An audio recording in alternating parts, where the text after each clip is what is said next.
Okay, good morning, everyone. Please mute your microphones because we're hearing background noise. Please mute your microphone, everyone.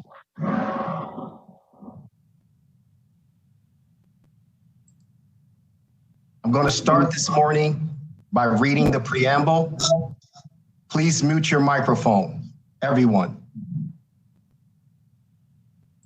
In compliance with notification requirements of Ohio's open meeting law under COVID-19 emergency declaration, notice of this meeting has been publicly posted. All boards and commissions under the purview of the City Planning Department conducts its meetings according to Robert's Rules of Order. Actions during the meeting will be taken by voice vote.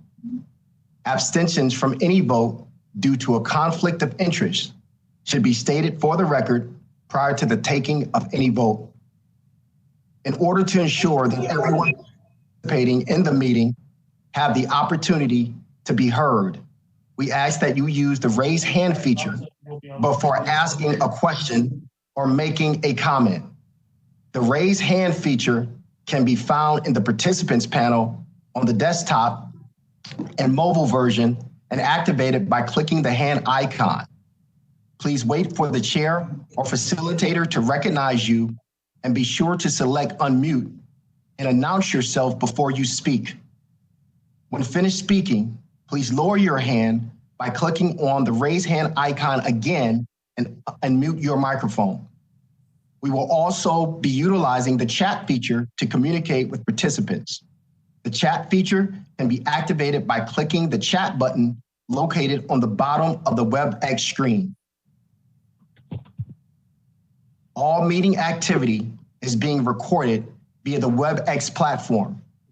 These proceedings are also being live streamed via YouTube and TV20 for public view. We have provided a link to the meeting for those who wish to speak on a particular case via our website and email. We have also received emails from those who have provided written comment. Please mute your microphones. Sorry, Director Collier. That's okay. If we see your microphone muted, it was calling user 4. We have also received emails from those who have provided written comment on a particular matter.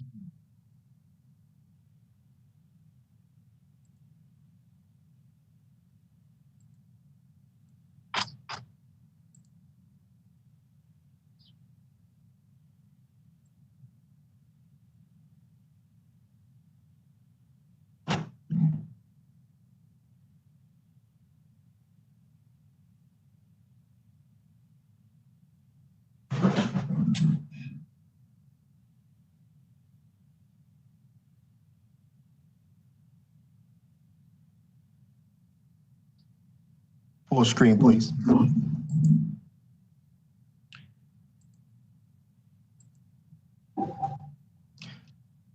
At this time, I would like to take 60 seconds to have a moment of silence and acknowledgement with regards to what's happening in our nation. We can't continue to go on with business as usual. So for the next 60 seconds, I would ask that you reflect on the events that have occurred this past and think about how you can be a positive change. So for the next 60 seconds, I would like for us all to be silent before we begin conducting the business of this city.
Okay, thank you, Mr. Chairman. The meeting is yours.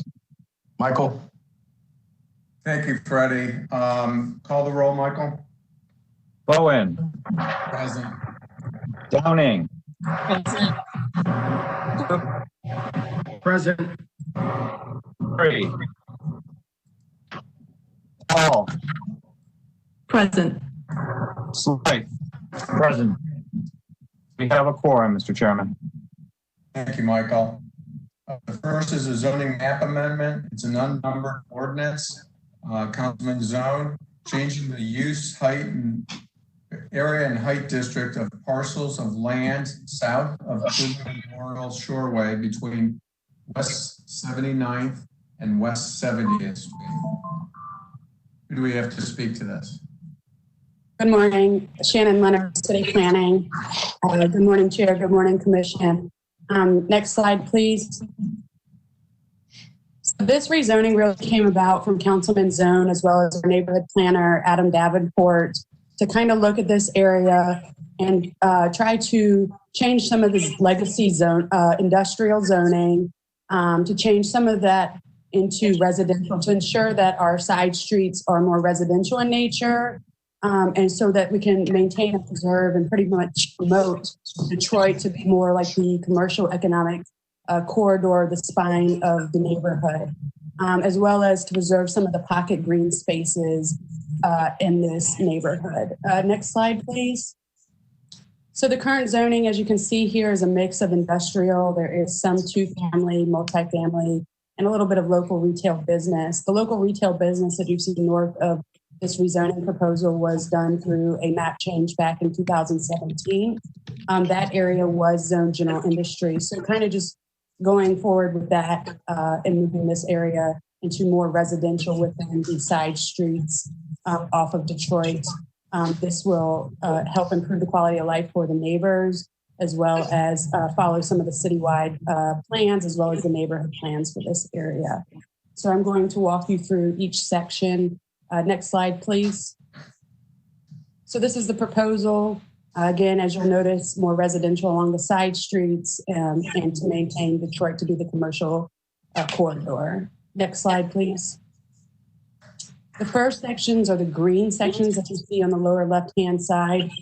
These are already established parks or rather gardens in the neighborhood. And really, we just want to maintain these community gardens as green space to improve the quality of life for our neighborhoods. Next slide, please. In this area, you'll see it is already zoned two-family. The proposal here is simply to change the area. As you know, lot sizes in Cleveland are smaller than normal. And this really just kind of helps to promote infill housing that fits today's housing demand and cost. So we're just increasing the B area to a D area. That's basically half times lot size to 1 times lot size. Next slide, please. The second here with the two-family, as you'll notice on both the left-hand side and the right-hand side of your screen, these areas are currently zoned semi-industry. This is really important along West 76th Street in that our code states that you cannot have residential units within 200 feet of a general industry within a semi-industry district. So if something were to happen to these homes or they wanted to refinance, they would struggle due to the non-conforming use guidelines in our code saying that if 50% or more was destroyed, they would not be able to rebuild because they're within 200 feet of the general industry district. You'll notice slightly to the west, there's a GI district. And then along West 73rd Street, this is just about 2 parcels that is south of the Battery Park development. And we just really wanted to bring them in line with their current land uses. So again, the proposal for these 2 areas is two-family residential with an area of D and a height district of 1. Next slide, please. The next is replacing this resident industry that you see in the light purple on the left-hand side of your screen along West 73rd to multifamily residential. Again, the neighborhood wants to maintain its resident nature along the side streets here. These warehouses are no longer being used as such. And as such, the councilman really has asked us to change this to multifamily. Next slide, please. And again, this is a little bit further north, south of the local retail you see there. As you may remember, back in probably around January, February, a proposal came through to build new apartments, multifamily south of the Shoreway. And this is really just to kind of buffer that and turn it into multifamily residential. The height district in this area currently is a 3, so we're reducing it from 115 feet to 60 feet to match the northern section, as well as height was a real concern with their neighbors. And so this is going to match that. Next slide, please. And again, as you see in the red on the right-hand side of your screen, that is currently zoned semi-industry. The proposal is really just to change this to local retail. This will allow the current business to continue as is, but it'll also provide a buffer to residential uses, as well as match the current zoning at right there on the corner of Detroit and West 73rd. Next slide, please. Next slide.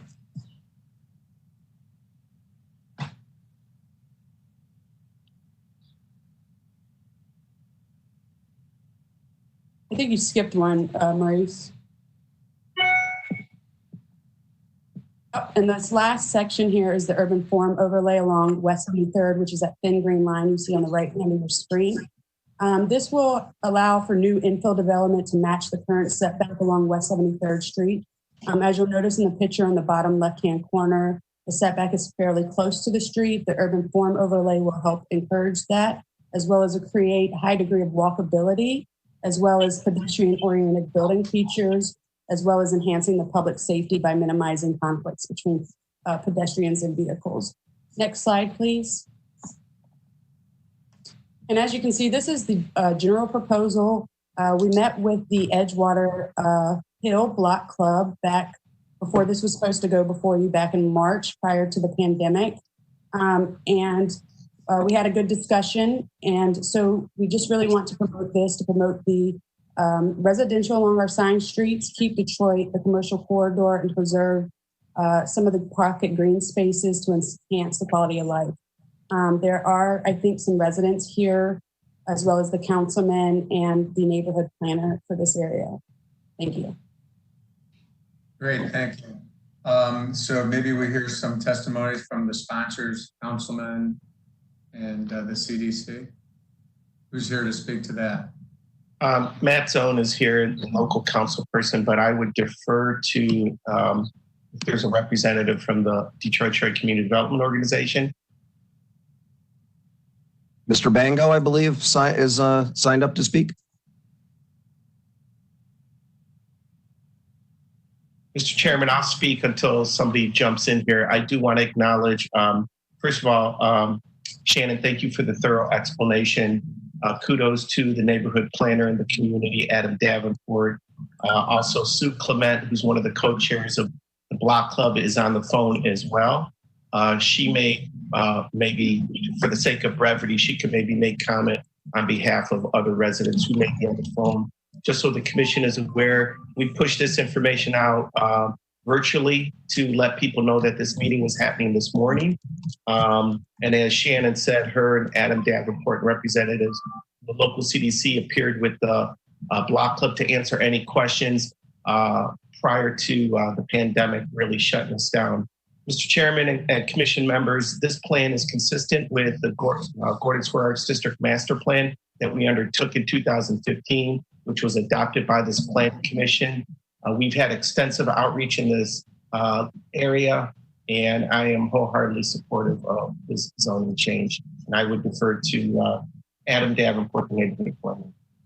Thank you, Councilman. Adam, are you on the phone?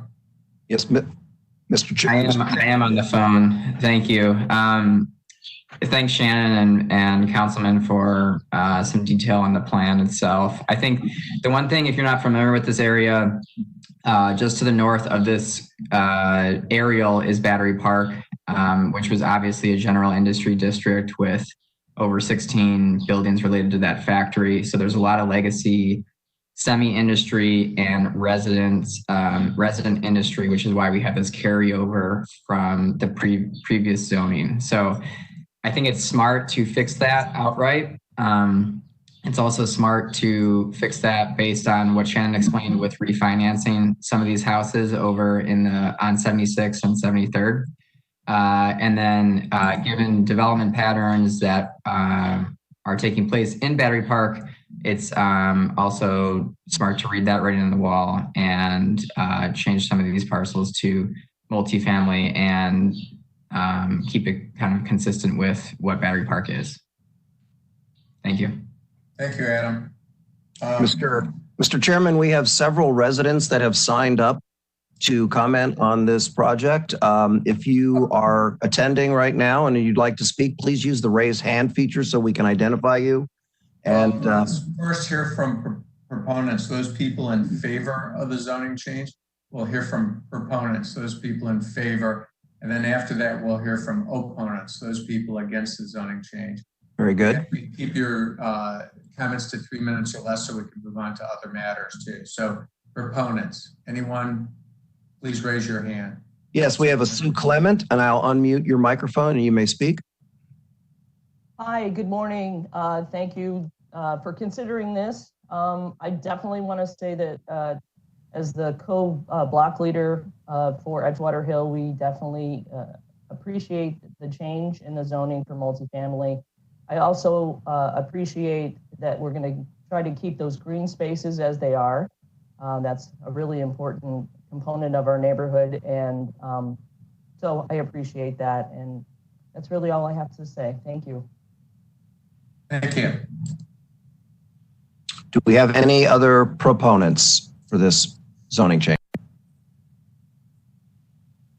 Okay, let's move on to opponents, people against the zoning change.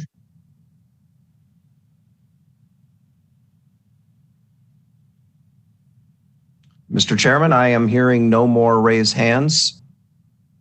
Is there anyone that just wants to ask questions in general from the public?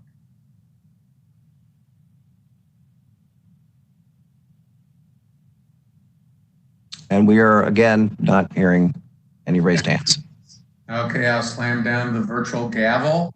And commission members.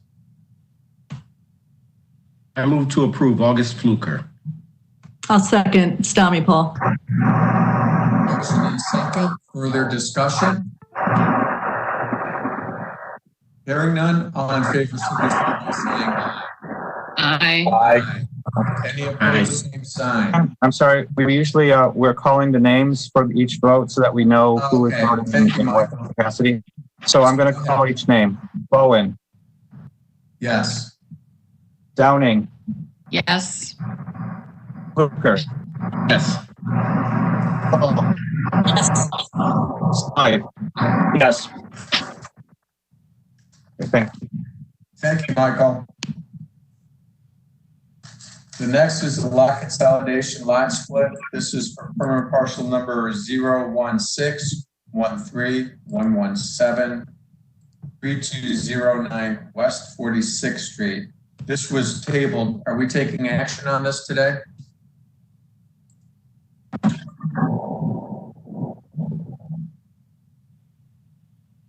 Should we remove it? Mr. Chairman, I believe that Mr. Ramirez, he wanted to be present. Let's keep that one. Motion. Please mute your microphone if you're not speaking.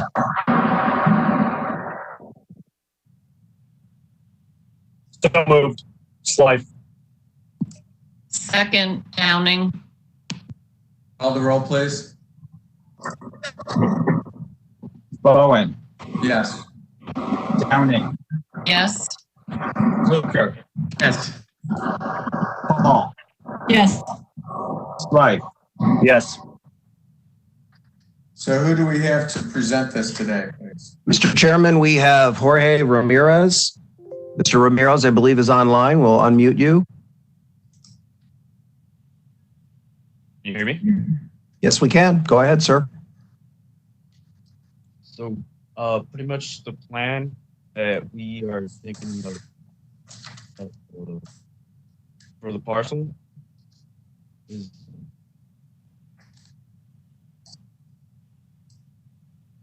give me a a second.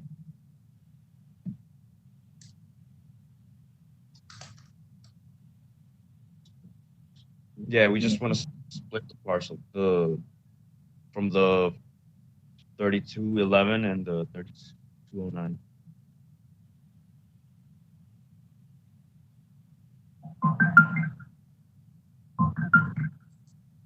Mr. Chairman, we have Mr. Moss with his hand raised. Okay. Good morning, Mr. Chairman. This is Matt Moss. I'm the neighborhood planner for the area. Yes. I don't have any particular concern with this lot split, with just one exception. I would just ask that my only concern would be that parcel A I would really like to suggest that have an access easement for vehicular access from the rear parcel, because I don't want there to create a situation where we're required to approve a front-loaded garage in the future. If this house is ever torn down or replaced, and the desire is to have some off-street parking, I'm just concerned that this parcel configuration might require that solution if there isn't an easement in place. Okay, is the applicant okay with that?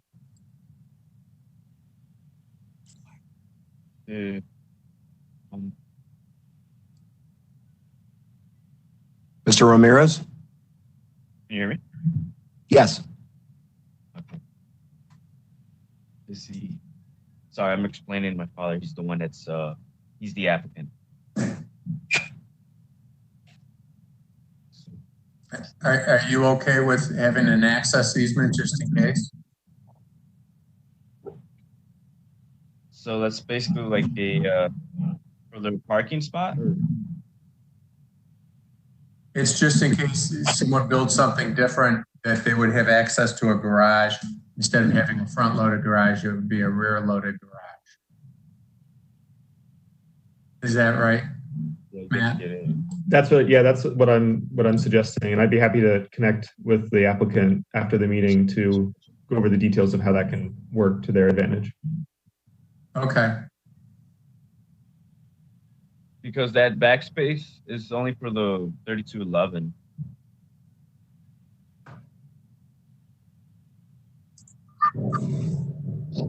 Right. This is Councilman Slife.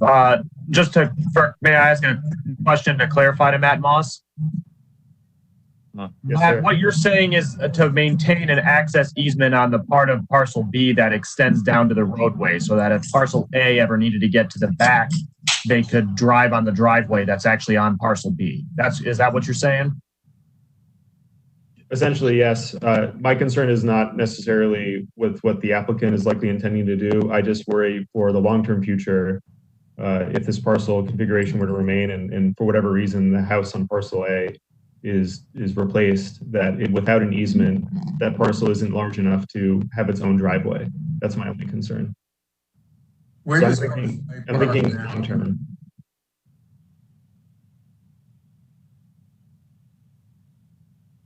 Matt?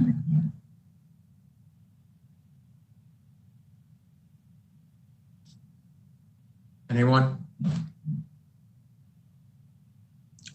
Mr. Chairman, we have no one else with their hands raised for this project.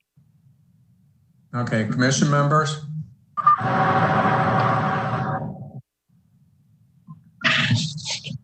This is Slife. I'm comfortable with what Matt is suggesting, but I want to make sure that Mr. Ramirez and his father understand it prior to any vote. I don't want to get ahead of ourselves. Mr. Chairman, excuse me. Go ahead. That's it. Mr. Chairman, we have Mr. Fluker would like to comment. I agree. Someone needs to get some sort of acknowledgement from the applicant. We haven't heard that yet. So basically, parcel A, they only got that little front spot, that front area, and then on the side, the driveway and then that goes around parcel A. Oh, that's a great idea. Parcel B.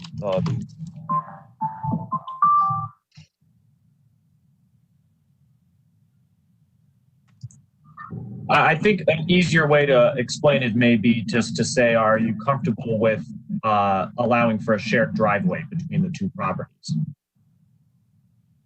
You have to have a shared driveway. Para los dos properties. Driveway, yes. Está bien.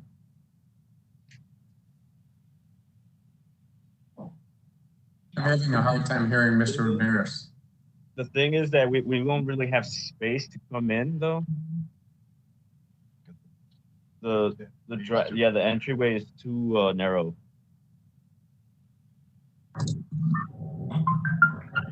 Right. So could it be a shared driveway just so someone could get to the back of A, but they wouldn't be able to park next to the house and block access for the house that's currently on the back of the property and just be allowed to be in and out? It would be for ingress and egress only. Mr. Fluker has his hand raised. I think they're not understanding. We're not talking about a driveway. We're talking about creating an easement on paper should the need arise in the future. So I think that's the impasse here. We're not talking about something physical right now. We're talking about an easement that's recorded with the county. It's no more complicated. Nothing may happen with that. So I think that's the misunderstanding. The back of parcel A, there's like a shed on that corner. Yes.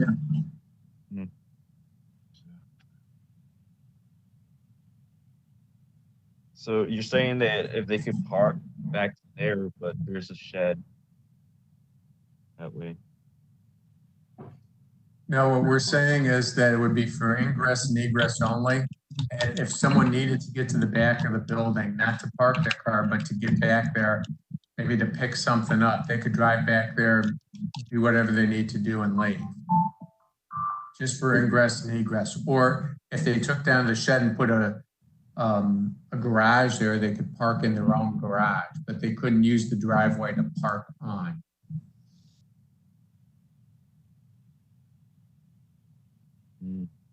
Okay. Does it make sense to you? Yeah. I would be happy to connect with the applicant to further explain and go over the details to help clarify as well. Is that okay with you, Mr. Ramirez? What was that? Hello? Yeah, is that okay with you if Matt Moss connects with you after the meeting and goes over with you and then we take a vote in the next meeting? Yes. Okay. So that's what we'll do. Can I have a motion to table to next meeting? So moved, Downing. Move to table. Second, Fluker. Okay, so that's a move to table to date certain, which is next meeting. Can you call the roll, Michael? Bowen, Yes. Downing, Yes. Fluker, Yes. Paul, Yes. Slife. Yes. Okay, it's tabled and to date certain, which is our next planning commission meeting. And Matt, thank you very much in advance for connecting up with Mr. Ramirez and explaining that to him. And if you have some documentation that's worked well in the past, if you could share that with them, that would be great. Absolutely. Okay, permanent parcel number 007-06-093, 2154 West 38th Street. Who's here to present this? Mr. Chairman, we have Richard Zaharansky. Hope I got that last name right. Sorry about that.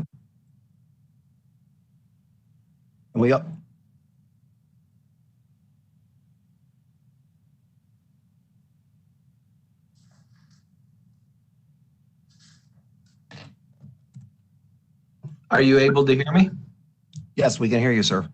Okay, great. What I'm here, I just am proposing to have a lot split located at 2154 West 38th Street. And the current lot has both frontage on 38th Street and 40th Place. And what I'm proposing is we split that lot and have an address off of 40th Place.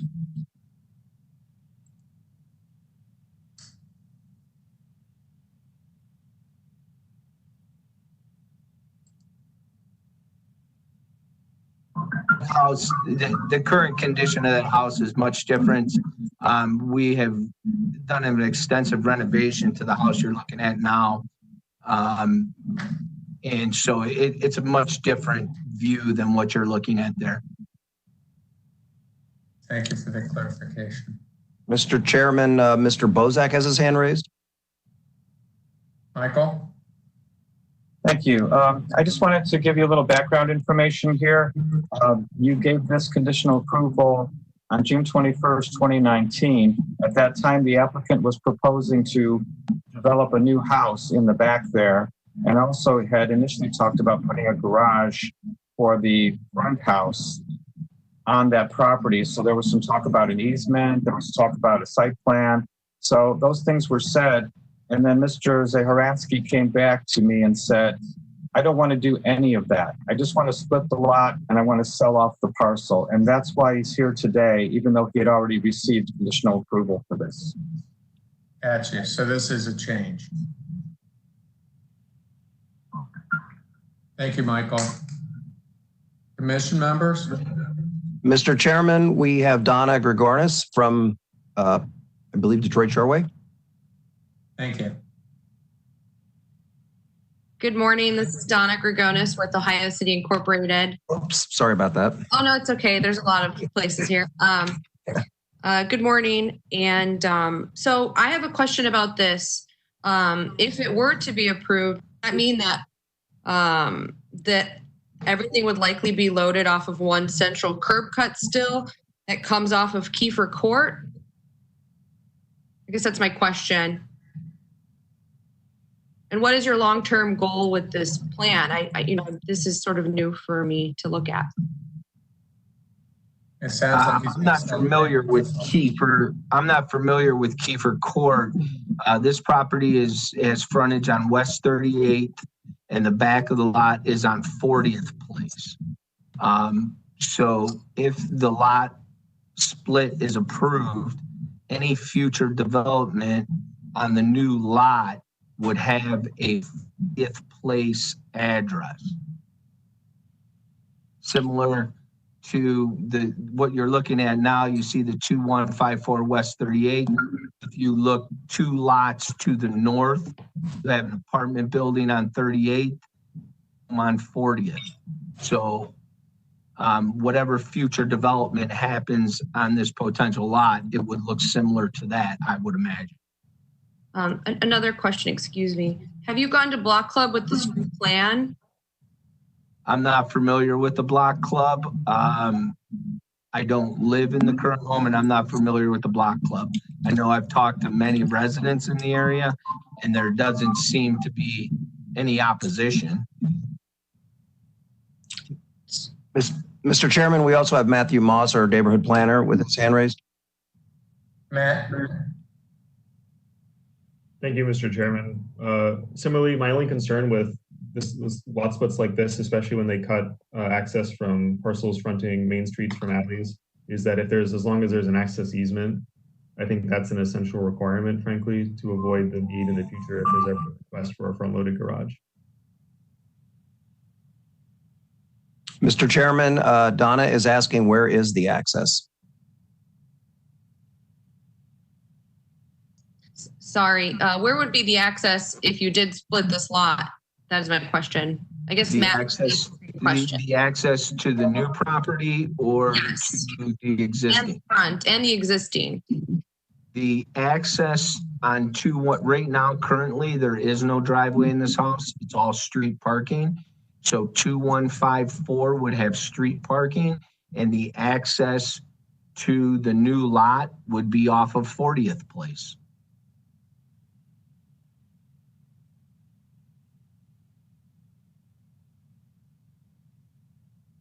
Again, very similar to what you're looking at there.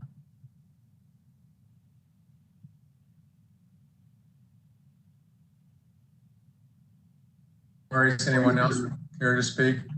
Mr. Chairman, we have no one else with their hand raised. Commission members?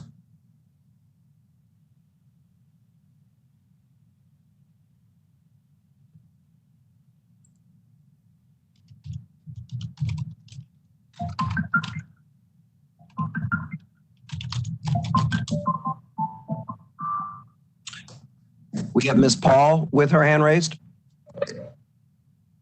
Hello, I just had a question. So with regards to not discussing this with the Block Club, especially since the presenter doesn't live there, is there a concern with that? I mean, speaking to some residents, but really not having a formal presentation to the Block Club?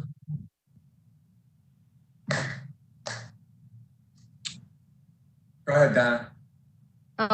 Yeah, that's my major concern with this is generally we like to take projects like this that are having lot splits to the Block Club and have a formal presentation so that everyone's on the same page in the neighborhood, especially the surrounding neighbors. I, for one, would be more comfortable in weighing in on a decision once it's been reviewed with the Block Club. Mr. Chairman, we have Councilman Slythe, I believe, has his hand raised. Thank you, Michael. Just two thoughts. One, this is correct. This is the same street where we recently had a townhome plan, and there was some pretty active deliberation among. Is this just south of Lorraine, West 38th? Yes, that's correct. The park. So I guess my other concern is that I appreciate Mr. Moss's point about needing to preserve easements so that people don't have front-loaded garages. Parking on the street doesn't particularly bother me, but if the lot is split and now there's a lot with West 40th as the frontage, is there enough width on that property to have a driveway, or are we creating a situation where there would have to be a front-loaded garage because there's not enough room in the right-of-way for street parking on that alley? So I'm a little unclear on. I'm not as concerned about the West 38th fronting side as much as I would be about the West 40th fronting side. To answer your question, yes, there is room for a driveway.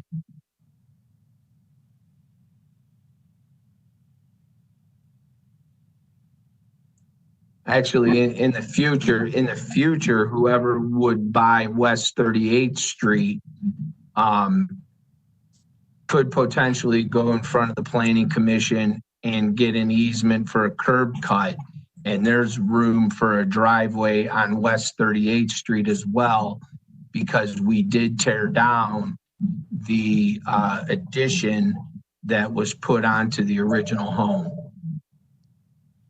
And as far as I guess my only comment to the neighborhood plan, I appreciate the sentiment, but we bought this property and have done an extensive renovation, and we've invested over $150,000 in a renovation to the existing home. So our goal and concerns is to help the neighborhood. We bought a dilapidated home and it brought it back to life. And quite frankly, it'll be one of the nicest houses on the street. So we do want to contribute to the neighborhood.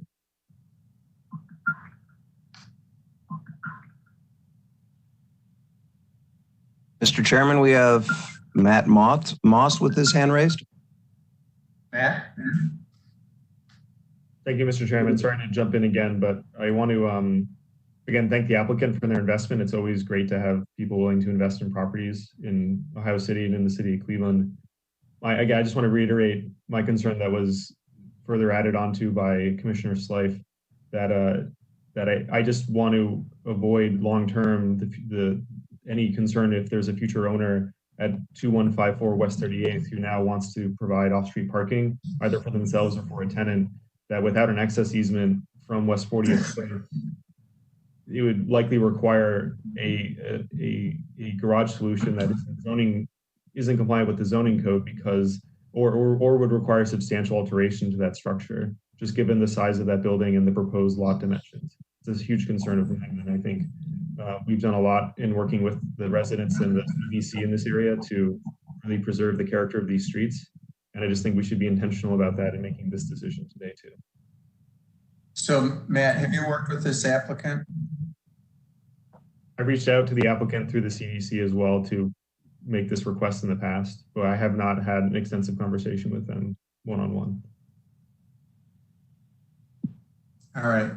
Well, it sounds like we're not moving very quickly anywhere. So maybe what we need to do is table it to the next planning commission meeting, and the applicant Matt get together with the CDC and do the next steps so we can vote on this.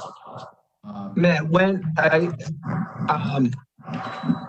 Matt, you had mentioned that you reached out to me through a group. I'm not familiar. I thought I would have responded if I would have got that message. How did you reach out to me? Mr. Chairman, it was my understanding that I've been working with Shaw and Donna Dragonis at Ohio City. I can't hear anything. Please mute your microphone if you're not speaking.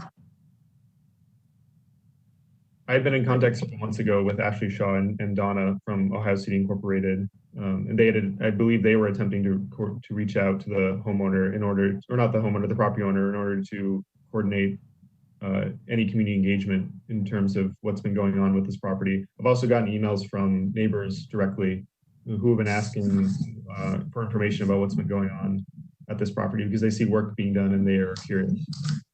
A lot of work. Unfortunately, I didn't hear from any of those folks in that group.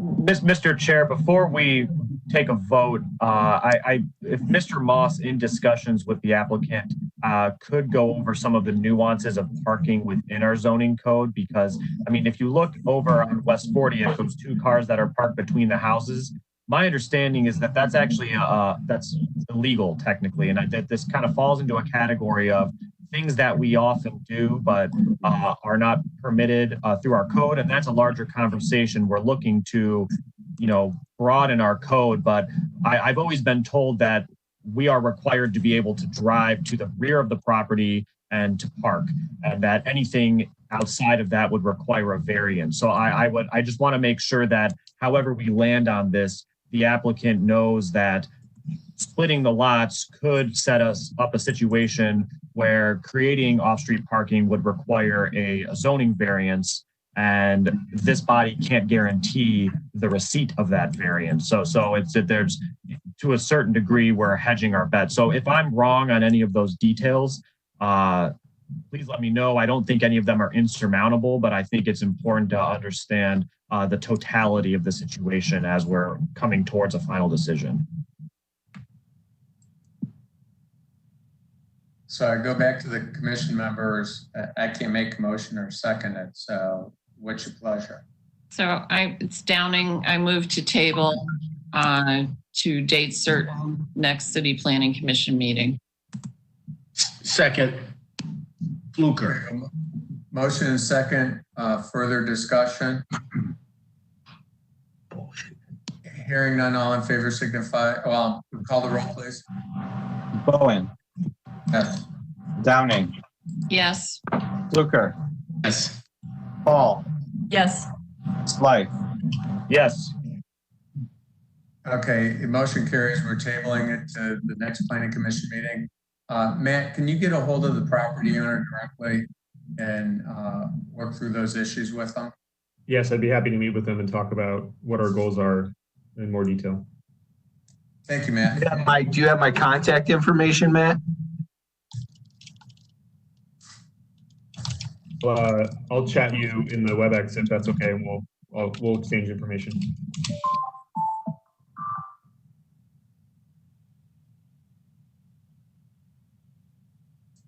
Okay, I got to get off this call, so can you chat me right away? So I have another meeting here.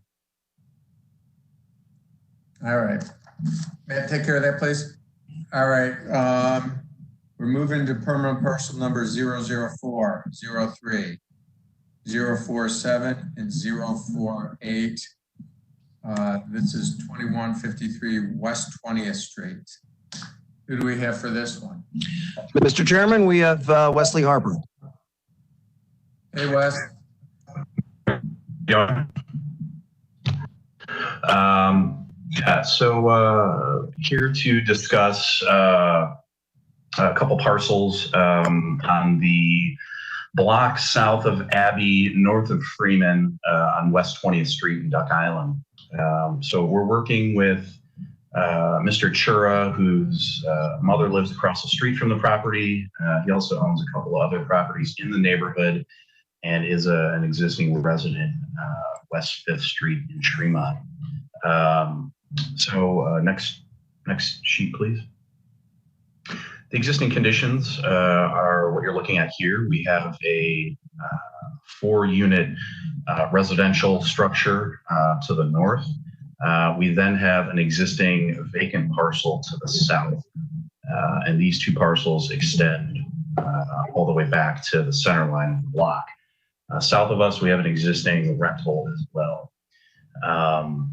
Mr. Chura also owns the lot north of the existing residential structure at left here.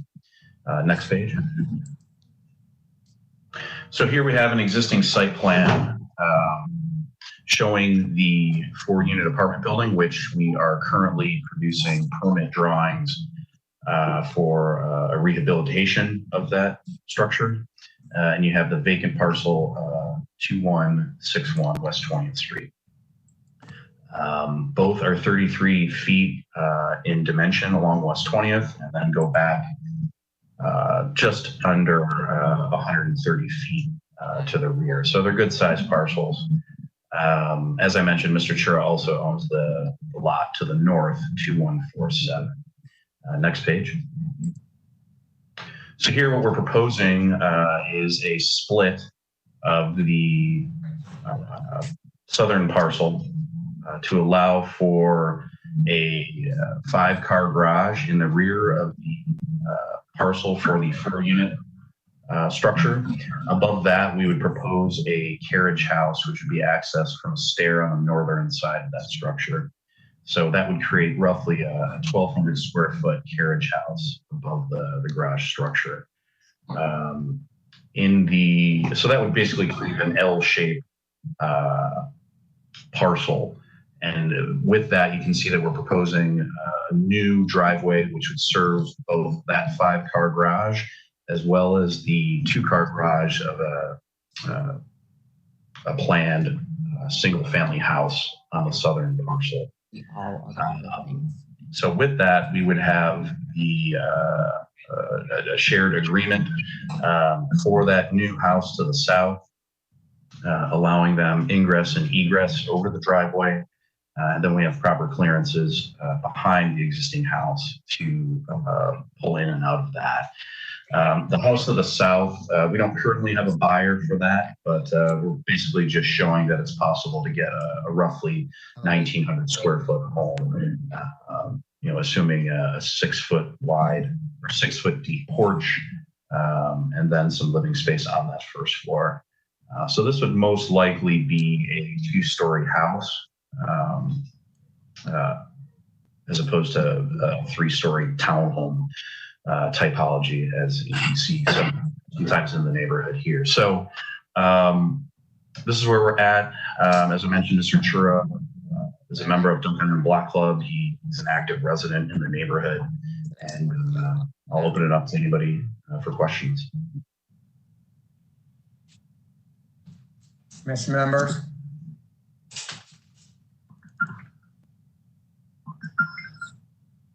Mr. Chairman, we have Mr. Fluker with his hand raised. I would just like to commend your resolution concerning lot split.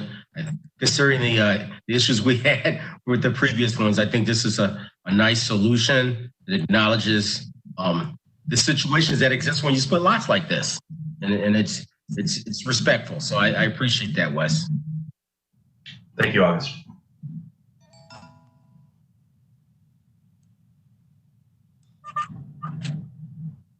So is someone going to make a motion? I will move approval. This is Sly. Second, Downing. Further discussion? Call the roll, please. Bowen, Yes. Downing, Yes. Fluker, Yes. Paul, Yes. Sly. Yes. Good luck. Thank you. Permit parcel number 003-29045 and 097. Address is 1822 and 1826 West 44th Street. Mr. Chairman, we have Ismail Sullivan as the property manager for this project. Yes. Good morning, sir. Good morning. Is there a reason when that you're sending out invitations that are mine from you? Excuse me, please mute your microphone if you're not speaking. Hello, good morning. Go ahead, sir. Yes, we propose here this a lot split. I'm working with Riverstone, and that's a proposal we got on this blueprint.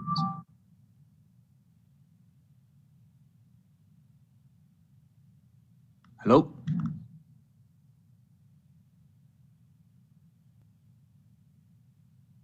Yes, sir, we hear you. Yes. So I say that we proposing a lot split. I'm working with Riverstone on this project. A lot split for 1826 from 1822.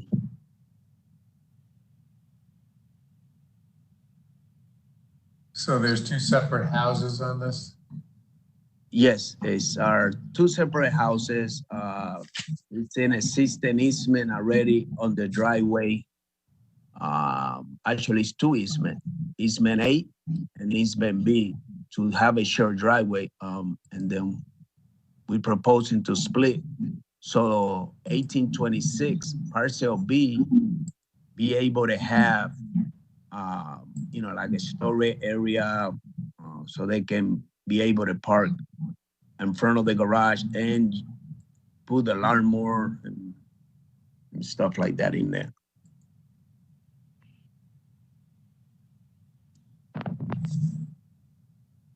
Maurice, want to go back to the Riverstone's lot split so we can see it? Is that the slide? Yeah, this is it. So commission members, if you take a look at this, you can see that you have the ingress and egress easement.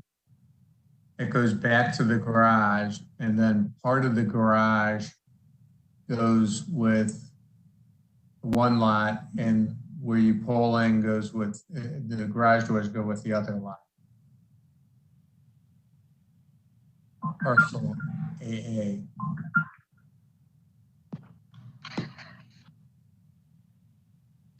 We have Mr. Fluker with his hand raised. Sir, did you want to speak? Yes. I don't have an issue with the strategy, makes sense. My concern is by locating that property line may cause a building department or a building code issue with either one of these properties with regard to how its proximity, the structure's proximity to the property line as relates to fire walls and ratings. And so and it could be a zoning issue too. So just wanted to point those two things out. I agree with you, August, especially splitting the garage like that. I don't know what it looks like in the garage, but you're exactly right. You could have some issues. I would like to offer that maybe the applicant meet with Chief Vanover or a plans examiner to go over this to see if he's not causing some sort of encumbrance on the structures that would require him to improve the construction of either one of these houses. Who's the neighborhood planner in this area? I believe that would be Matt Moss. Yes, sir. Hey, Matt, Could you work with the property owner that's looking to do this split and set up a meeting with Tom Vanover so they can make sure we're not doing a lot split that violates the building code? Yes, I'd be happy to help coordinate that. Ms. Gregonis is also asking, has this gone to the block club?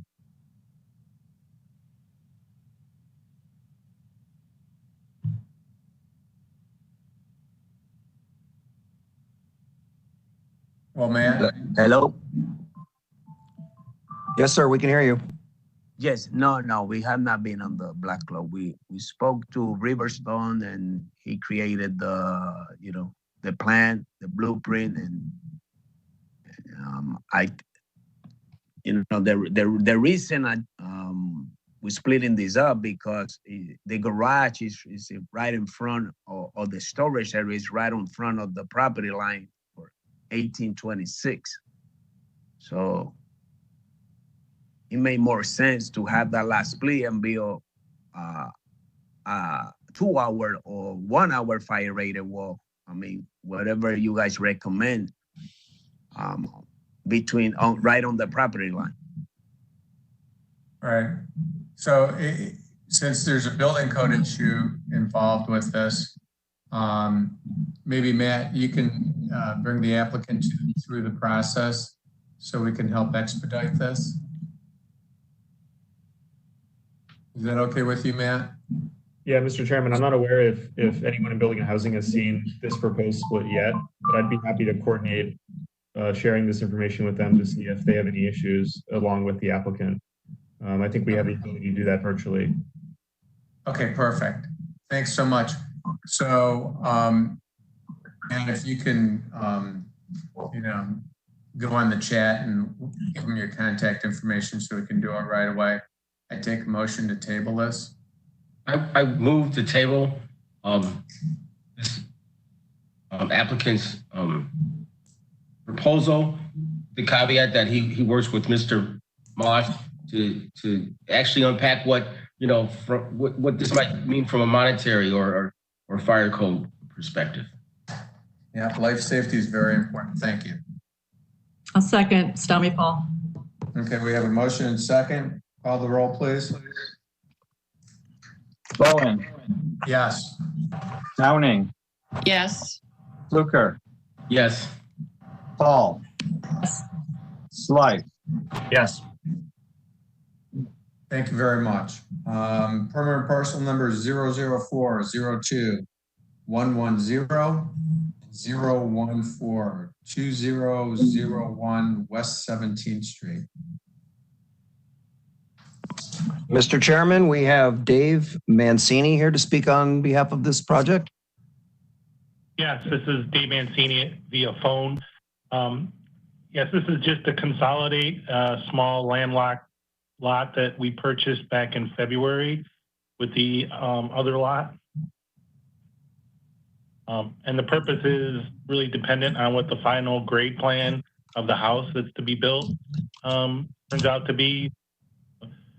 If the grading doesn't really affect the small lot that we're consolidating, it would be cleaned up and left as is.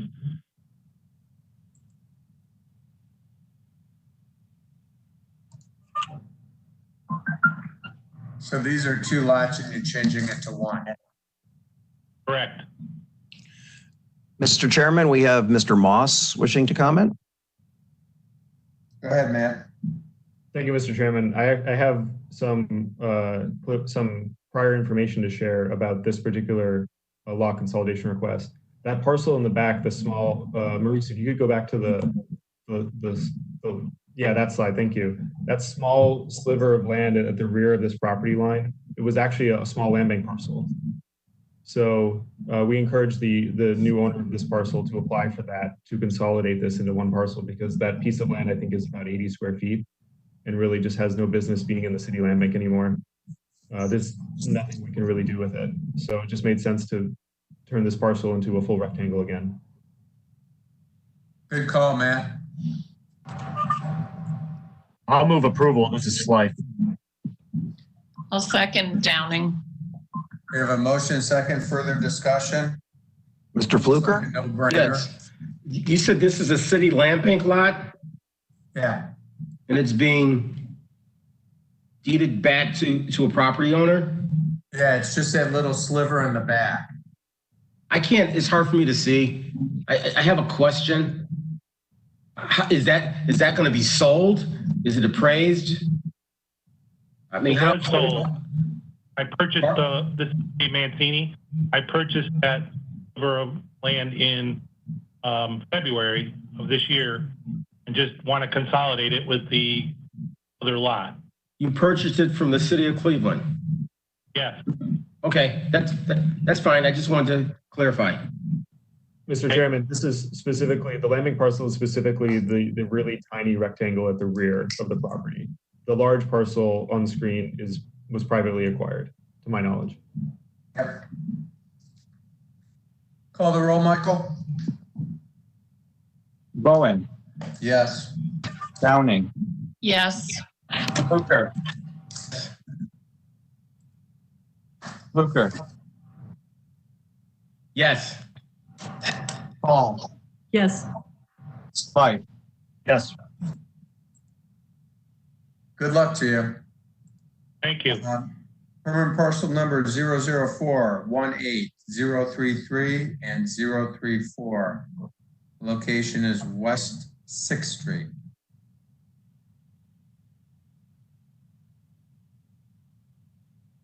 Mr. Chairman, we have a Joseph Isabella to speak on behalf of this project. Morning, Joe. Good morning. I don't know if you want to go through all the slides or not. What I'd like to do is, originally the parcels were each 33 feet in width. One parcel transferred 3 feet to the other, making it 36. And what I'd like to do is take that 3-foot section and just replot it to the original parcel. So all the parcels on the west side of West 6th Street that are owned by J. Noel will be 33 feet in width.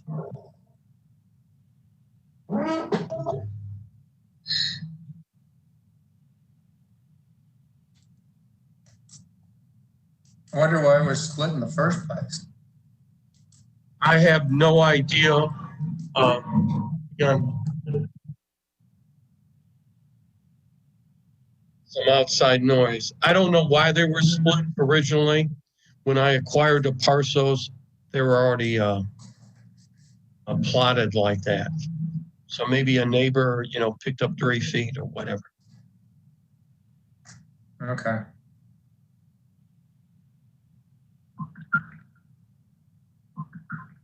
Mr. Chairman, we have Khalid from Tremont West wishing to speak. Khalid?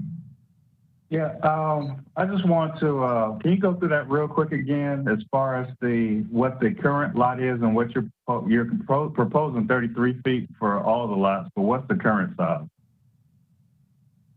One lot is 36 feet and the other is 30. Okay. The other 4 lots on the west side of West 6th Street are 33 feet in width. My intention. And so there's no development plan for those lots. I know these lots received a lot of attention from the neighborhood, and there's no development plan at this time for these lots. Then, well, there are some parties interested in the lots. Each lot is 1 or 2 family units. And for purposes of side set off, of maintaining 5 feet for fire ratings, etc., we wanted to make those 2 lots equal in width 33 feet, similar to the other 4 lots that are owned by J. Noel. Okay. So it really doesn't, it returns it to its original plot. That's the intention. Okay. Yeah, I was just trying to get clarity on that because I know there's a lot of activity around there right now. So don't want to do something that have to reverse later and cause further headaches down the road.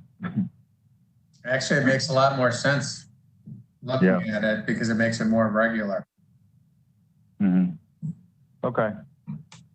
Commission members? Mrs. Downing, I move approval. Paul, second. Further discussion? Hearing none, all in favor signify by saying aye. Now let me call the roll, David. Oh, yeah. Call the roll. Bowen. Yes. Downing. Yes. Hooker. Yes. Paul. Yes. Sly. Yes. Michael, see what happens when you do the same thing too often? I know what you mean. Thank you. Thank you. Thank you. New townhouse development in a two-family district for permanent parcel number 12025-007 Wade Park Avenue and Lakeview Road. Who do we have for this one? Mr. Chairman, we have Dan and we have Hannah from Knez. Good morning. Good morning. Good morning.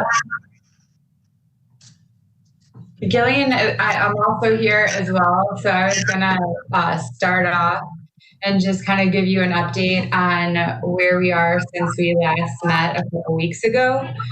So in the meantime, we've taken the feedback that we received at the last Planning Commission meeting. We've met with Sharonda and Director Collier to kind of go over some of the comments that they made in the meeting. We've also met with Neighbor to Neighbor, and they had a lot of positive feedback to give us. We kind of went over our entire development plan for the area. As you know, we've been building several single family houses in the area. We're getting ready to start our first townhouse project in East 120th and Ashbury. So this will be our next step. And we are also working on our redevelopment of the actual Huff Bakery site. It's still very early in the preliminary phase, but this is kind of, this is going to be our biggest townhouse project, but it'll be our second townhouse project in the area. So we're really trying to work comprehensively so that we can get a cohesive plan for this area. So we've had several conversations since we last met. We've made some changes to the site, which I'll let Hannah kind of go over to, that I think really speak to some of the concerns that everyone had. And I know one of the things, and I just wanted to bring it up out the gate, is that a lot of people had some safety concerns with the site. And just as a note to everybody, I just wanted to let you know that I think people always find this surprising. When we were working in Ohio City, there was 1 year where we filed 23 police reports for vandalism and theft on our job sites. And currently, with all the work that we've done in Glenville, we've only filed 1.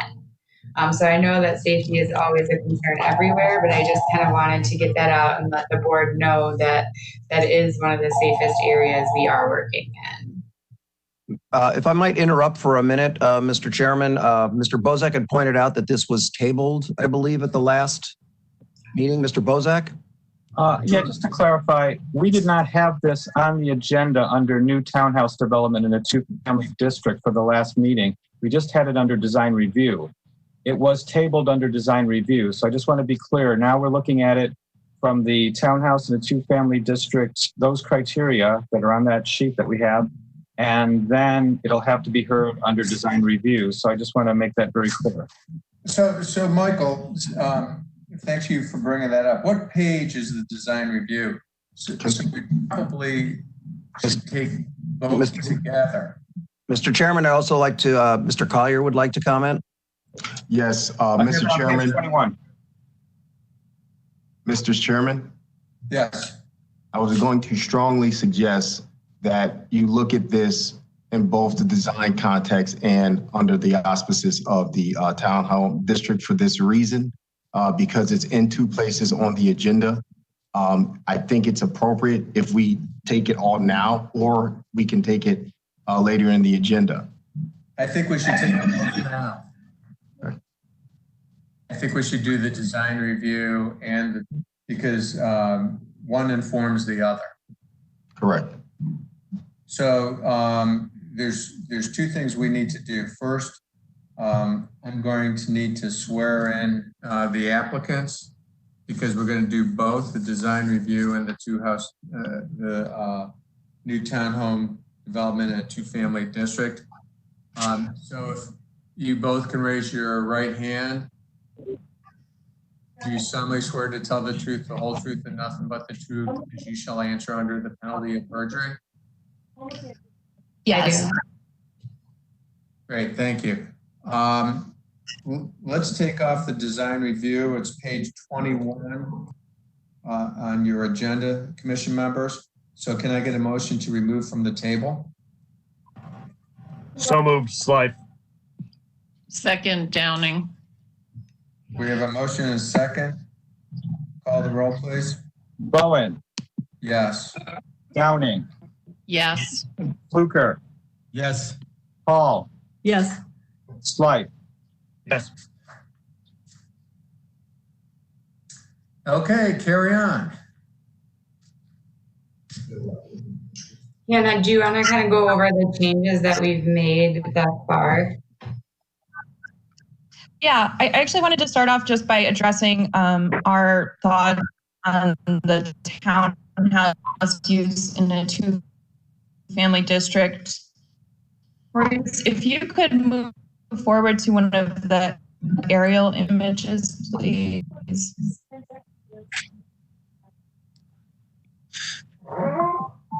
Is that the one you wanted?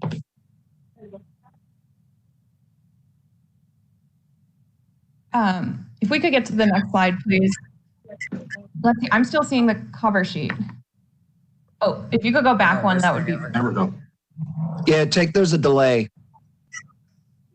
Thank you. Can we actually keep going forward, please?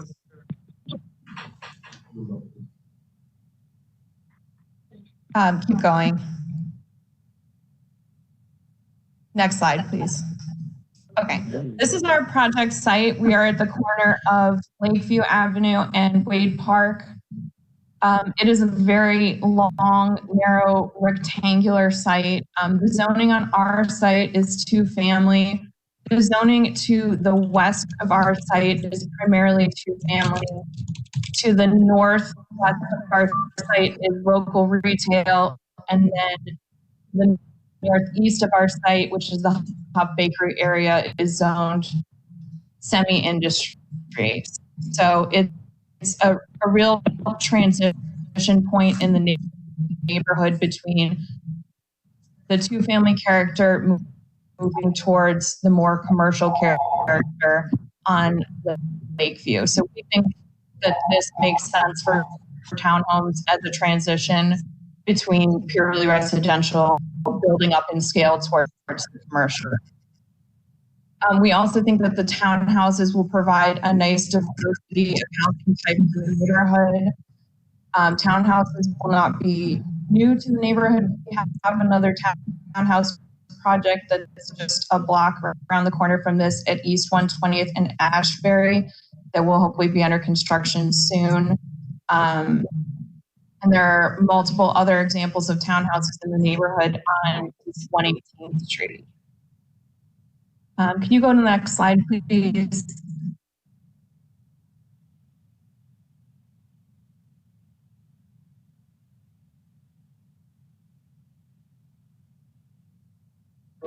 Sorry, could we get to the site plan, please? I believe it's up. Okay, thank you.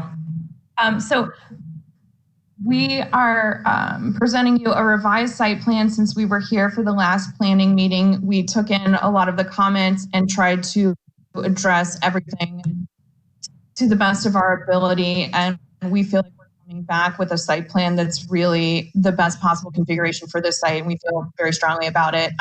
Just to summarize the changes on Lakeview, we have removed the corner unit that would be next to unit 20, I believe, to provide a large shared green space that's also an entry point and a wider view shed into the interior of the site that's going to bring visibility from Lakeview and really open up the site and make it feel more connected to the street and more comfortable from a pedestrian experience.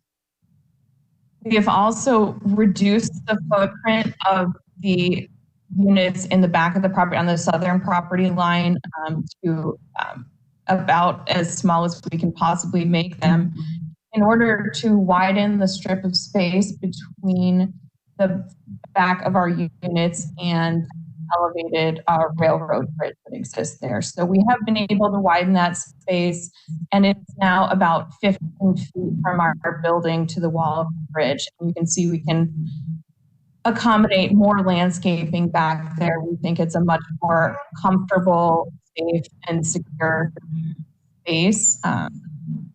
Today we're here for schematic approval. We hopefully get our site plan approved. We'll come back for final approval with more detailed landscaping plans to make all of the Sarens area. One other change that we made on some of the rear units is we have added side entries with porches that front on the shared green spaces. So there's 3 units where you can see those porches opening to the little pocket parks that exist between the buildings. These porches provide a visual cue from Wade Park for pedestrians to see that there are front doors in that part of the site and to invite people to the interior of the site. So we thought that was important to increase the visibility of those units towards Wade Park and also towards Lakeview. So those are the main changes that we've made to the site plan. And again, we feel that these changes will address the safety concerns and provide a comfortable pedestrian experience on the site, as well as providing a workable floor plan for the future residents.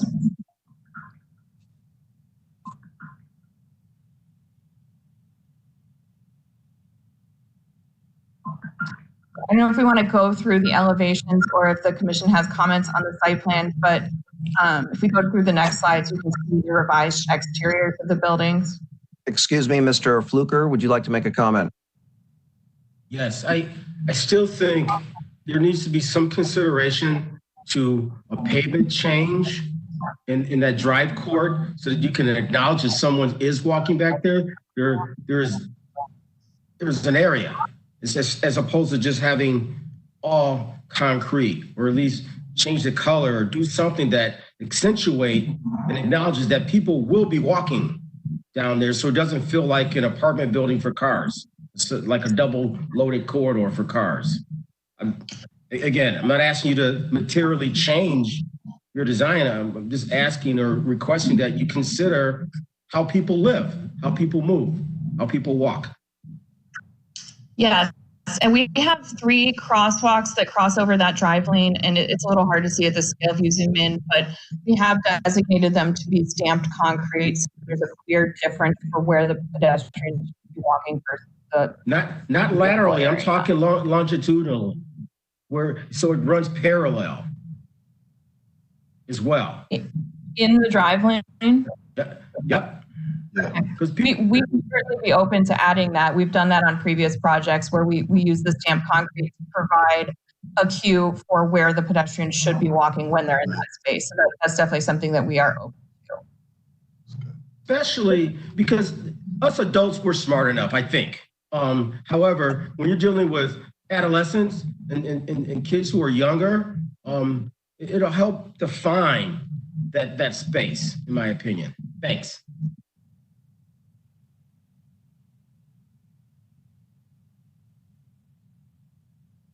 Maurice, can we move forward to the next slide, please? This is our view from the corner at Lakeview and Wade Park. You can see the corner units. Next slide, please. Mr. Collier, did you have a comment? You're muted. Go ahead and continue and then take me after they're done. Thank you. Very good. This is the view looking at the units stretching down Wade Park. Next slide, please. These are the interior units. We have reconfigured the facades a little bit since you previously saw them. So we're adding a little covered entry, and there will be more, again, as I mentioned, room for landscaping in that area of the site. Next slide, please. This is the view into the site from Lakeview. So you can see we've opened up that corner and you start to see into that shared common green space. Next slide, please.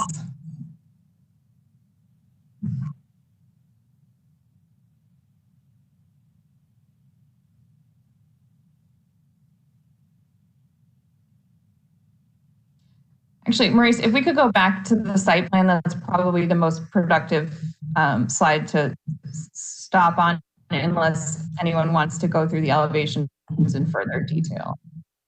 But we will be coming back for final approval on those.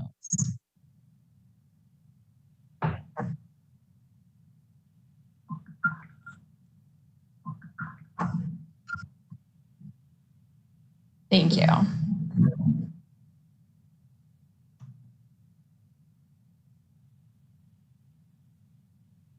I'll defer to Director Collier's comments.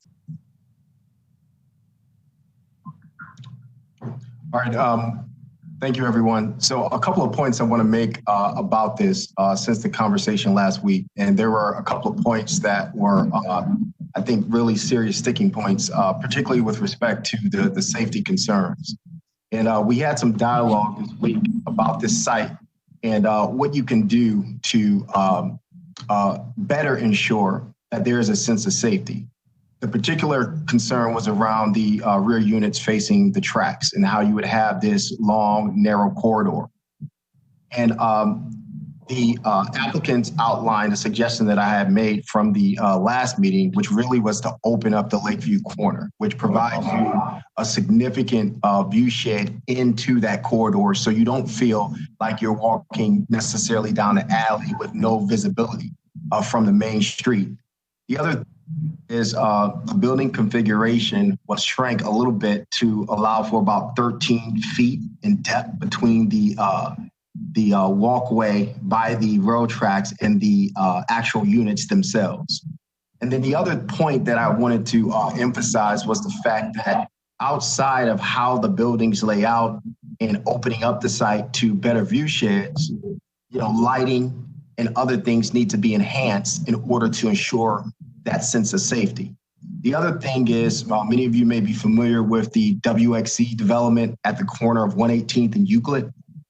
It's a similar configuration where you have the entry units to the rear of the site actually facing a wall and you have this sort of interior court. That worked pretty well given the site configurations. And as you can see, this is a relatively narrow space to work with, but a relatively significant parcel. So from our perspective at this point, in August, I think you were spot on with your commentary regarding and situating the walkways because, even though you may have these, walking paths per se, people are creatures of habit and, they often are going to kind of take crazy ways to get to Wade Park or Lakeview. So you're going to have to, provide that, a flexibility with respect to how you can treat the ground plane and kind of guide people the best you can. So I think that was a comment that was spot on. But from a staff perspective, I think given the site restraints, the changes that have been made, that this is in a much better place than it was, I think last week, with particularly addressing those safety concerns that was highlighted as one of the sticking points. Thank you.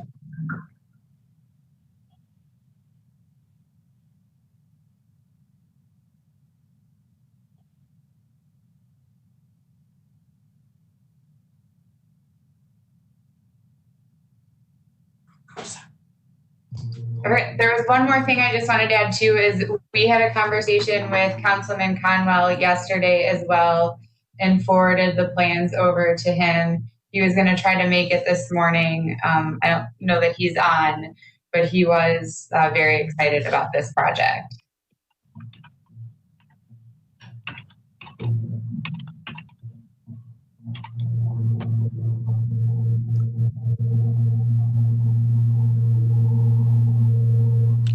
Mr. Chairman, we have no one else with their hands raised at this point.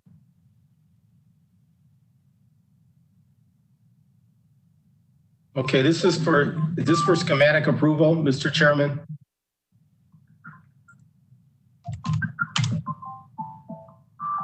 Okay. Anyway, I'm going to try and do this. I'm trying to pull up another file so I know what for the townhouse code designation. I moved to approve as presented. Mr. Chairman, we do have two people with their hands raised at this point.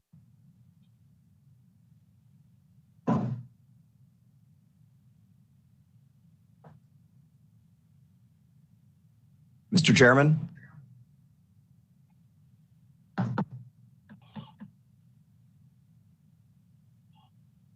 You're muted. Muted somehow. So who has a hand raised? So we have Ms. Shefton and we have our staff, Shannon Leonard. Shefton. Thank you. Go ahead, you're muted.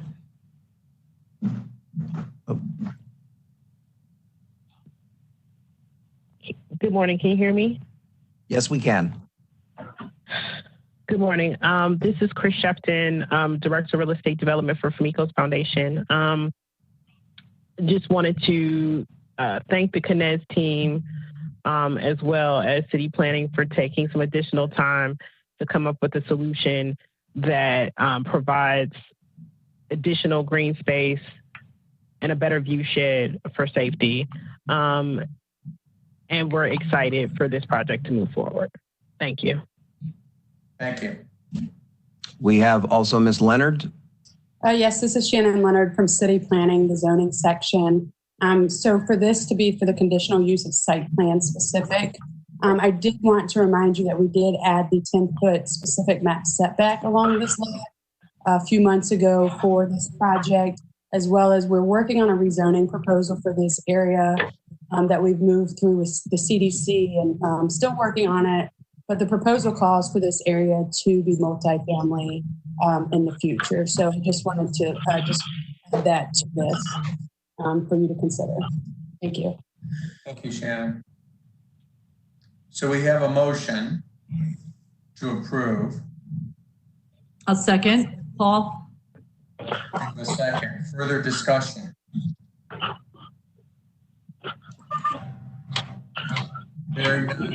Call the roll, please. Okay, for a new townhouse in a two-family district for approval, Bowen. Yes. Downing. Yes. Hooker. Yes. Paul. Yes. Slight. Yes. Thank and then you. we also have design review. So now design review, and this is for schematic design. Can I have a motion? I move to approve the design, the caveat that the applicant investigate the pavement change to accommodate pedestrian flow across the site.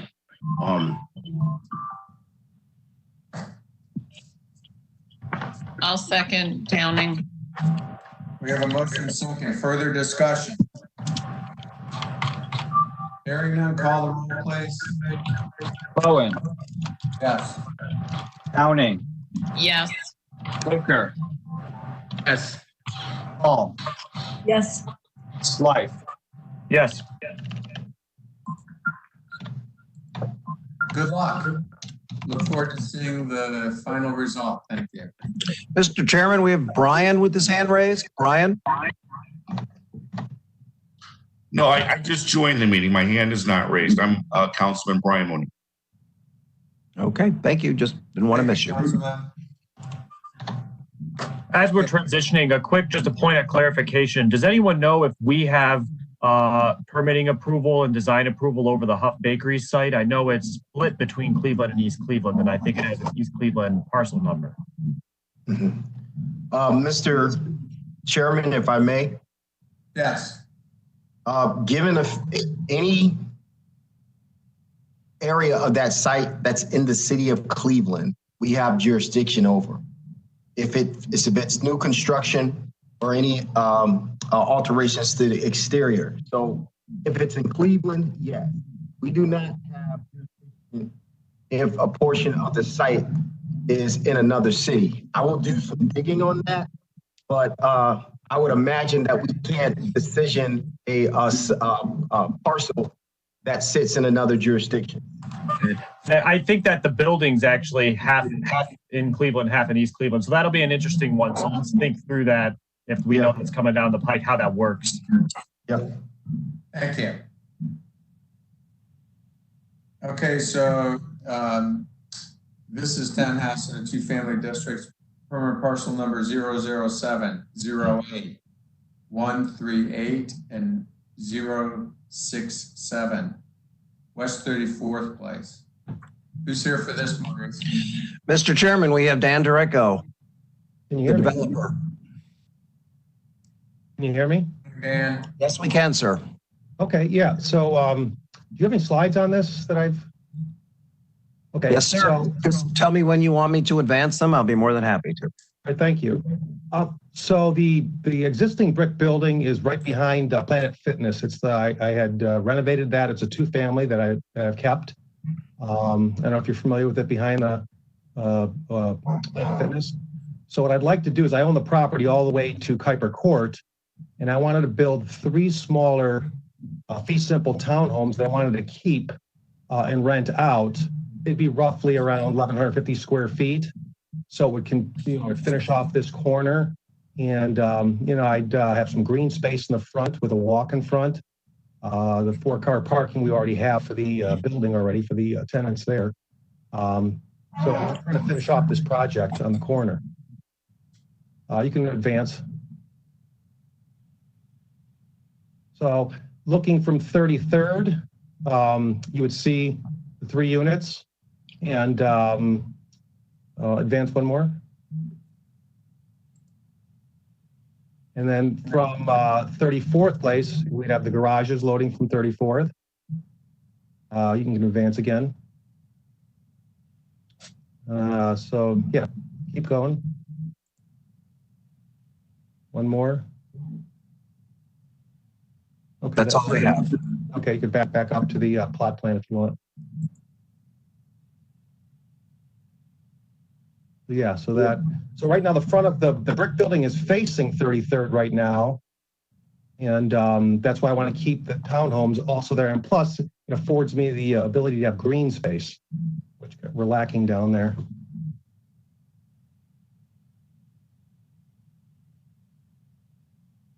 So, have any comments?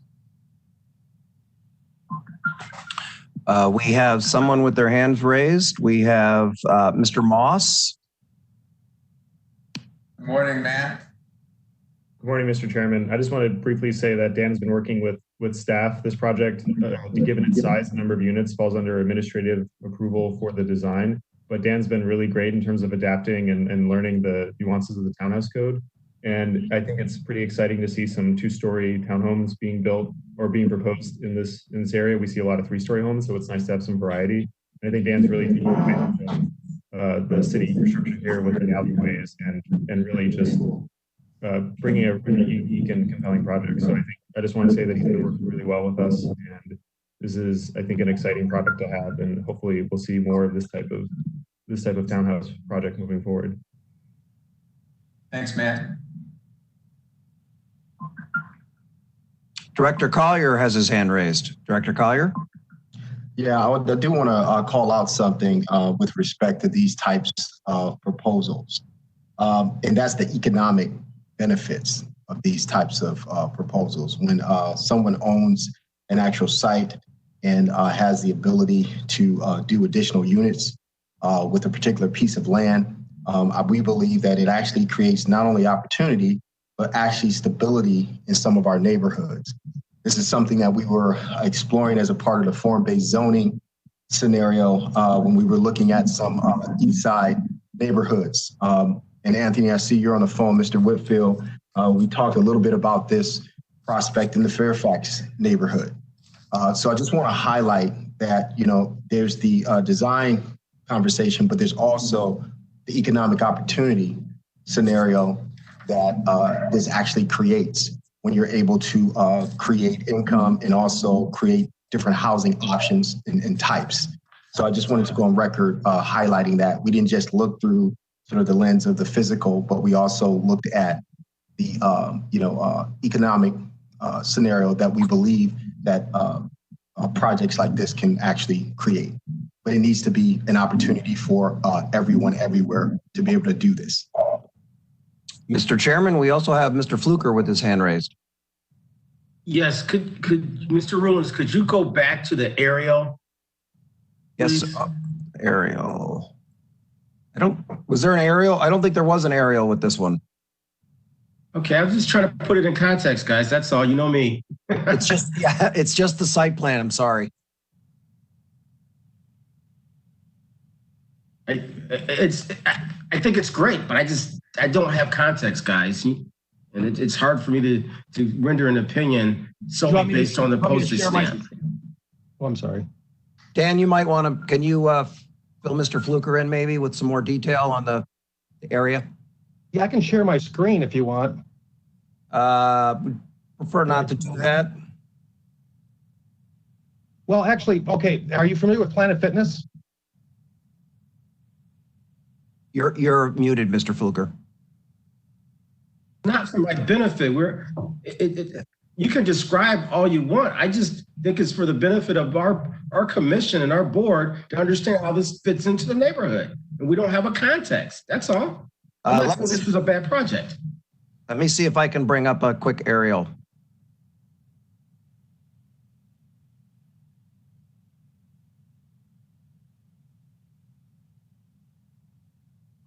I guess the applicant wanted to share a screen, but Maurice has a different way of doing it.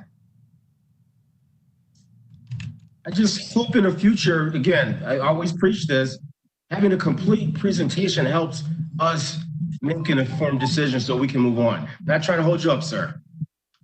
Oh, no, I sent in a couple other things. I guess maybe I wasn't clear what to post. What is the actual address on West 34th? You can just punch in 2076 West 34th.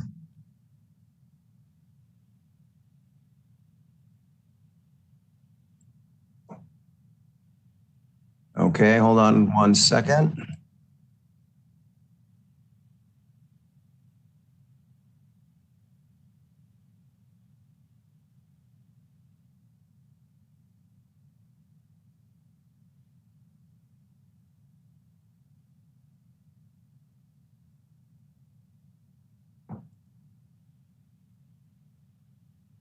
Does that help?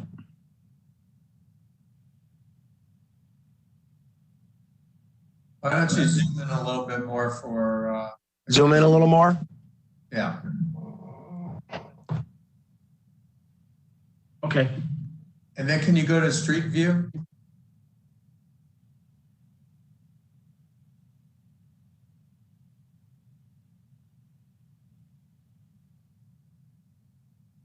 So there we have Planet Fitness. Got it. Okay, thank you. I just tried to figure out how it ties into existing fabric. Yeah, there's my brick two-family that I've refurbished. Doesn't look like that now, though. Right. Thank you. And there's the parking. Got it. Right. It's perfect. Great job. Sorry about that.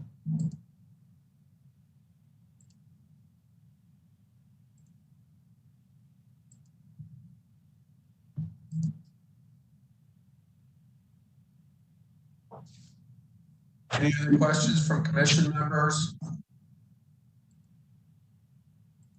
I move approval, Downing. Second, Fluker.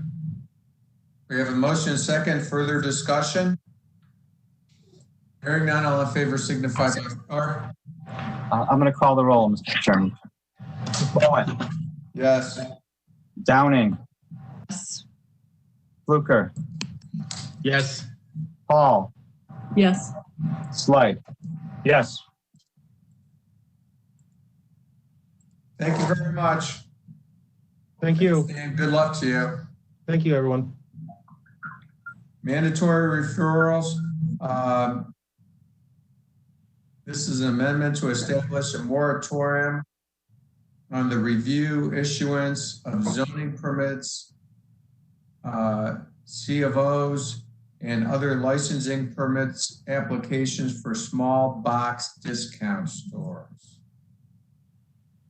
Who's going to be presenting this? Mr. Chairman, we have Shannon Leonard from our office.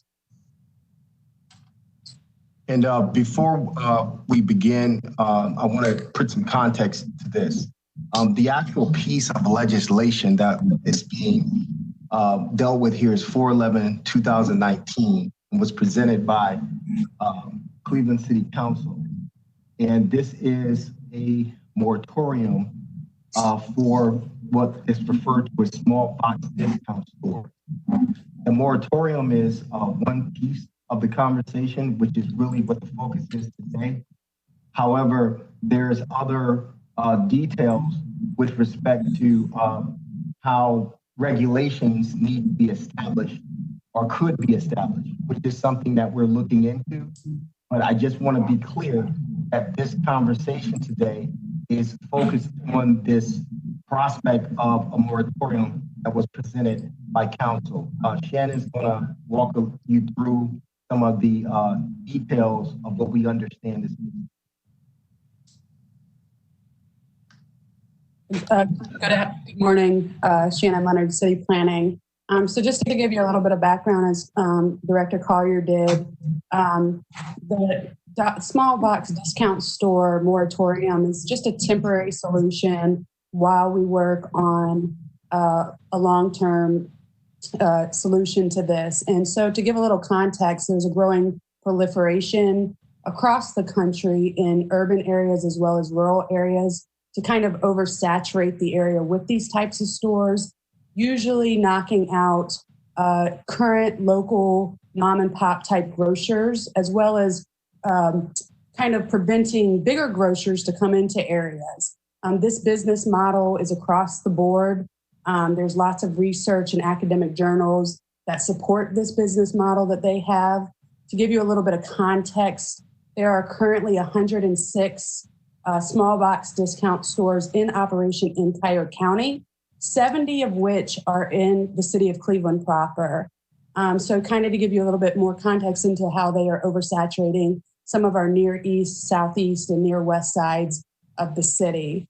There are several sources, that's, the money that goes into these stores tends to go back to the corporations that own these stores rather than to the local economy.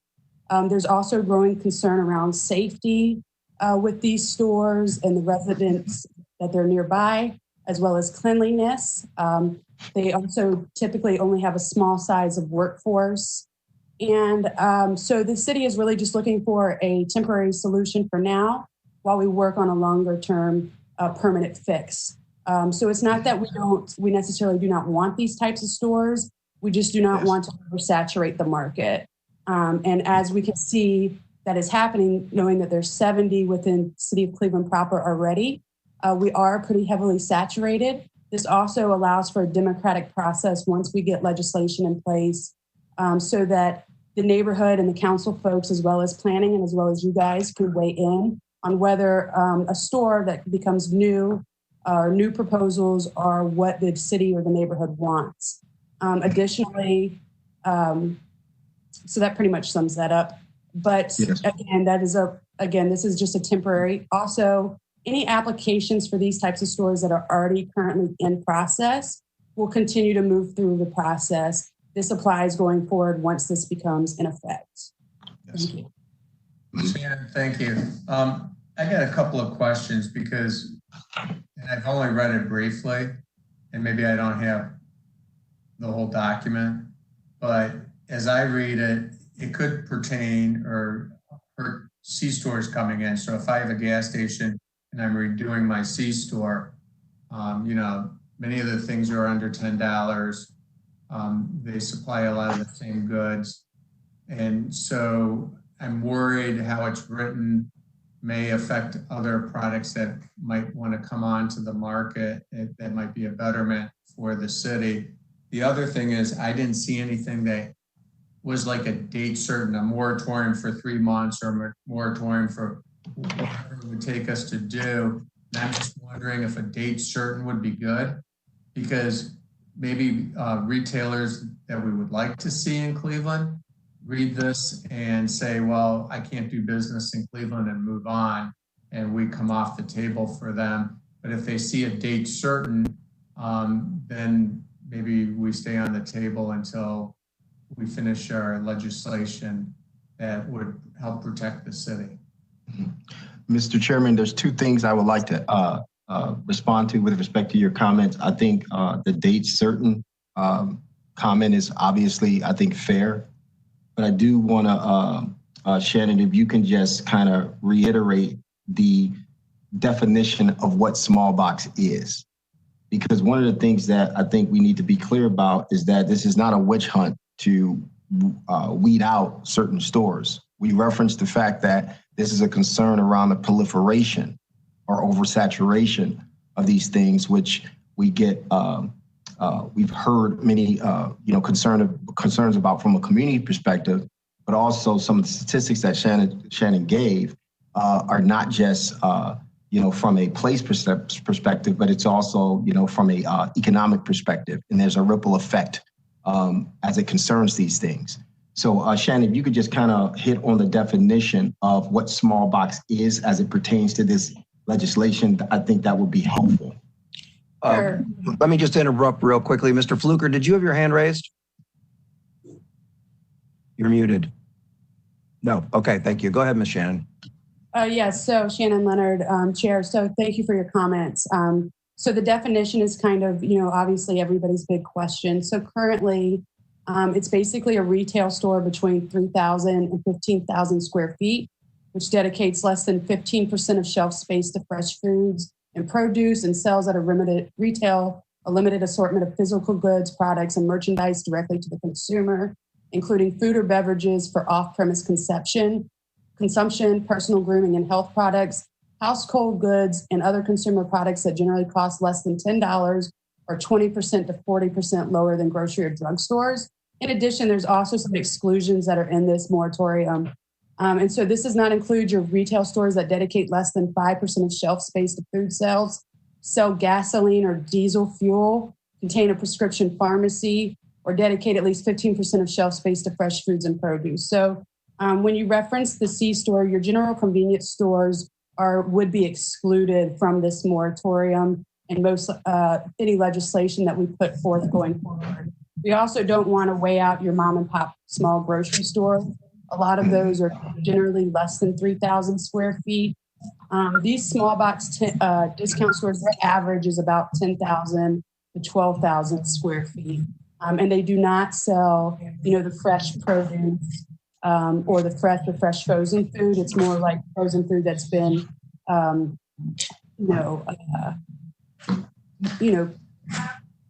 come to the term right now, but it's been processed in some way, canned goods and such. So I think that this moratorium and any legislation going forward would make sure that we were not being conducive to your mom and pop local stores and your other C stores and such, or any type of grocery stores that were to come into some of these areas where these discount stores are saturated. Mr. Chairman, we have Mr. Fluker with his hand raised. I guess, not trying to incriminate or put anyone on the spot, can you give a bit of an example? I'm reading this and I think I understand what you're saying. And I'm not suggesting that we're targeting anything, but it's obviously was written for a reason. Right. And so the moratorium was written by the law department. And so they would like to target the stores that are known to follow this business model, that are oversaturating in their neighborhoods. And so obviously you have a wide range of dollar stores, from whether it's Family Dollar, Dollar General, Dollar Tree, Five Below, Just a Dollar. There's several different types of stores. Those are the corporate names. But again, this applies to all small box discount stores across the city.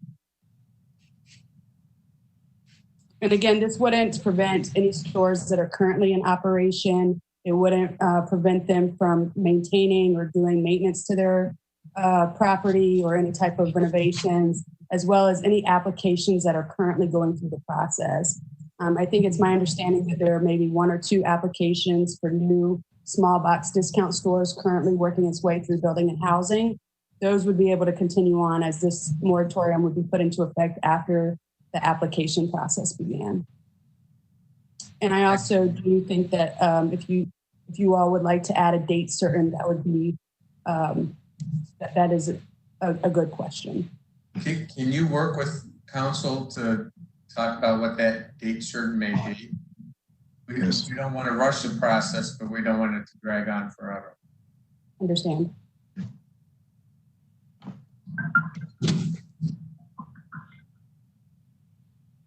Any other questions? Yes, Mr. Chairman, we have Mr. Monroe would like to comment. Mr. Monroe. Thank you, Mr. Chair. My name is John Monroe. I'm with the law firm of Manser Gavin LPA here in Cleveland. We represent General Corporation. Opposed to ordinance number 411-2019 as amended, which would place a moratorium on small box discounts. Dollar General is planning several new events in the city of Cleveland. In fact, we hope one will be on your agenda at your next meeting on June 19th. Obviously, this litigation would thwart those investments or future potential investments. Dollar General owns and operates several stores in the city of Cleveland. Since 2007, Dollar General employs over 150 employees in the city of Cleveland.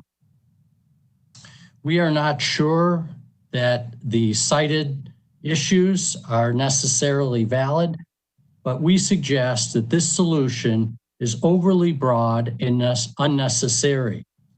It is literally throwing the baby out with the bathwater. I've heard today for the first time the saturation argument, and I would suggest that the city of Cleveland has dealt with this issue in the past, whether it was through drugstores in the early 90s or a gas station in the 50s.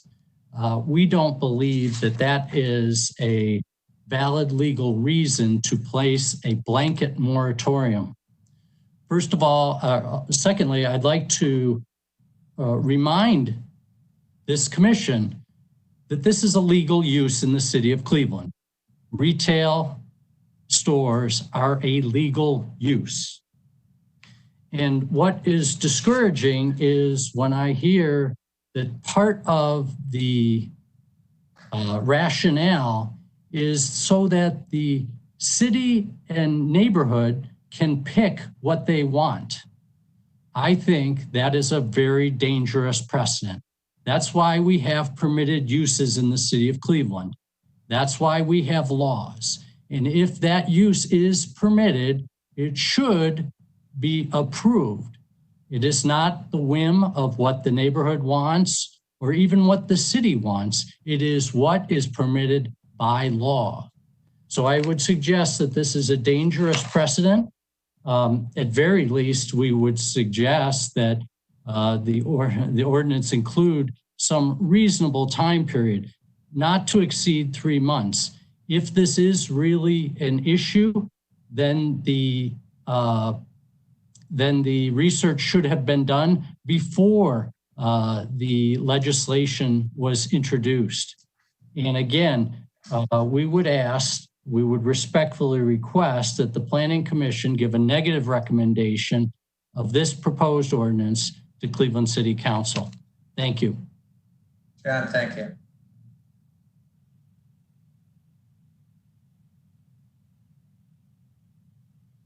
Horace, you got anyone else? You're on mute.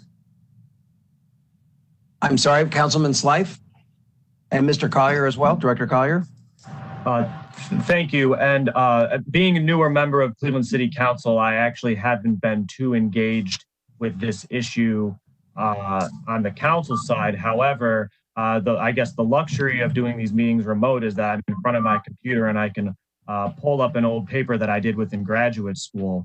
I actually at one point plotted in 2013 the location of stores of this nature across the city, and then through some kind of rudimentary GIS work tried to calculate the population that lived within the market area of that specific store, under the theory that you're not going to drive across town if there's a store a quarter mile away selling the same products or as the same brand.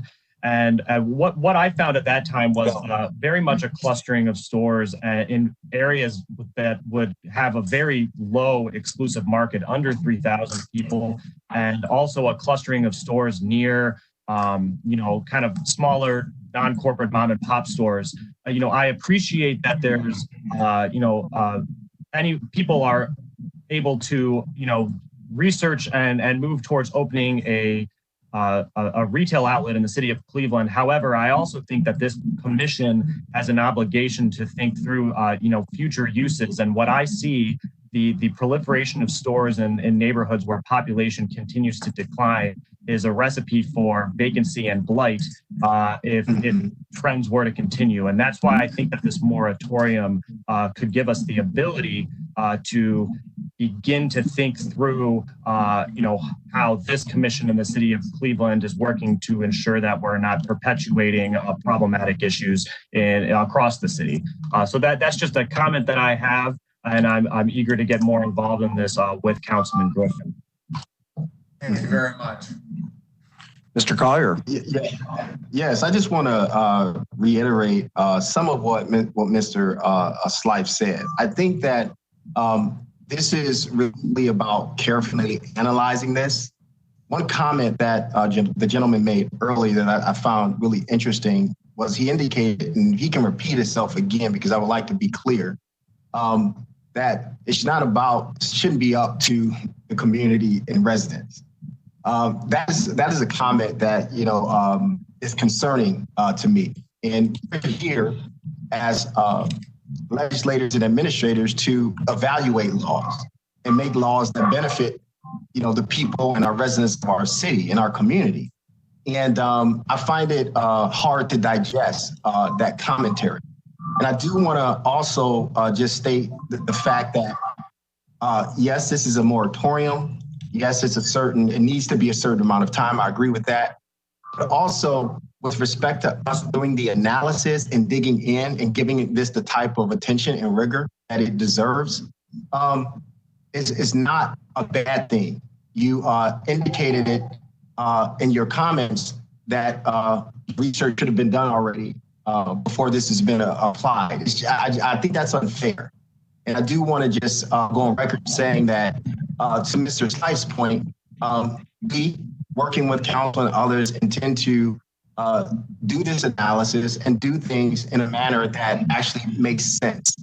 So I think you should be actually, I'm not going to use the term excited, but understand and appreciate the fact that we want to look at this carefully.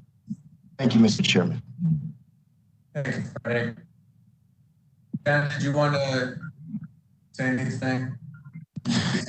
Sure. I appreciate Director Collier's comments. I would just say, I just parroted what Ms. Leonard said. She said we, specifically said down was to let what the city and neighborhood wants. And again, the problem is that's what permitted uses are for. If you don't want to permit certain retail uses in this area, then legislate that and adopt that part of the law. That's the intent. The problem comes when you say we're going to identify this spectrum of retail uses and say, no, we're not going to allow any of them, not now, not for forever, right now as the legislation is written. I think that's a problem. And, if there's future looks at what type of retail is allowed in a particular area, that's appropriate. But I just think a moratorium without a end date to single out this segment of the retail world at this time is not a smart investment. I can't say that if Dollar General says, okay, fine, we'll go somewhere else. And that's investment lost. And I think that's a problem for the city. Mr. Chairman, Ms. Leonard would like to comment again. Yes, go ahead. You're muted, Shannon. Can you hear me now? Yes. Sorry. Okay, so I just wanted to respond. So there has been quite a bit of research and discussions within the various departments that are affected by this legislation. And to his point, there has been mapping that has been done, and I apologize that we do not have the map for you today. But you will notice, as I had stated before, that within Cuyahoga County, there are 106 of these types of stores, 70 of which are within the city of Cleveland proper, out of 59 municipalities. Everything that we do here in city planning has to do with and has these types of review boards to determine across the board what our zoning code permits, yes, or does not permit, but allows the community to weigh in, allows different design review boards and different boards to weigh in, as well as the neighborhood to weigh in.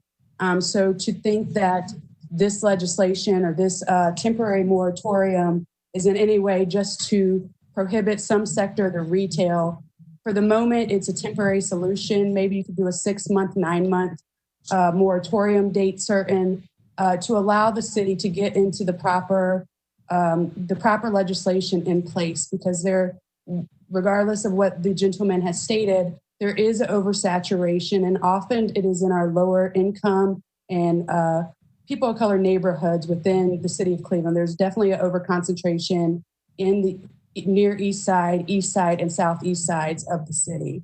And again, I apologize that I do not have the map. By all means, you can all look on Google and look at all the different types of stores, these types of stores, and see it plain and clear. So again, this is just a moratorium. This is a temporary solution. I do agree that you should put a date certain on it that we could pass to council. But again, this is temporary until we get a permanent solution and fixed. Thank you. Thank you. Mr. Chairman, we have Mr. Fluker. Yes. Guys, we're talking about social equity here, and no one stated it. The reality of it is COVID has exposed a lot. And in the neighborhoods, populations who are most at risk, who are African-American, that's what we're talking about. Because I live in Cleveland, and I could drive down the street, and I drive by within a quarter-mile radius, there's $2 or $3 stores. So we're talking about quality of life issues here. We're talking about access and opportunity. So we need to pause and think about it, because it's very important. It's not, let's take off our business hats and talk about how we heal this country. That's what we're talking about. Thank you. Mr. Chairman, we also have Mr. Collier. Did you have your hand raised again? No, I'm sorry. I just didn't take it down. I apologize. Okay. Was it Mr. Monroe? Okay, then. Can I add one thing, Marty? Yes, Ms. Leonard. This is also, as Commissioner Fluker stated, it is an equity issue in the fact that the dollar stores, they do seem to be cheaper, but within these neighborhoods, price per ounce, they come out to be more expensive. So again, just reiterating Mr. Fluker's statements, this is not only an economic issue, but this is also for local business as well as the residents, but also a health issue. And the access to fresh foods is incredibly important.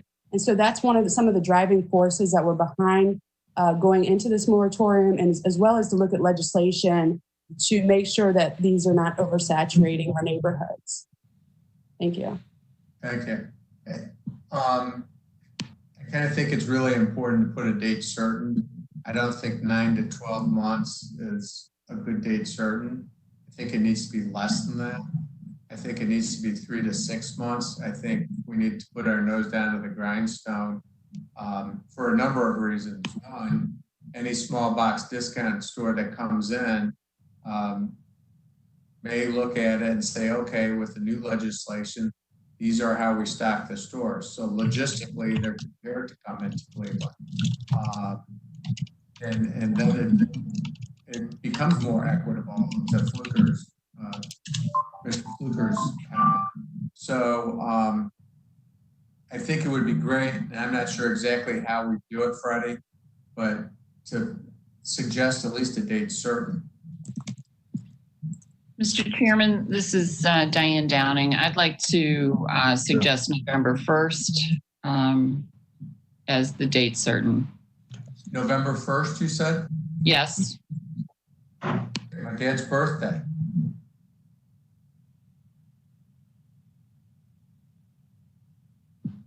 Are you making a motion to approve it?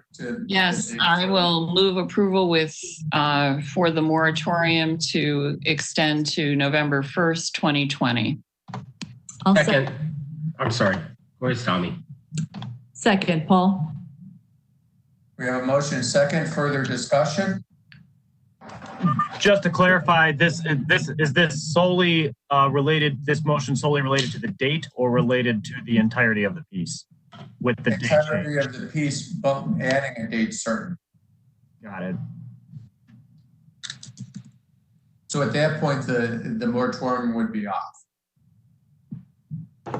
Yes, that was my intent, Mr. Chairman. Thank you. Call the roll, please.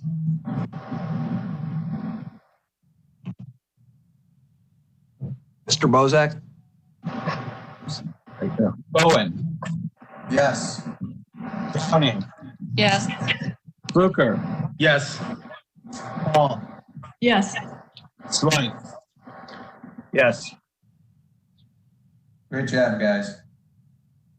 Okay, ordinance number 461, 2020, authorizing the Director of Capital Projects and the Director of City Planning to establish a temporary program for the use of private parking lots, streets, and other public right-of-ways, including on-street parking areas, parklets, and outdoor restaurants.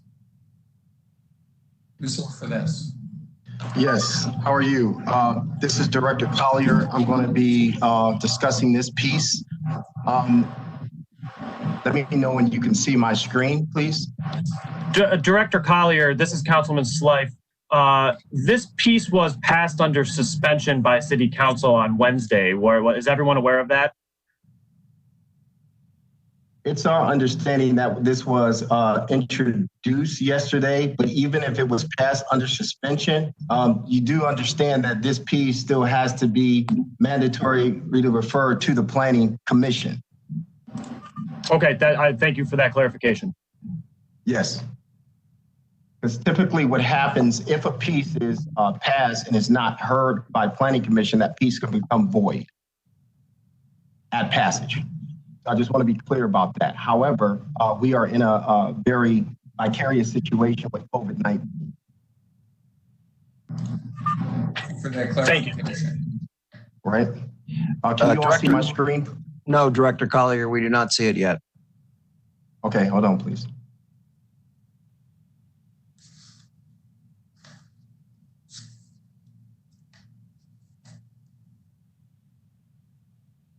Is it here? It's starting now. All right, hold please. Let me know when you can see it. We can see it now. Okay.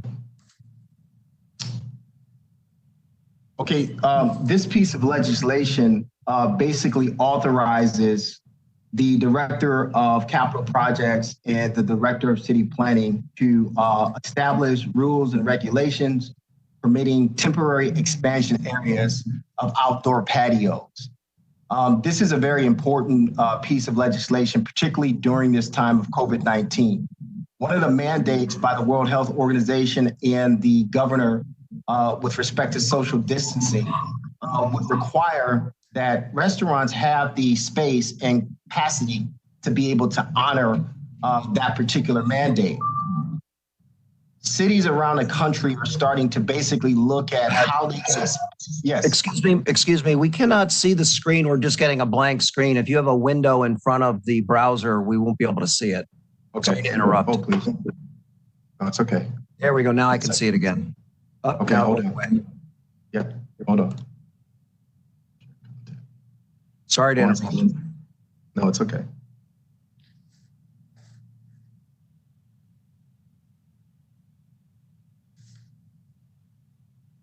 So Maurice, who's the football player in the picture behind you? Football player. There's no football player. Oh, that was my father. Wasn't he a Can you football see? player? Can you see it now?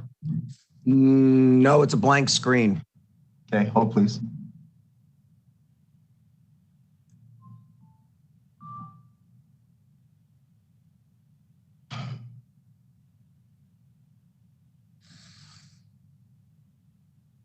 Content.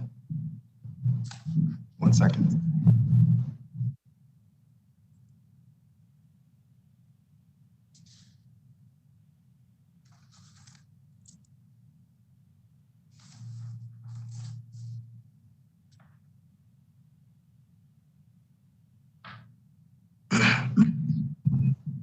All right, should come up momentarily.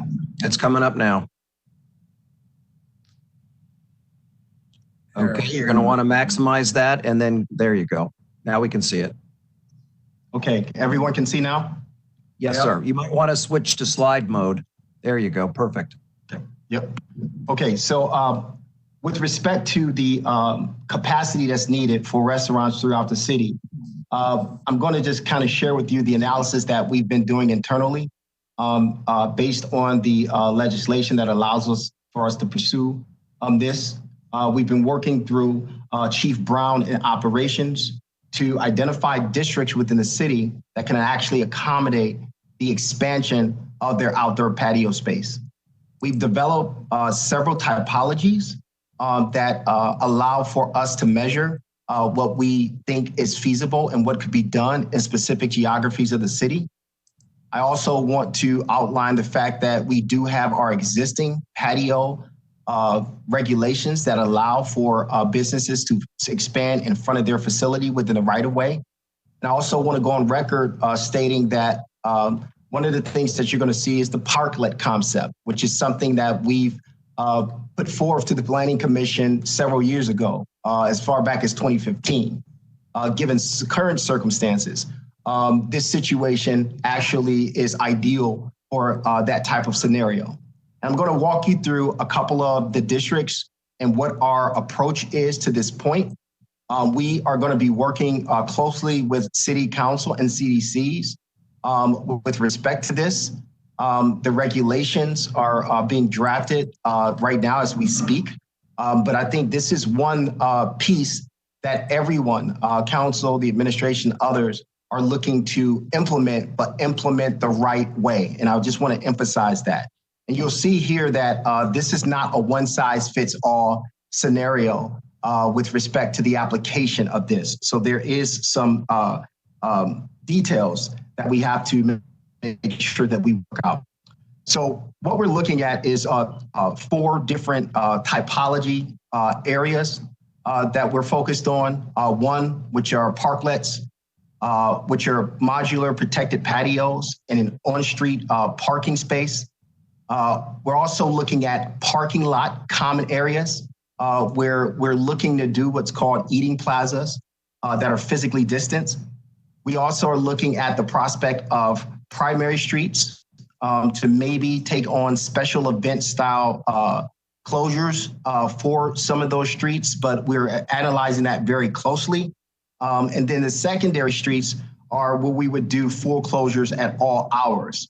The interesting thing is that Cleveland has some pretty good examples of this already, and I'll talk about what a couple of those are. So our existing patio regulations allow for any businesses to add patio space to the front of their facilities in the actual public sidewalk right of way. For the purposes of today's conversation, we're talking about areas beyond that. So we begin to look at some of the key districts in our city that we know have clusters of businesses. And we started to look at areas where we, have some precedent, also where we want to kind of pilot, and I just use that term loosely, some key areas to actually focus on. This is really important for us. Forgive me.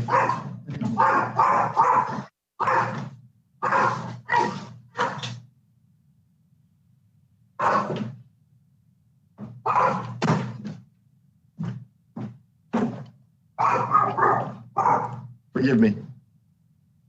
There are certain areas in the city where we are focused on piloting this concept and looking at where we have clusters of dining establishments where there is precedent for some of these interventions, and also areas that are adjacent to public assets and actually do not interrupt public transit. One of those areas that we began to look at was the area around Huron and Prospect, and looking at the fact that there's a cluster of businesses that exist in that area. You can see the red P on the map, which identifies businesses with existing outdoor patio permits. But when you look at the options here, one of the things that we have identified, and this would be considered a secondary street with Huron, is looking at identifying a zone in the right-of-way where we could actually establish tables and chairs, but also allow for traffic to be able to traverse the area, particularly as it relates to EMS and also safety forces being able to get in and out of the space. Just from a conceptual standpoint, this just gives you an example of what the potential could be in an area like this with respect to barricades that have to be organized in a way that literally protects the actual pedestrians and patrons from the actual traffic in the road right of way. The other piece that is very important is the installation of sanitizing stations within these spaces to make sure that people have the opportunity to take responsibility to make sure that they're adhering to safety practices.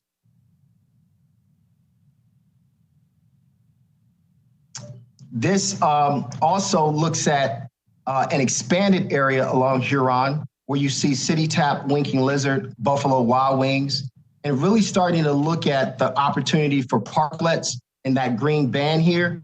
So this is an illustration that shows obviously businesses that have existing outdoor patio areas in the actual sidewalk right of way.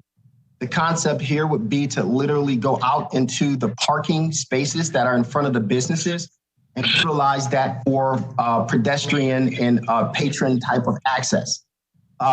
Also, potentially keeping specific parking spaces along the actual corridor. Another area that we looked at for the prospect of parklets is the Larchmere area. So you can see here along Larchmere, you have where the green areas exist, opportunities where you have parking lanes on either side of the street where businesses can actually expand into the right of way and create that additional space for patrons to either dine in or have the ability to line up in an area that gives you the proper spacing gaps needed in order to respect social distancing. Now, one of the key opportunities for closures is presented in Hingetown. There are a couple of really good opportunities here due to the fact that you have a very short street between Detroit Avenue and Church Avenue, and you have a saturation of businesses in that corridor. When you start to look at the opportunity here, you can almost think of it like a food court in a mall, where you go to various countertops, and then you have this common area that people can actually sit down and dine in with the proper social distancing. When you look at this from an aerial perspective, this is a very intimate street. It really creates a great opportunity to provide the proper barriers. And then you can see the tables being spaced 6 feet apart, and also the ADA accessibility going from the dining area to the curb. And also, again, making sure that there's proper sanitizing stations present as well. Another area that is a key focus is the opportunity that Market Avenue presents, which is a similar scenario where you can actually close a street and really leverage the businesses that are in a tight geography, making sure that tables and chairs are spaced appropriately, but also taking advantage of the existing plaza that's there already. And many of the businesses here, as you can see in the red with the red P, already have the outdoor patio permit. So the idea would be to zone off the actual street, set up tables and chairs along the corridor. You would also have your outdoor patio area, your sanitizing stations, and also perhaps expand out depending on the volume of people that would come to a specific district, and being able to leverage all of your space in that particular area. Now, this was a great test case last summer when Market Street was closed. Folks from Ohio City, worked hard to with the city to close the street, and it was a pretty successful endeavor. The other area that we want to highlight, and we're still researching this, is West 25th Street. West 25th Street obviously is bustling with activity under normal circumstances. And one of the things that we wanted to focus on, particularly with businesses that are on main streets, is that pickup and drop-off delivery is critical for businesses at this time. The touch and go scenario is really important. So one of the things that we're examining, and we have to make sure that we understand the legality of this, and the law department is working with us to determine if in fact we can utilize parking spaces or parking lots, particularly ones like this one that's city owned, and we don't know the legality to this, so I want to go on record saying that, but we're exploring this possibility of the outdoor eating plaza. What's interesting about West 25th in this section between Market Avenue and Bridge Avenue is that all of these businesses have rear entrances and exits. Some have patio spaces on the side of them already. For example, Mitchell's Ice Cream, and we know the volume of customers that Mitchell's would typically get. But that rear opportunity creates the potential to expand into parking spaces if we are legally able to do that. So this would be somewhat of a scenario that could happen if businesses were to take up parking spaces to the rear of their buildings. Now, given COVID-19, obviously, vehicular travel has decreased. You see in cities like Los Angeles that their issues with smog have dissipated as a result of this. So there's some really interesting indicators that's coming out of COVID-19 that may be able to help us rethink our streets in the future beyond COVID. So I want you guys to keep that in mind. The other possible component along 25th Street, and for those of you who frequent 25th Street, you already know that on many of the driving nights, like the Thursdays, Fridays, Saturdays, Sundays, you're looking at one lane coming and going because so many cars are parked on either side of the street. So in a scenario like this, where you could potentially do parklets, you'd literally just be taking up those parking spaces along the corridor, and you still have your through traffic and your safety vehicles that can actually traverse West 25th Street. And then the last example I want to highlight is one that is a huge opportunity with respect to Shaker Square. Shaker Square obviously has 4 quadrants, each with businesses in each of the 4 quadrants. You can see that you have the Shaker Boulevard street here, and then you also have the blue-green waterfront line that comes through. But when you look at these quadrants, each of these quadrants are parked. So the idea would be to first gravitate toward the low-hanging fruit, which is identifying the actual parking spaces and utilizing those as expansion areas, but also really thinking about how you would actually do your social distancing, and you would also make sure that you're able to maintain the traffic that comes through Shaker Square. This also looks at the potential to capture the green space that already exists in Shaker Square and look at utilizing those green spaces as your sort of plaza, sort of public eating areas that can actually service multiple quadrants in Shaker Square. And then, of course, we all know that Shaker Square is often closed off, typically under typical circumstances for the actual market. So looking at the prospect of closing the square off in its entirety to service as a expansion area for special events and when you have large volumes of people. And then a couple of more things that I want to highlight that is very important. We have to continue to promote to the public their responsibility in making sure that we curb the spread of coronavirus. So these banners are something that we're looking at to put over the barricades, and also encouraging people to wear face masks. And these are things that we want to continue to work through with council and business owners in your particular districts that are identified here to make sure that we're not just coming up with a solution, but we're coming up with the right solutions, because it's not a one size fits all for each of the districts throughout the city. And we're also looking at doing a online portal potentially for businesses to be able to go on and apply. We're putting out, we're going to be working on a application that's going to be able to be accessed in order to apply for this. And then the last thing I want to highlight is the fact that we're talking about dining today, but there's other things that we're going to start to look at, given the fact that this is a situation that we may be in for some time. So the critical path forward for us right now is, June 3rd, the legislation was introduced and passed or whatever. And then June 5th, the City Planning Commission hearing, which is occurring right now. By next week, we want to begin to finalize our rules and regulations, and then have our actual application form established and really start to begin the engagement process with businesses in the various districts. So that's just an overview of where we're at. We're really grateful that the legislation was introduced and that we're moving on this, because this is something that could be a benefit to businesses. We do also acknowledge the events that have taken place, and we have to discuss the state of some of those businesses in those districts, given what has taken place and what's going on right now. But this is kind of where we are. And Mr. Chairman, I'll turn it back over to Mr. Rulins. Forgive my interruptions with my dog.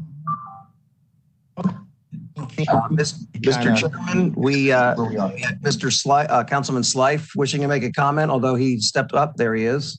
There he is. I was putting milk in my tea. I'm sorry. I do know that Councilman Zone is still on it, and if Councilman Zone would like, he's been so involved in this that before I speak, maybe he'd like the opportunity. Would you like that, Councilman Zone? I can see if you just thumbs up.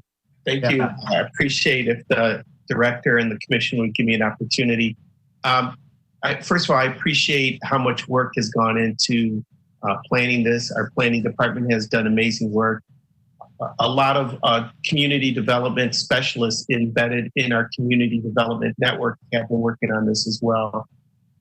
We're ready to go in Ward 15. We've mapped out our sections. I didn't see in the presentation any examples used from Ward 15. It was only Ward 3 in downtown and Larchmere. And I was curious as to when we can start the expectation of implementation.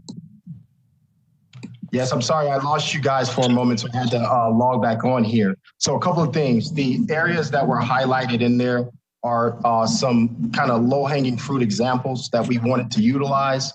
With respect to examples, we probably could have used every one of the 11 districts that we've had highlighted in the presentation. Those were just lifted up as being some key examples of the typologies that we want to demonstrate with respect to what we would measure any proposal that we get against. With respect to implementation, one of the things that I've put on the last slide is sort of what that approach to implementation is with respect to the dates that I provided. I think the most important thing is finalizing the regulations and then the application itself. And I think working with council members, I think is going to be very important with respect to engaging businesses to kind of understand sort of how this program is going to roll out. Thank you, Director. Just a brief comment, Mr. Chairman, then and I'll wrap up. Some suggestions. I think we need to loosen the site plan requirements to require a general site plan. When you require business owners to provide a detailed to-scale site plan, that means many business owners will need to hire an architect in order to put a handful of tables together. What turns out to be a $200 permit now turns into a $1,200 permit because they have to pay their architect to provide that. We should also provide a temporary outdoor restaurant that is 3 feet deep or less on sidewalks that do not require pedestrian diverters. This will make it easier for businesses to put up bistro types of tables. So you have your typical sidewalk, 6 foot wide sidewalk. We should be allowing coffee shops and restaurants to put tables contiguous to their structure next to it, still clearly allowing 4 feet. We can't be as rigid to say, oh no, if it's not 6 feet, the world's gonna end. We need to make it viable so these businesses can still open up. I think we should also eliminate requirements that the applications provided in the various exhibits, photos of existing sidewalk obstruction. This is something that city planning should be able to do and investigate with site visits, Google Street Views, asking applicants to send in photos of areas that, that creates another barrier to the application. So I really hope that the planning department is running this and not MOCAP. MOCAP should really evaluate if all these requirements are even really necessary. I think that I don't want, particularly dealing with this pandemic, we need to be nimble. City of Cincinnati regulated this, put it in play within 6 days. We can do it as well here in Cleveland, and I stand ready to do my part in Ward 15. Thank you, Mr. Chairman. Thank you, Councilman Slide. Thank you, Matt. Mr. Chairman, we have Annie Peace has raised her hand. Like to comment? Hi, Director Collier, thank you so much for the presentation. This is a really helpful overview. I'm curious if there's consideration for whether, is the permitting process being considered, would it be businesses only who would apply, or would there be broader consideration for community groups to apply? And then I'm also wondering if there were costs associated with the permitting and what's being considered there.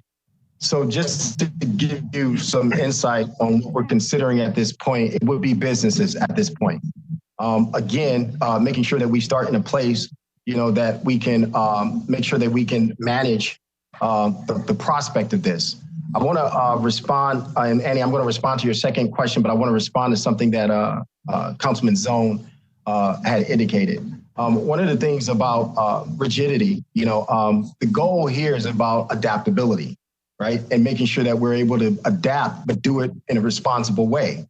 When you talk about Cincinnati and when they did it with Over the Rhine, it was just one area of the city. So they were kind of learning as they go, per se.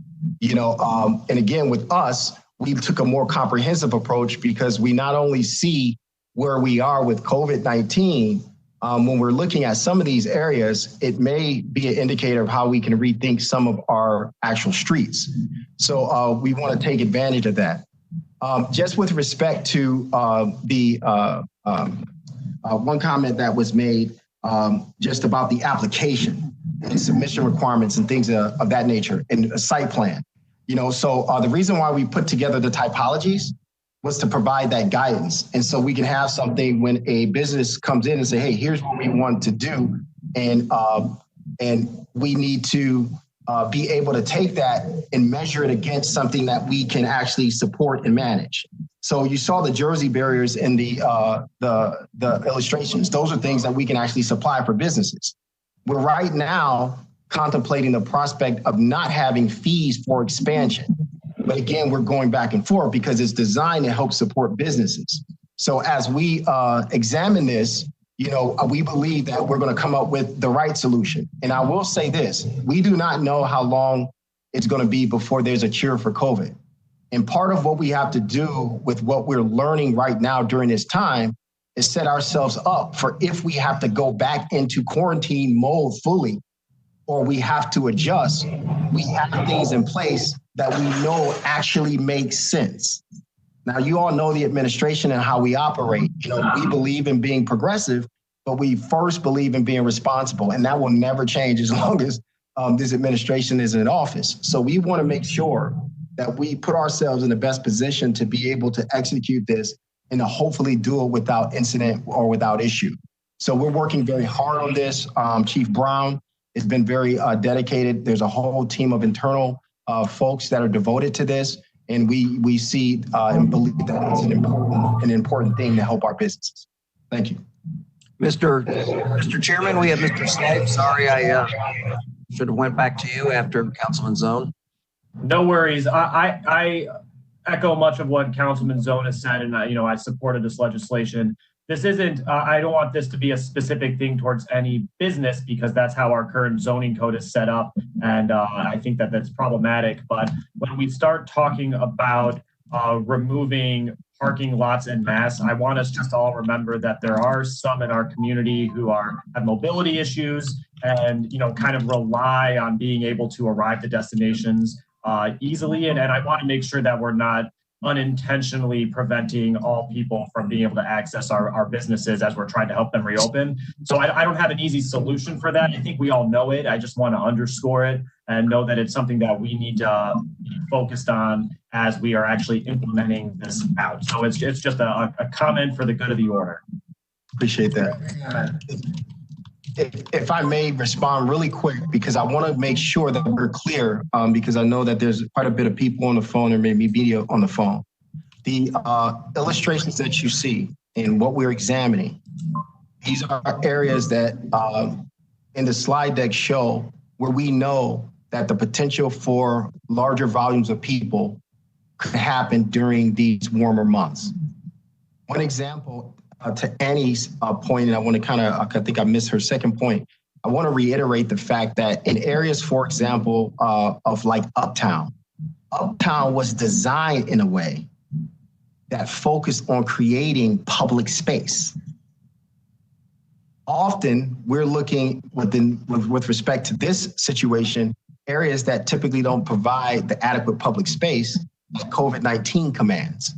So when you look at the Uptown district, for example, and you see how the streets are designed with the large plazas, the pedestrian walkways, those are already outfitted to be able to have the ability to absorb the capacity needed to respect social distancing. This is why street design and creating places is so important in our communities.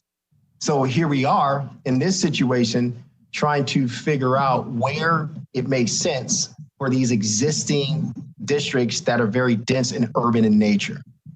So that's the sort of lead in for why we are kind of focusing on some of the districts that we're focusing on. And I just want to emphasize, keep in mind that all businesses in the city of Cleveland can apply for a patio permit. But when you're talking about a situation like this that we're in, we're talking about where the potential exists for clusters of people to congregate that you have to manage. And this is why these areas were identified. So I will say that we are working through this and we're doing it responsibly and thoughtfully. We have several city departments engaged in this activity. So just understand that we want to make sure that we do this the right way. And it's not foreign to us. I just want to be clear to that on that point as well.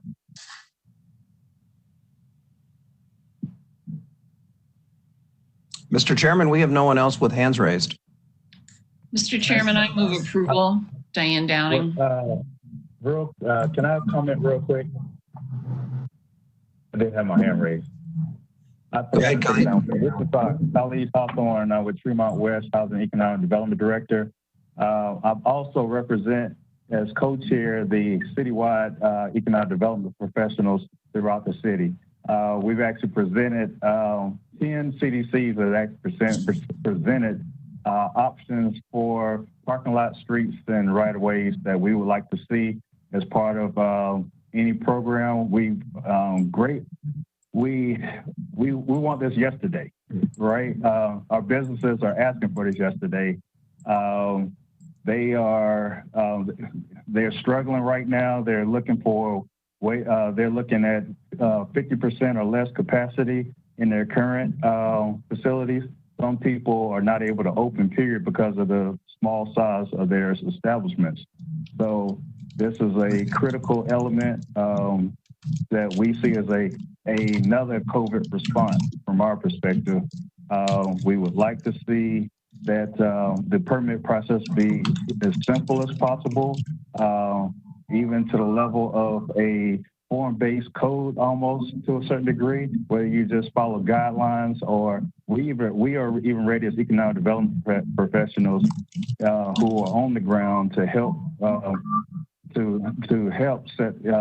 help businesses set these areas up in a way that is safe for everyone and meets the whatever set guidelines that we come up with. Like I said, it just needs to be streamlined, going through the existing permit process with the volume that we're expecting from at least the 10 CDCs and probably more, that it will overburden the current system to put that number of applications through at the same time. So those are things that we would like for everybody to take into consideration as you move forward. I don't know if Corey is on the line. I think he wanted to speak more specifically to Tremont. Khalid, I'm okay. You covered it well. Thank you. Okay. Yeah. So as I said, I have businesses contacted me in Tremont about, hey, let's do this. Let's do it now. And I tell them it's coming and hopefully soon. But like I said, we're entirely in support of it, and we're can't wait to engage with you guys to move this forward. Thank you. Thank you. Mr. Chairman, we have no one else with hands raised. So I think Diane made a motion, correct? I did. Second. Okay, we have a motion and second. Further discussion? Call the roll, Michael. Bowen. Yes. Downing. Yes. Fluker. Yes. Hall. Yes. Slight. Yes. Thank you. Administrative approvals, please take a look. And I take a motion when someone's done looking. Mr. Chair, on behalf of Councilman McCormick, I'd like to ask that Ordinance 369-2020 be tabled. This is related to the cereal food processors property on Merwin Avenue. This legislation was introduced in March. Subsequent to that, it appears that this business has ceased operations. So Councilman McCormick would like to hold off on this to get more information and think through next steps prior to giving Port Control the option to exercise and option to lease. Okay, so this is ordinance number 369-2020. Correct. And so that's number 11 on the administrative approvals. There's a desire to table that piece. Could I make that motion? Sure. Mr. Chairman, Michael has his hand raised. I'm not sure. Michael? Yeah, Mr. Chairman, thank you. Just so you know, the administrative approvals have already been signed by Director Collier. I think the appropriate place to stop the legislation would be when it gets to the appropriate council committee hearing. That's okay. Thank you for that clarification. It's not going to have any impact whatsoever. That's what I'm trying to say. Okay, gotcha. Well, it'll be noted in the meeting minutes. Okay, thank you. Mr. Chairman, we have Mr. Fluker. I move to approve the administrative slate as presented. Second, slide. We have a motion and second. Further discussion. Hearing none, call the roll. Bowen. Yes. Downing. Yes. Fluker. Yes. Hall. Yes. Slight. Yes. Okay, we're moving on to design review. So Far West Design Review, unnumbered Palazzo Restaurant Parking Lot Expansion. Who's here for this one? Mr. Chairman, we have Catherine Holomuck. Hope I got that last name right. Close enough. Thank you. Sorry about that. Hi, Catherine. Hi. Can I have you raise your right hand? We're going to have to swear you in. You solemnly swear to tell the truth, the whole truth, and nothing but the truth, as you shall answer under the penalty of perjury. I do. Thank you. Okay. Thank you for having me here. and I appreciate all the work that you guys have been doing through this whole meeting. Lots of good development happening, and this is part of that development. What I'm going to talk to you today about, and Maurice, if you can switch to the next slide, please. There you go. Thank you. What I'm going to talk to you today about is a parking lot expansion for a new business in the Westtown neighborhood. So right there in the center of your screen is a red square. That parcel there is going to have 7 new parking spaces added to the existing parking lot of the Palazzo restaurant, which is where the little dot is showing there. And this helps to expand that lot, but also expand the opportunities for safe valet for that facility. You want to go to the next slide, please? Chime in here for commission members. That red box that you saw was there was an old apartment building that was falling down, and we gave approval to demolish it not that long ago. Thank you, sir. I appreciate that clarification. And you can see that is also in the district of Westtown. Westtown is right now going through a transit-oriented design study that was partially funded by NOACA, and Chad Dasher, I think, is still on the call and can answer any questions in specific about that project, but that is with Detroit Shoreway and Westtown, and they're looking at the entire neighborhood and had brought that to the attention of the local design review committee. If you want to go to the next slide then, please. As Mr. Bowen mentioned, this was a vacant building that was raised, and this parking area is now a grassy lot, and you can see that off to the far right.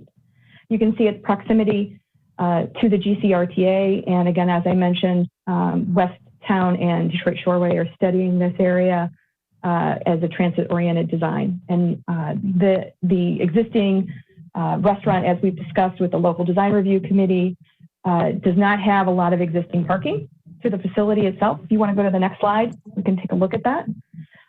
So they do have some about 9 spaces for the restaurant, which is obviously not adequate for the restaurant. However, there are parking spaces around there in the neighborhood that are available if they can get out of the car safely, and not on Detroit Avenue, but actually in this parking lot, to get out of their car safely and valet when they need to. And what this plan will actually do is allow that to do that. And if Maurice, if I can have you go to the next slide too. So you can see that the top photograph is the transportation-oriented design area, study area in orange. And this is pretty much smack dab in the middle of that. And that planning study is underway right now. We did have City Architecture is the design firm that is leading that charge for Westtown and Detroit Shoreway and NOACA. And they are, I'm not sure, but Chad can probably discuss what stages they are in on that planning study if you have any questions. And then on the bottom, you can see the architectural building behind the blue star there. That's the existing restaurant that we're trying to service with this new parking lot expansion. Maurice, can you go to the next slide? Thank you. So this is a layout. The brown is the existing building and the restaurant. The light gray is the existing parking lot. And then to the left, left, it depends on where you're looking at it, but the darker area shown in red outline, that's the new parking lot expansion area. So it does provide 7 additional parking spaces. It also provides a little more room at the front entrance of where people enter the parking lot on Detroit Avenue for there to be cars, to be having people come out of their cars and used as valet. So there's an awning to that building right there at the entrance where you see the one-way entrance into the parking lot. So there's an awning that the restaurant owners can stand there and help people get out of their cars. Again, this is not enough parking spaces for the restaurant to be, to have a parking space for every single restaurant goer, but it does provide some safety improvements to the lot as well as additional capacity when the lighter times of the year. And then additionally, this project is funded by the Northeast Ohio Regional Sewer District through their Green Infrastructure Grant Program. And the brown area that you see off to the right, next to the new parking spaces, is actually a bioretention cell. The bioretention cell is planted heavily with perennials, and it also has trees in the front of it. The bioretention cell provides stormwater management for the new pavement as well as old pavement to the 10-year design storm. So that's a lot, actually. And this is in the combined sewer area of the sewer district. Next slide, please. So this is a before on the bottom. So it's an existing picture and then a proposed picture of the landscaping and what it would look like. Again, the bioretention cell is depressed and it holds water for a temporary amount of time until it can drain into the soils. We do have sandy soils in this area. So we are blessed in Cleveland to have some of those sandy soils in the area, and which helps with stormwater infiltration and reduces combined sewer overflows to our lakes and rivers.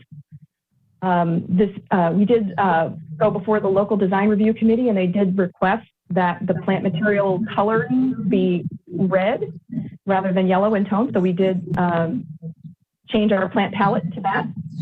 And then they also requested that the trees be a taller tree, a sycamore or an oak.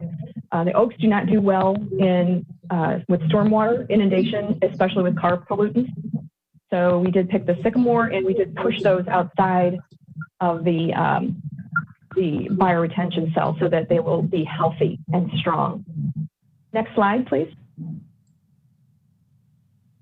And this is showing the different plant palettes. We do have still one yellow color in there. It does provide a little bit of an interest towards the building itself.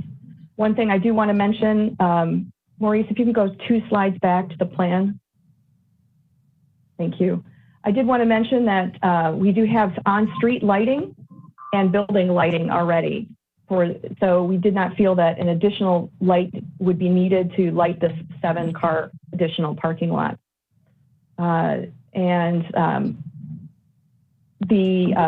parking lot bioretention cell will be managed and maintained by Westtown, and Westtown has been working with the property owner to have a fenced-in enclosure for his existing dumpster and grease trap, which is shown in the lower portion of the parking lot currently. And then also the restaurant owner will be putting in a decorative ornamental fence around the parking lot to match his existing ornamental fence that is along Detroit Avenue. And that was 2 things that were requested by the local design review committee as well. And with that, Maurice, if you can go to the last slide. Thank you. And with that, I'll answer any questions that you do have. Mr. Chairman, we have Mr. Davenport with his hand raised. Thanks, Maurice. Mr. Chairman, Adam Davenport, staff planner for the Planning Commission, and then also wanted to relay some thoughts from the Far West Design Review Committee and give some context or comments that they had for the project itself. The design itself was approved by the committee with the comments that Catherine Environmental Design Group got back to the committee with on some amendments. But they did have a lot of questions regarding the overall use of the lot as a new expanded parking lot for the Plaza restaurant. You could see in the context slides from the beginning, and I'm sure most of you remember what was there before, the apartment building that was directly across from the Rapid Station. So there were many thoughts surrounding transit-oriented development in that context, taking away the apartment building, putting in an expanded parking lot for only 7 spaces and for mostly valet, which according to the restaurant is those valet cars are distributed through the neighborhood and parked elsewhere. So the committee asked a lot of questions about that, a lot of questions about a possible shared service agreement, if you will, with with RTA or with the Cadell Rec Center situated very closely nearby as well. That you could see in the first slide, if you want to flip back to that. There were just a lot of concerns about the land use itself as expanding the parking lot. So I wanted to relay those comments and kind of set that stage. Thank you. Mr. Chairman, we have Councilman Zone would like to make a comment, and then we also have Mr. Fluker. Councilman? Thank you, Mr. Chairman. Mr. Chairman, for the record, this particular parcel is not in my ward, but I represent the entire neighborhood to the north of this parcel, the immediate neighborhood to the east of this parcel, and the majority of the residential neighborhood to the west of this parcel. It was a sad day in the city of Cleveland when we allowed the de-landmarking of one structure that was a perfect example of transit-oriented development. This commission has that stain.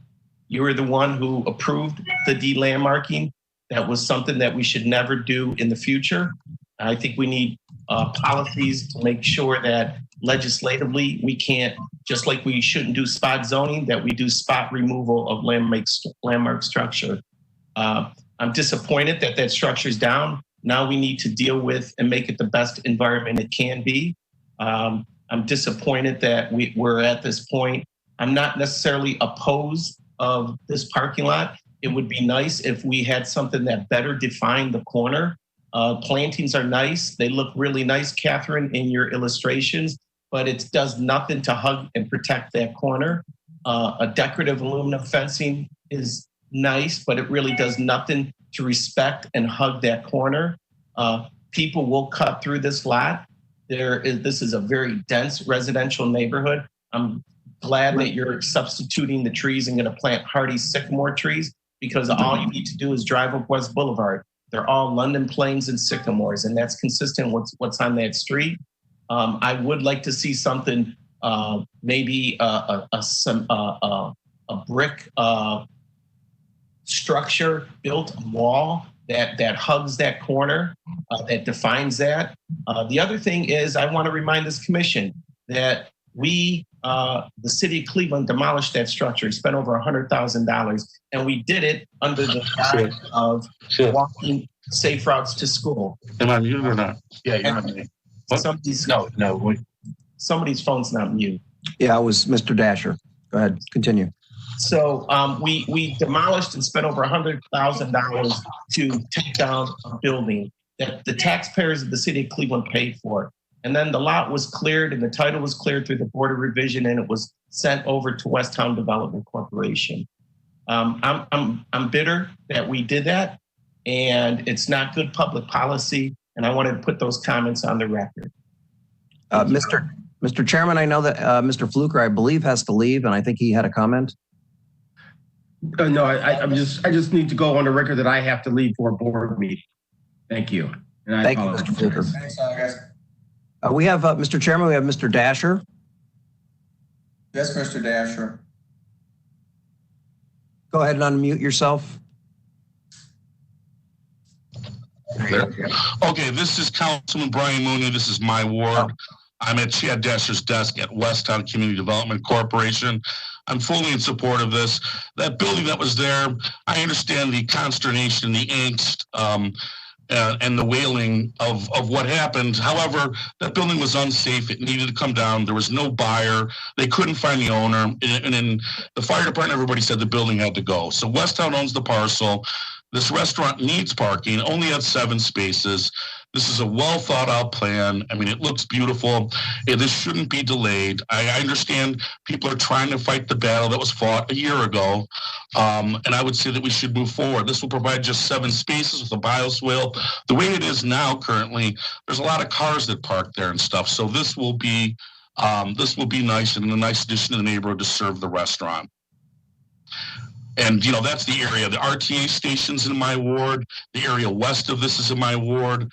The area south of this and north of this is my ward. I know if Westbrook's Matt is around here, but this is my ward. Thank you. Anyone else? We have no other hands raised at this point, unless Mr. Davenport, did you want to make another comment? Your hand is still raised, Mr. Davenport.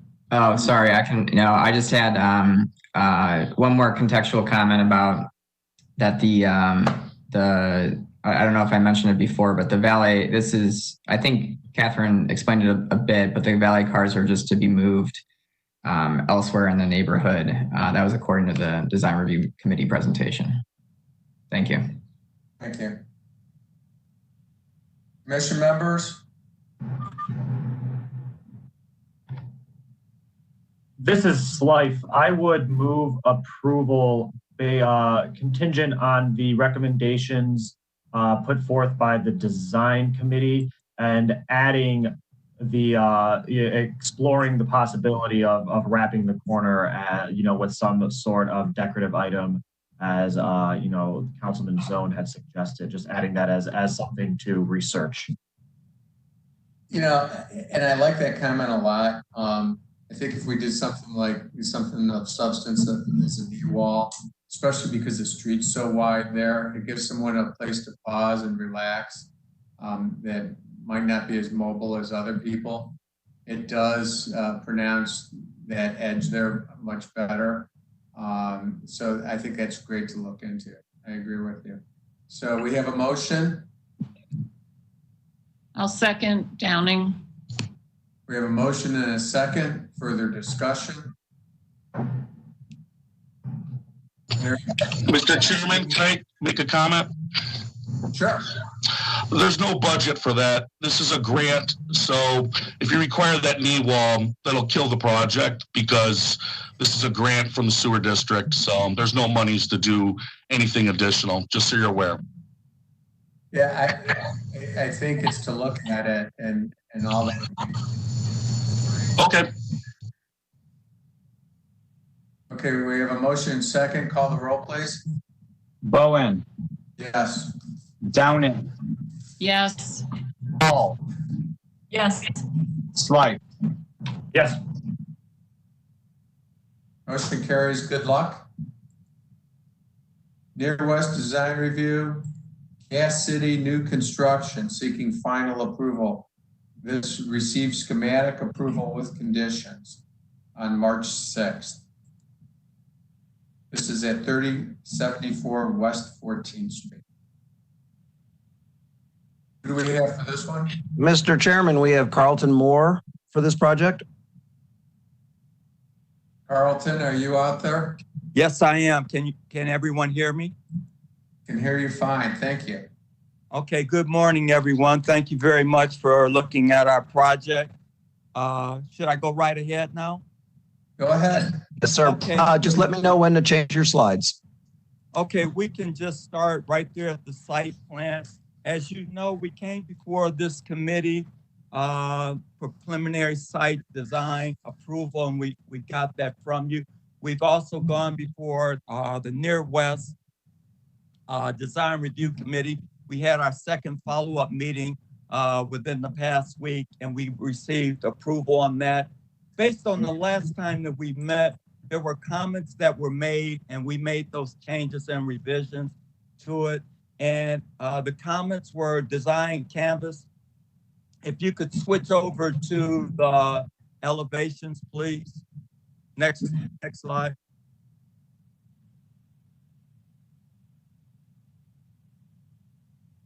Can you see it okay? We can see an elevation. I was saying if you could just, on that slide alone, I'll address issues. Previously, we were using the standing seam metal awnings. It was suggested from the design review committee that we revise that to canvas or either vinyl awnings. They addressed on, if you could switch to the site plan. On the site plan at the northern entrance driveway at the exposed corner along West 14th Street entranceway, consider landscaping or slash benches at that area. And the third comment was right at the intersection of West 14th and Clark, right at the corner of the building, modify the corner of the building at West 14th and Clark Avenue to present a front on both West 14th and Clark. They asked that we consider doing a second gable or dormer on the West 14th facade. Based on the comments that were made from design review, we came back and were able to address each of the issues. The issues that we addressed, we agreed to change the awnings from standing seam metal roof, standing seam metal awnings to a vinyl awning. We added on, hold that elevation right there. At that corner there, we added additional landscaping up against the building. Before we had 8-foot concrete sidewalk there, we reduced that down to 4 feet and added 4 feet of additional landscaping at that area. We also incorporated bicycle racks at that location. For those who would travel to this site, either walking or riding their bike, we've added additional bicycle racks at that location. Also at that location, we've added a monument sign, a pricing sign, as you can see right to the right of that. A pricing sign was added for the design committee's review. If you could switch back to the site plan. On the site plan, the question was raised at the last planning commission meeting. Was the convenience store accessible from both the parking lot side as well as the sidewalk? And yes, it will be, so that anyone walking along West 14th Street, anyone walking along Clark Avenue could access the convenience store from Clark Avenue. You can accessible from pedestrian walking up on Clark Avenue to the convenience store. And to accommodate that, we moved the building off the property line 3 feet so that the entrance doorways wouldn't impede on the public sidewalk area there. Also on the northern, where you see the parking spaces, I think there's 7 parking spaces along the northern property line. It was suggested by the committee that we include electrical charging parking spaces there, and we've incorporated 4 charging spaces, and that where the 7 parking spaces are, 4 of them will be electrical charging spaces. On the elevations, if you can go to the elevation along Clark or either West 14th, it was suggested that we incorporate, not that drawing, the next drawing.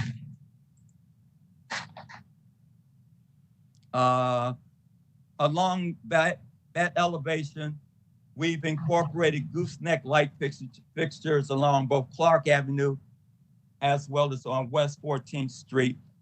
There's no additional site lighting would be needed on this property due to the fact that we have a canopy with LED lighting and it will illuminate the parking area. We just wanted to address the West 14th elevation with gooseneck light fixtures as well as Clark Avenue.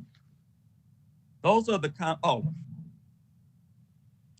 in our past design review committee meeting that we had, it was agreed that we will provide a planning schedule so that they can, so that the planning department will have final approval on what the planning materials would be used at this site.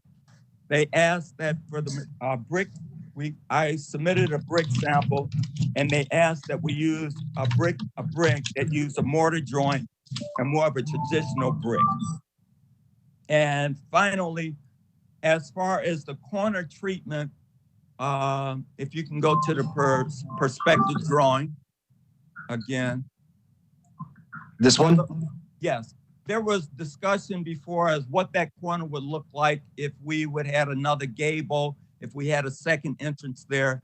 I presented in the last design review committee meeting with Near West what that alternative would look like if we addressed it right along West 14th Street. And they agreed that adding that additional gable or dormer on there made the building look worse than what it presently was. So we agreed, so it was agreed through design review to leave the elevation as it is, but they asked that the signage package come before their committee, and they're asking that a strong signage presence be along for each of the tenant lease spaces along Clark Avenue as well as along West 14th, that with a strong signage package, they felt as if that would bring the attention that's necessary for that corner. And those were all of the comments that we had. We seem to have addressed each one of them from design review, and we were able to get final approval from them for our concept. Also, since the last meeting, we had an opportunity to meet with the councilman regarding this project, and he gave his support for it. He had no concerns or objections to how we were presenting this project at the corner of West 14th and Clark Avenue in his ward.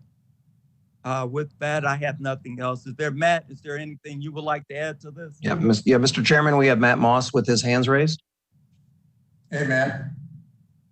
Thank you, Mr. Chairman. I think Carlton did an excellent job explaining both the conditions from the schematic review as well as what the discussion was at Near West. I'd be happy to answer any questions. I just want to make the committee aware that this project follows a huge investment in planning process and involving many partners in the area for the Clark Avenue rehabilitation and reconstruction. That planning process involved the neighborhood residents, the Development Corporation, Tremont West, as well as the city of Cleveland.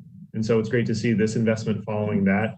It would also be, to my understanding, the first gas station new construction built in the city of Cleveland under the urban form overlay zoning. And so it's exciting to see this tool finally being used in practice for this particular type of use. And I think that the strengths of that regulation really shine in this design. So I'd be happy to answer any questions if the commission has them as well. Mr. Chairman, we have Councilman Brancatelli with his hand raised. Councilman. Hi, good morning or afternoon. I just want to echo my support. This is across the street from, but not in Ward 12. And had seen the design review early on. Appreciate all the changes and upgrades that were made to this particular project. And as Matt said, this really fits the overlay quite well for this district and will complement this area in a very, very positive way. Thank you, Councilman. Mr. Chairman, we have Khalid wishing to comment. Khalid? So just to give the community's viewpoint on this, they still would like this developer to come back at some point in time and talk directly to the owners of West 14th and Clark. But as far as the project itself concerned, everybody loves the site plan, which the urban form overlay dictates. So that minimum requirement is met. There was a lot of discussion around the actual design of the building. And so short of like redesigning it, but the corner was a problem for the community for the most part. It's gone to design review a couple of times and had plenty of discussion around it. There were a couple of different alternatives proposed. It is what it is right now. So Mr. Moore did make some other changes that has been noted already. But at this point, we just want to make sure before it goes to permit that he does have that final meeting with those owners to let them know what's going on in the community. He did go to our Economic Development Committee, who passed it with the who supported it with the notion that who supported it with the notion that they review that corner a little bit more, which we discussed in design review, and also that it go to community. It did not go to Block Club, and the Block Club chairs wanted that final meeting with the owners there as part of the stipulation. So that's where the community stands on this project. And they do look forward to this investment, and it'll be a big improvement over what's there now. Thank you. Thank you, Khalid. Mr. Chairman, we have no other hands raised at this point. All right.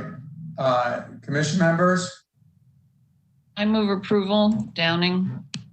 I'll second. Paul? Okay, we have a motion and second. Further discussion? Hearing none, call the roll. Bowen. Yes. Downing. Yes. Paul. Yes. Slight. Yes. Good luck to everyone. Oh, thank you very much. I appreciate it, your input. Fulton Road Townhomes, new construction. This is at 2300 Fulton Road. Mr. Chairman, we have Hannah Cohen from Canez. We have Jillian Hall, Michael David, and Christina. Good morning. Can you all raise your hand so I can swear you in? Do you solemnly swear to tell the truth, the whole truth, and nothing but the truth as you shall answer under the penalty of perjury? I do. I do. Great. Go ahead. Afternoon, everybody. This is the longest planning commission meeting I've ever been at, so I'll keep it as brief as possible.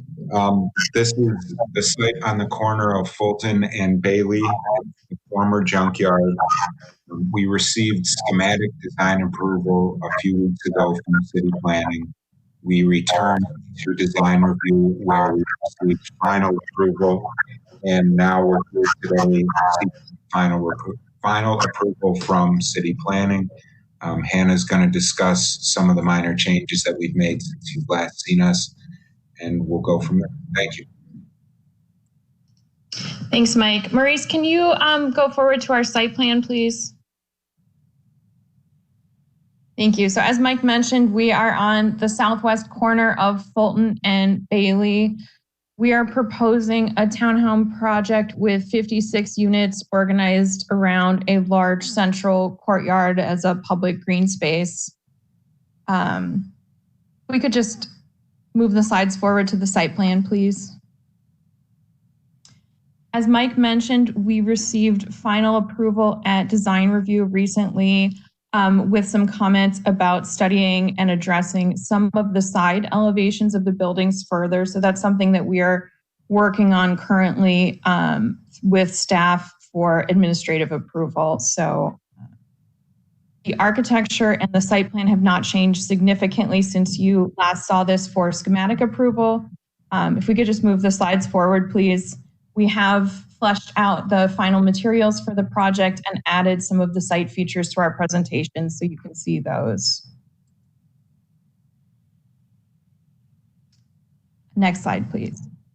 This is our site plan, as I mentioned, with the 56 units organized around the large central courtyard. We're holding a strong street presence on Fulton and on Bailey. We have porches on all of the units that are fronting on Fulton and Bailey to activate the streetscape. And all of the units have some sort of private outdoor space, whether it be a porch or a roof deck or a balcony. Next slide, please. Next slide, please. This is the aerial view from the corner of Fulton and Bailey. So you can see we wanted to keep the architecture respectful of the existing context, but also bring a little bit of a contemporary twist to it. Next slide, please. And if you could just go through maybe all of the elevation sheets, you can see the different building typologies and configurations. The materials are primarily brick and siding. We have a few different colors palette mixed throughout the site, so there is some cohesiveness to it, but it's not monotonous and all the same.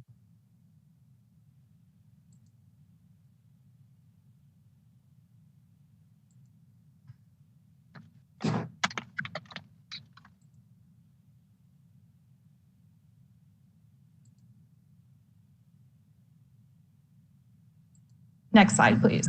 This is our material sheet, so you can see a little bit more of the colors and the textures that we are working with.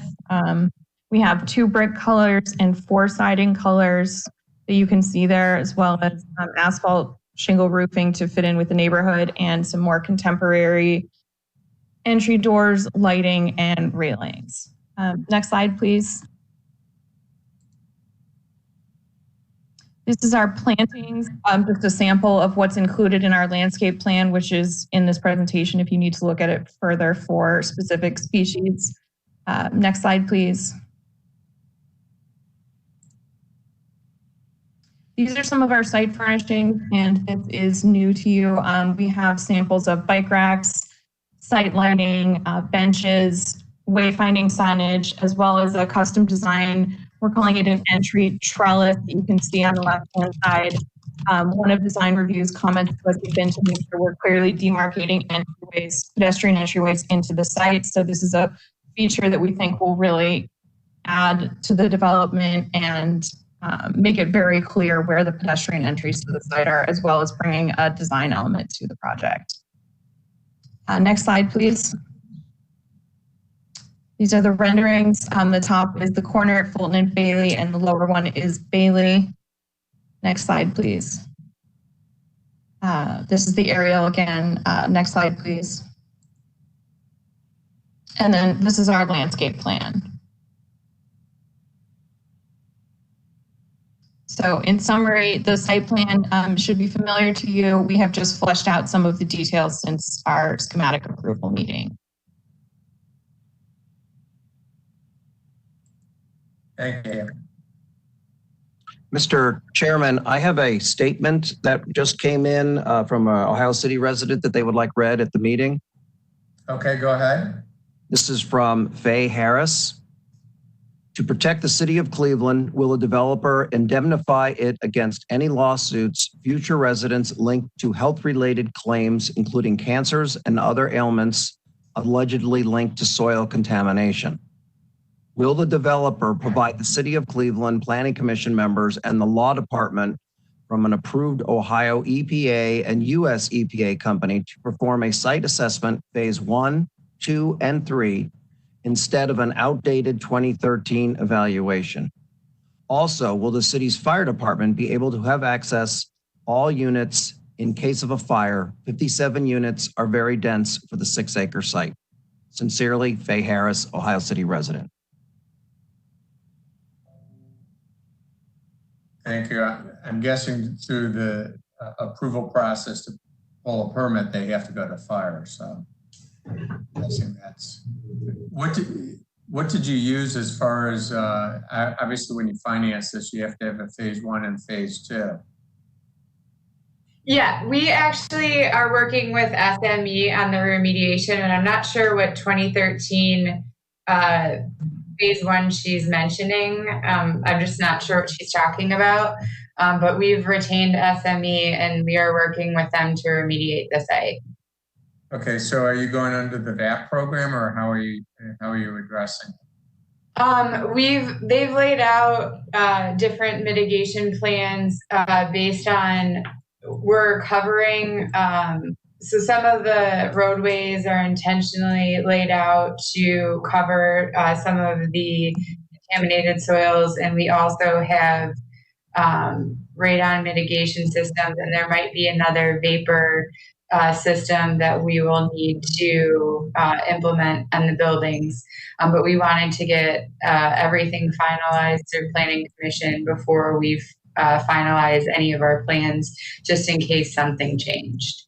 No, I get that, because when you talk about covers and stuff under, getting a no further action and covenant not to sue through the state of Ohio, you want to know what you're building first, because that's how you delineate your coverage and stuff. So correct. She has a good point. It sounds like you're going down that same direction.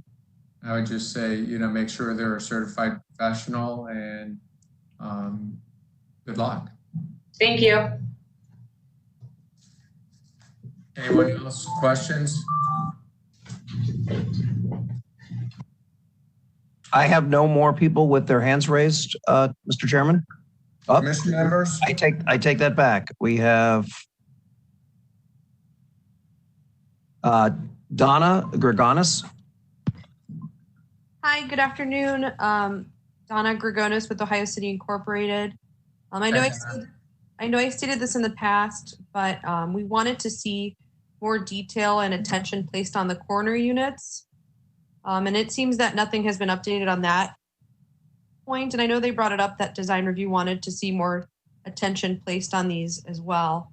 So I just wanted to make sure that we brought that up for the record.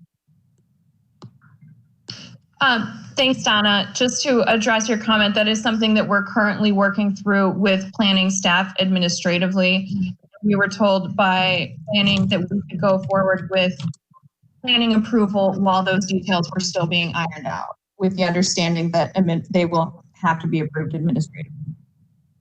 Thank you. Mr. Chairman, we have Mr. Moss with his hand raised. Hey, Matt. Thank you, Mr. Chairman. Yeah, I wanted to thank Donna for bringing that up because that was, I think, an important discussion point with the local design review committee. And just to elaborate just a little bit more, the details of the units, especially that side, the alleyways, you see some units in the central part of the site plan that have a majority of their side face on the street. The design review committee was really concerned about how the final details of those facades will feel because they're so close to the street and because so much of them is exposed, as well as the corner detail on the unit on Fulton. And so I think as staff, we're happy to work with the development team if it's the commission's desire to refine those details to make sure that they're adequate, and of course in partnership with the development corporation to make sure that they're treated appropriately and that they're not that those sides respect the amount of pedestrian traffic that will likely be passing by them and through those street connections. Thanks for your help, Matt. So for the applicant, just so you know, if this gains approval, it would obviously go back to staff for those details. You would need to work out something with Matt and the staff that they believe was the direction of the planning commission and design review. If you were not able to do that, you would have to come back. If you're able to do it, then you could just move forward. You understand that? Yes, we understand that. Thank you. Okay. Commission members?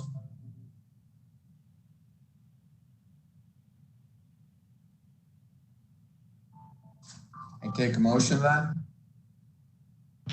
I'm sorry, we have one person that would like to also comment. Okay, who's that? We have Jorge Ramirez. Sir?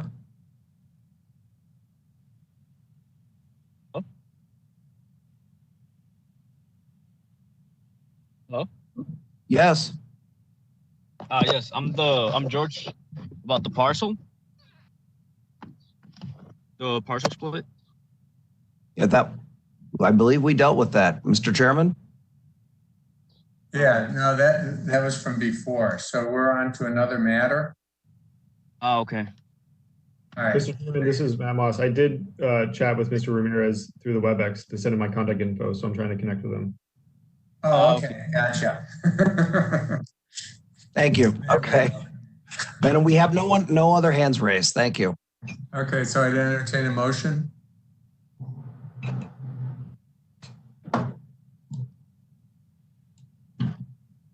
Mr. Chairman, I will move approval of this with, I want to make sure I'm getting this right, including the conditions brought forth by design review. Right, going back to staff. Okay, Yeah. good. We have a motion. Can I get a second? Second, Downing. We have a motion and a second. Further discussion? Hearing none. Call the roll, please. Owen, Yes. Downing, Yes. Paul, Yes. Slife. Yes. Thank you. Good luck. Okay. Design review, St. Agnes, Our Lady of Fatimata, expansion, new addition. Who's here for this? 1 second, please. Yeah, we have Gregory Ernst. We already approved the Wade Park design review, correct? So we're moving past that. Yeah, we did that when we did the.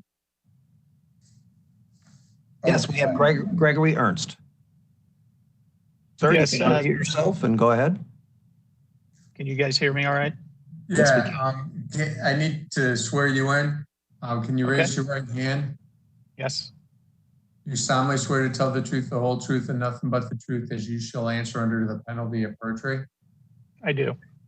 Thank you. Thank you, Mr. Chairman. before you now is a social hall addition to an existing church. The existing church was built in 2015, and the addition is taking down the existing social hall that exists on the east side of the parcel and adding a new 11,200 square foot social hall / gymnasium space. As you can see on the site plan here, we have an additional parking lot to the east that has 15-foot setbacks with appropriate landscape buffers all the way around. And then the building is in the white portion at the center. If you go to the next slide, please. So here is the addition that we are proposing. In the background there on the right-hand side is the existing church. We're using all the same existing materials that match the existing church that was done in 2015. It'll be masonry building with board and batten up at the top portion there. The dormers, the pattern of the dormer windows match what's on the existing church building. And we are extending over the lower portion with the shed roof from the east to the west. If you go to the next slide, please. So it just shows you the massing. We wanted to be respective of the height of the existing sanctuary, which is shown on the right-hand side. The main entrance is shown on the right side underneath the bell tower. And obviously, in order to get enough height for the gymnasium, we kept the pitch of the roof down to 412 to not overpower the existing sanctuary. And I also just feel that this really gives a nice balance to the site and finishes off the building. That project that was started 5 years ago wanted to make it seem continuous and cohesive. If you can go to the next slide, please. So here's a view from the southeast corner. The main entrance to the gymnasium is on the right-hand side. It's shown by the roof protrusion there. And on the left-hand side of this image, there is a courtyard between the existing building and the new building, which if you go to the next slide, you'll see that a little bit better. So this is an outdoor courtyard area for, they plan on having weddings in the new social hall space.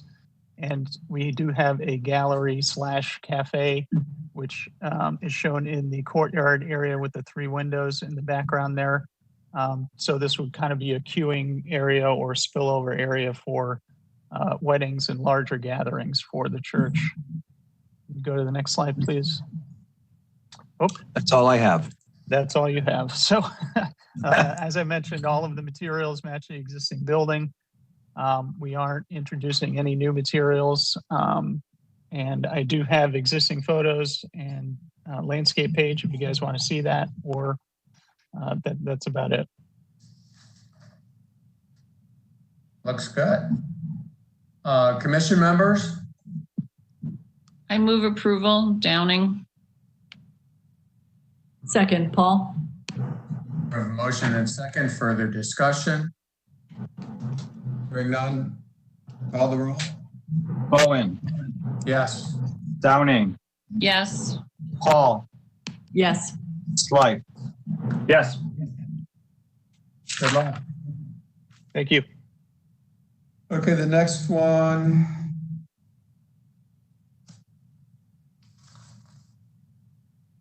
Brooks CCF Biorepository, new construction seeking final approval. Who's here for this one? Mr. Chairman, we have Brandon Klein from Geist Companies. Mr. Klein? Brandon, are you there? I'm not seeing his name in the participant list. Uh-oh. Hello? Hello? Hello? Hello? Yes. Who is this? Sorry, this is Jen Diazio with Geist Construction. So are you going to be presenting this today? I am. Brandon had a conflict with the length of the meeting, so I am prepared to present. Again, your name for the record, I couldn't hear it. Jen Diazio, D-I-A-S-I-O. Hi. Hi. Can you raise your right hand? I'm going to swear you in. Do you solemnly swear to tell the truth, the whole truth, and nothing but the truth as you shall answer under the penalty of perjury? I do. Thanks, Jen. Go ahead. Okay, so we have, I believe you have seen this project once, if not twice before. It was originally on a site a few blocks down. We do have preliminary review. We were back in design review on 5/26, but just a general overview of the project. And next slide, please. Between Cedar, 97th and 100th, the kind of conglomeration of parcels put together. 2-story building, 22,000 square feet, and a partnership between Cleveland Clinic, Hemingway Development, and the tenant, Brooks Life Sciences. Oh, I remember this. Yeah, so I'm not sure how much you want me to talk about from what you remember originally. We worked with CT Consultants, a landscape architect, creating the plan you see here, and I believe there's some more detail on it further on. Drive lane, main access coming in off of 97th with our mechanical yard tucked behind the building. Next slide, please. We went back to design review with our site lighting package. Fairly simple on the building at the entranceways and some on the south facade. And then pole lights, obviously, in our parking lot areas to keep that lit. Next slide, please. So the heavier blue line here is our consolidated parcel and the reference to the neighbors next to and to the south of us for your reference. Next slide, please. And some context of where we are, what is there now. Looking east and west at the site. Next slide, please. Our neighbors, the GCIC, IBM Explorus, and the parking garage. Next slide, please. Overall civil site plan, not as pretty as the colored one, but lots of detail on it for you. Next slide.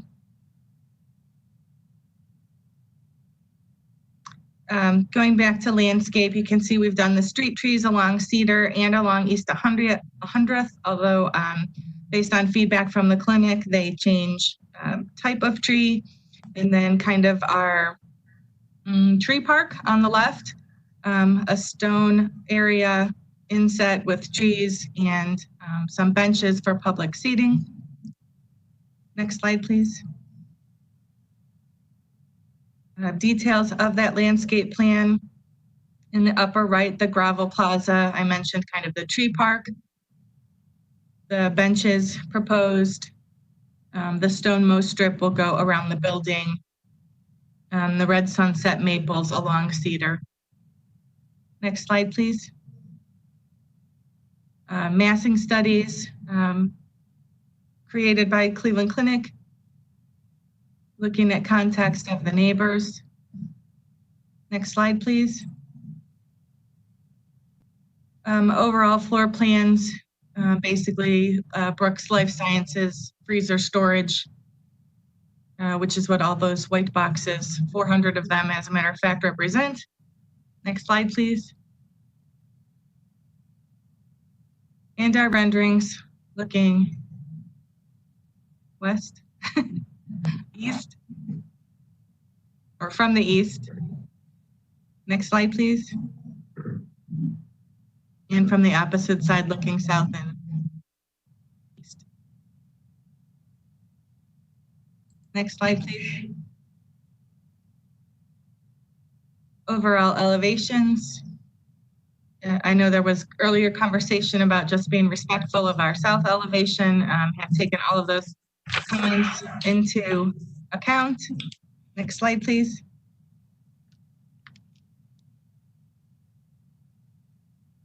Materials for the building. We have a combination of champagne and clear anodized mullions. The majority of the building in that GRFC, get the letters right, cladding in a white spandrel glass, pretty straightforward. Next slide, please. And you'll see this slide in the next few, the detail we have put in place to the glass, the depth, the mullions, just creating detail in that large glass facade. Next slide, please. And here you can see those details. Thank you. Next. Next. We did also discuss signage with design review, and on the east and west elevations, these were blessed at design review for location and concept. Next. Some details on the mechanical yard, obviously kind of large and a concern for most. We are building it out of masonry, white smooth, and the galvanized grates, a little more decorative than your typical board on board, will look very appropriate for the neighborhood. Next, please. And similarly on the dumpster enclosure. I think that wraps up the presentation. Okay, a couple sheets of what you had previously seen, not very different from what we're showing today at all. So I will just address the three changes from design review. One was that they had requested we move the location of some benches, which we have complied with. They asked for an electric pole box, a utility box to come out of the tree line on Cedar, which we are fine complying with. And they talked about adding pedestrian level signage at the front door or on the site. And we do not have that fully designed, resolved yet, but we are fine with going ahead with that. Okay, and that can be reviewed by staff. Commission members, any questions? Yeah, I move approval with the recommendations from Design Review Incorporated. I'll second. In a second, further discussion? Hearing none, call the roll. Bowen. Yes. Downing. Yes. Paul. Yes. Slight. Yes. Thank you. Good luck. Thanks, everyone. Thank you. Thank you. Proposed demolition of a two-story mixed-use building seeking final approval. This is at 6923 Union Avenue. Hi, good afternoon, everyone. Who do we have here? Wu Jun from the city of Cleveland. Okay, Wu, since you're an employee, I don't need to swear you in. Yes, sir. Yes, this is the proposed demolition at 6923 Union. Next slide. We'll just go through some of the pictures. We can go to the next slide, please. This is the site location is off the corner of Union and 70th. Slide. Just a little bit closer picture. Next slide. We'll show you the exterior photos of the site, building. Next slide. These are some of the interior pictures. Next slide. Again, more interior pictures and one more interior picture. Next slide. And we will, parcel will be graded, seated per city Cleveland specifications. Well, there's nothing wrong with that one for architectural detail, that's for sure. Second. Okay, we have a motion and a second. Further discussion? Call the roll. Bowen. Yes. Downing. Yes. Paul. Yes. Slight. Yes. Okay, the next one is a proposed demolition of a one-story building, commercial building, seeking approval. This is at 7911 Carnegie. Who do we have for this one? Mr. Chairman, we have, looks like Robert Abramovich. Yes, I'm here. Can you hear me? We can hear you. Okay. We also have another case that's part of the. Go ahead. Do you solemnly swear to tell the truth, the whole truth, and nothing but the truth as you shall answer under the penalty of perjury? I do. Thank you, Robert. Mr. 1 second, please. We have Mr. Whitfield that raised his hand. Did you have a brief comment beforehand? During the presentation, thank you. We are in support of this project and have been working with Mr. Abramovic for about a year. So I will, if I need to be sworn in, that's fine. If not, we'll let continue on. Thank you. We have two. The following property also is part of the a separate case. So I don't know if you want to hear them consecutively or together. I'll leave that up to you. Well, let's hear one at a time because we got to take motions one at a time. That's fine. Next slide, please. So northeast corner of East 79th and Carnegie Avenue. This is an overview at the district level. The property or properties are highlighted in red on the left-hand side of the screen. Next slide, please. A close-up aerial, again, northeast corner of East 79th and Carnegie. The property that we're talking about right now is 7911 Carnegie, and it's the building on the hard corner, identified on the aerial. Next slide, please. The demolition application is part of a greater redevelopment of the property. This slide talks a little bit about the redevelopment, but a financial center on a to-be consolidated lot of approximately 0.8 acres. Next slide, please. Again, the existing structure at 7911 is a vacant commercial building. It was at one time a gas station, I believe, an oil change facility, and most recently a check cashing facility. Next slide, please. Existing conditions. So heading east on Carnegie, we've in the inset in the photo identified the site on the corner. Next slide, please. And then this is heading west on Carnegie. Next slide, please. We'll skip over this one. Next slide, please.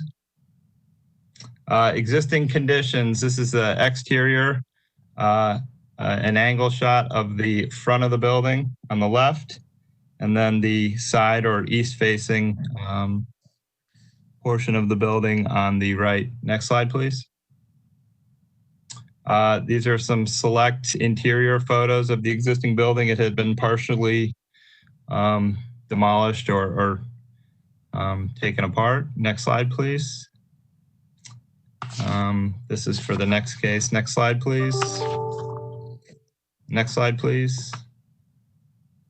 And then this is a proposed site plan that was presented to the Euclid Corridor Committee. And I will say that at that meeting, there was some discussion and a relatively strong preference to relocate the building up to and along the street front in more of an urban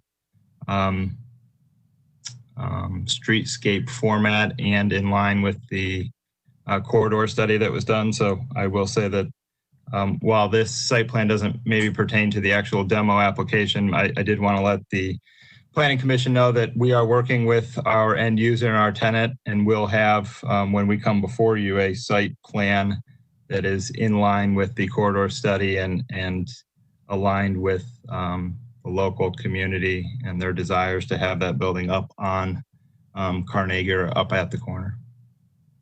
And that's the end of the presentation for 7911 Carnegie. Thank you. Commission members? I move approval. Downing.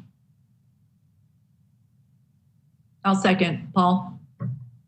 Motion and second. Further discussion? Hearing none, call the roll. Bowen. Yes. Downing. Yes. Paul. Yes. Slight. Yes. Okay, Robert, we're going to move on to the 2.5-story building That's on 2061 East 79th Street. Okay, if you can back up to maybe the third slide.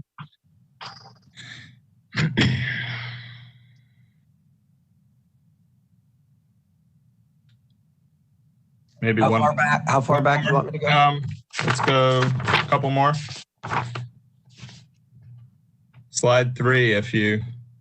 Oh, slide 3. Okay. Yeah, I just want to show the aerial. There you go. Okay, so aerial 2061 is the orange brownish single family home.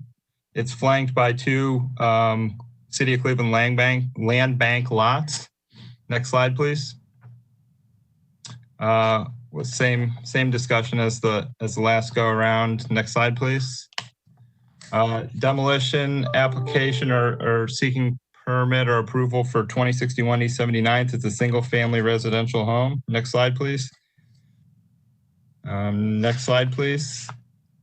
Next slide, please. The single family home is shown here on a street view from southbound East 79th Street. The land bank properties that I mentioned are shown in the photo. That is the home. Next slide, please. Next slide, please. Next slide, please. These are exterior photos of the existing home. Next slide, please. Interior photos of the existing conditions at the 2061 East 79th. Next slide, please. And then the site plan that we spoke of on the prior case. These are some elevations, architectural, and then there's also some color elevations if you continue to scroll. A proposed floor plan. But we will be coming back with a full and thorough package for our full planning commission approval. Thank you. Thank you. Commission members? Move approval, Downing. Second, Slife. We have a motion second. Further discussion? Hearing none, call the roll, please. Bowen, Yes. Downing, Yes. Hall, Yes. Slife. Yes. Good luck. Thank you. Have a great weekend. You too. Thanks. Downtown Flats Design Review, Flats Platform Tennis Center, new construction. Kent Whitlock, huh? Kent, are you there? How you doing? Good, how are you? Good, good. Thank you for having us in this jam-packed agenda. We try to save the best for last, right? Of course, of course. I'd like to thank Mr. Collier, Chairman Bowen, commission members, ladies and gentlemen. Thank you for having us. We really appreciate it. I'm going to have to swear you in, Kent. You Yes. solemnly swear to tell the truth, the whole truth and nothing but the truth, as you shall answer under the penalty of perjury? Yes. Thank you. Thank you. Chairman of the board, we're the Cleveland Platform Tennis Foundation. It's a group of about 11 guys and gals who formed a board to raise money and bring paddle tennis to the city of Cleveland for people who otherwise would not be able to play paddle tennis. We're lucky enough to have negotiated a great deal with Cleveland Rowing Foundation as a tenant to be on their property to kind of create this. We've got a lot of recreation down in the flats. As you guys know, we have volleyball, we're gonna have paddle tennis, got Cleveland Rowing Foundation. So there's a lot of things that we are moving forward with in the city of Cleveland, with your approval, of course, to kind of create this recreation atmosphere down in the flats. Next slide, please. Next slide.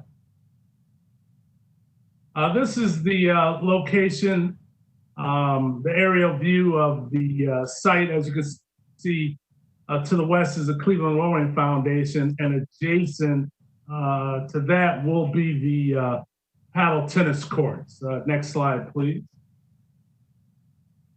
This is looking northwest down British. Next slide. This is looking south directly into the site. Next slide.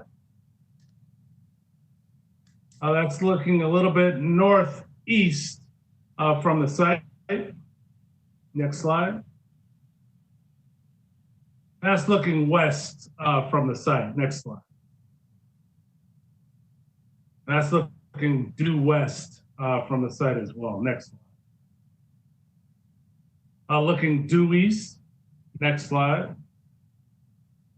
And this is the aerial site plan of the proposed paddle courts and what we call is a warming hut in the middle. As you can see where it comes down from British and meets British and Fall Street on the Cleveland Rowing Foundation property. Next slide, please. Next slide.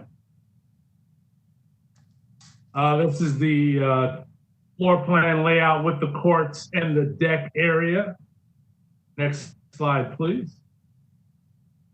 This is some detailed drawings of actually the platform tennis court. Next slide, please. In section, next slide, please. And this is the elevations of the warming hut. Next slide, please. Sections of the warming hut. Next slide, please. Signage, we got the direction, our board agreed to the orange, and the design review before this agreed the orange is the best signing as well. Next slide, please. And this is, you can just start to see the form of the building and the courts coming together in the rendering. That's the main entry. Next slide, please.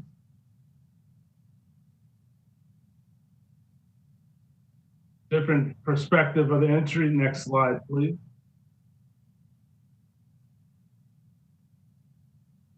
Entry and deck, stairs to the entry. Next slide, please.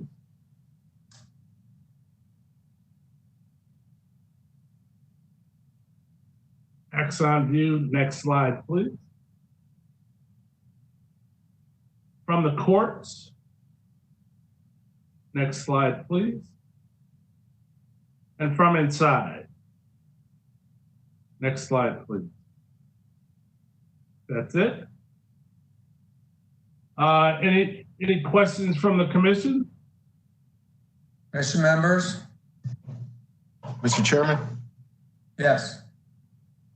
Director Collier, I do have one question. A great project. But one of the things with respect to the Cuyahoga River Valley that we want to see happen is to ensure that it's accessible. So the question I have is more programmatic. Is this facility open to the public or is it private? It is public. Great question. It is public. We are emulating the model of urban squash. That is the charge because paddle tennis is a country club sport, and we are bringing it to the city of Cleveland as a public court facility with membership, but it's going to be accessible to people who have never played paddle before with programs. That's great.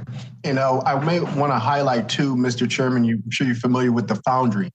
They do a lot of great programming with CMSD and urban youth to expose kids to rowing. So they may be really a good, they're obviously a neighbor because they're not far from you, but they would be a good model to kind of emulate with respect to making sure that the exposure to this, you know, reaches all folks in the city of Cleveland. Correct. Agreed.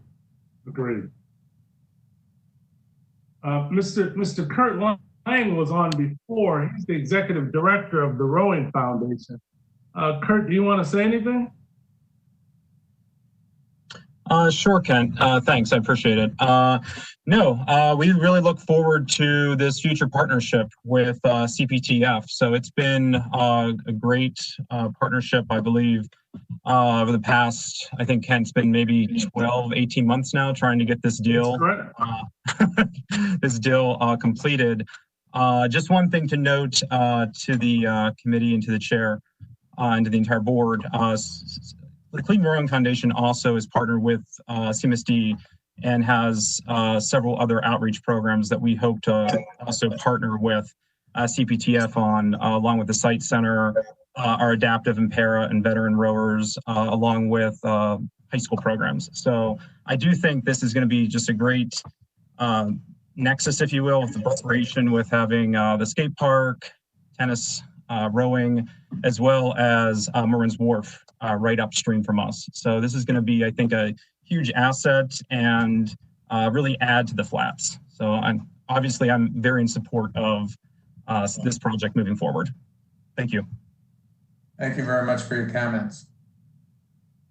Mr. Chairman, this is Stami Paul. I just have a question. I can't tell by the renderings, but are the tennis courts accessible for wheelchair, and is the complex wheelchair accessible? Yes, it is. Yes, it is, as you can see in the plan. As you can see in, we have I think the second page, we back. This, we started with an elevator ramp, not an elevator ramp, a lift that we're most likely gonna move in the front because we've negotiated with Cleveland Rowing Foundation an exact fit. So we're gonna slide that in next to the stairs on the front. It'll be more it'll be better for us because we don't own the land. So that's gonna move to the front stairs of the entrance. Yes, we have wheel access, it's handicap accessible. Yes, it is. And it's 5 foot in between all the walkways to get to the pool. Thank you. Yes, ma'am. Mr. Chairman, we have no other hands raised at this time. I move approval. Downing. Second, Paul. We have a motion and second. Further discussion? Hearing none, call the roll, please. Bowen, Yes. Downing, Yes. Paul, Yes. Slight. Yes. Thank you very much and good luck. Hey, thank you very much, guys. You have a great week. Take care. Yeah, you too. Nice to see you. You too. We have a special presentation.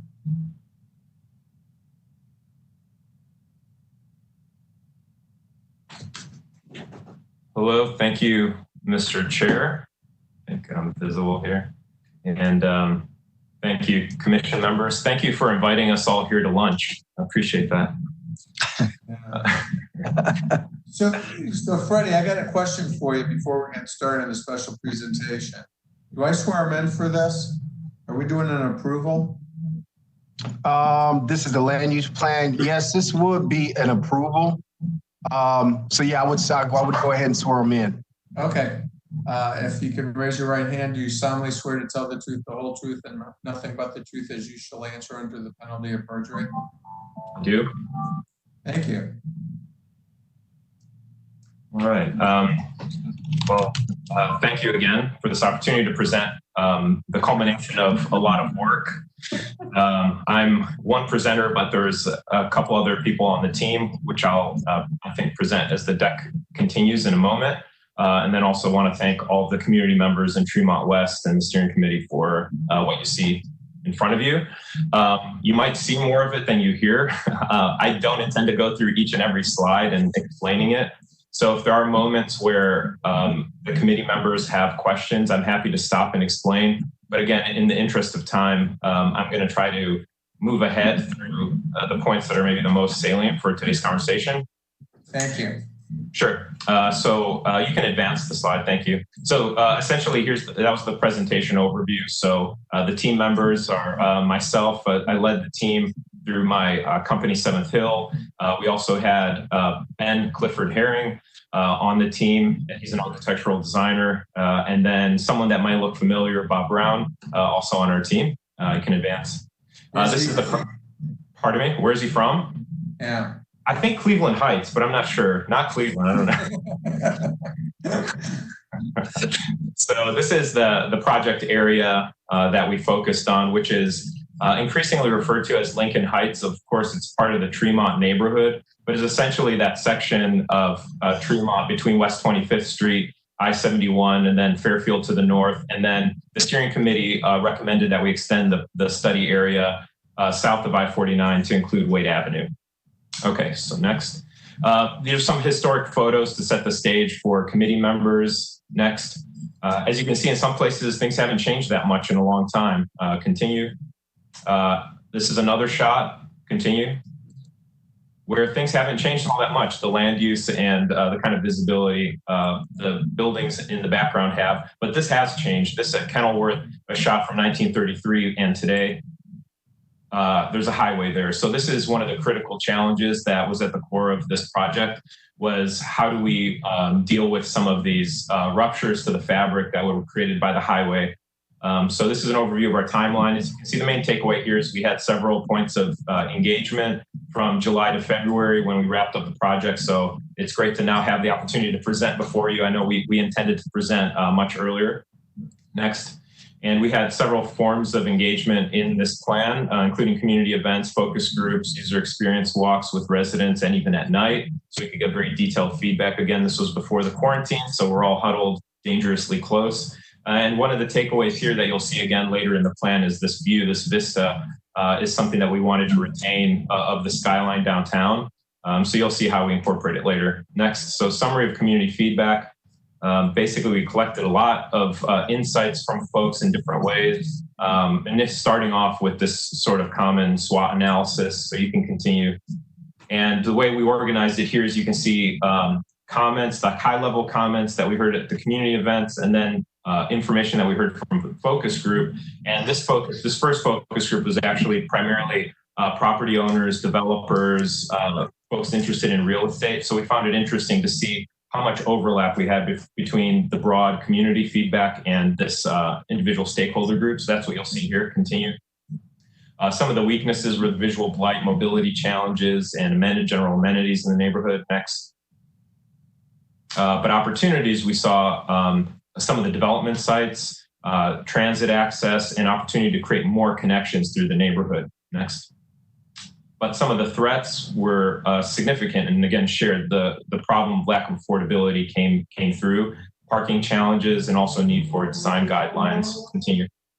Thanks. So through all that feedback, we established 5 high-level project goals. Again, I won't go through each of these necessarily right now, but from the project goals, you can go to the next slide. What we did was organize a series of strategies that specifically respond to each one of those goals. So as you can see, there's established a community vision for the character, scale, and uses of new development. And underneath that, there's specific strategies that help us achieve that goal over time. Next. One of the top priorities, actually from the very beginning of the project before we were even hired, was to address the parking challenges. So I will take a little bit of a deeper dive into this as one example of how we approach the problem to address parking. So next.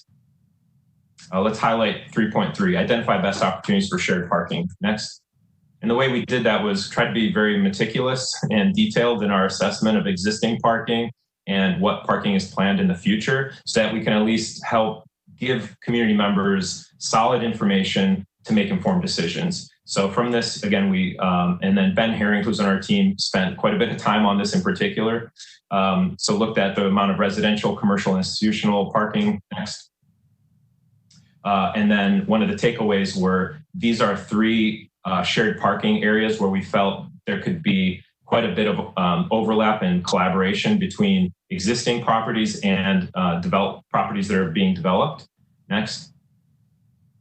And we came to this conclusion by identifying what are the current customer destinations, as you can see listed on the left, the type, and then looking at what's their current parking right now and what is the required parking by code. And one of the interesting takeaways is that, in fact, there's a little bit more parking available than required, but residents have the challenge then of, well, why doesn't it feel like there's enough parking? That's the problem, right? So these numbers mean one thing, but then we could take a deeper dive into why doesn't it feel like there's enough parking. Next. So we looked at, using these Gantt charts to identify, well, when is the parking used based on the different uses? So for a typical Monday, you can see the uses on the left and when they're actually used. And then you find out that there's a lot of times during the day where people feel like they may not have enough parking, or at evening, but in fact there is. I'll show you some other slides to illustrate this next.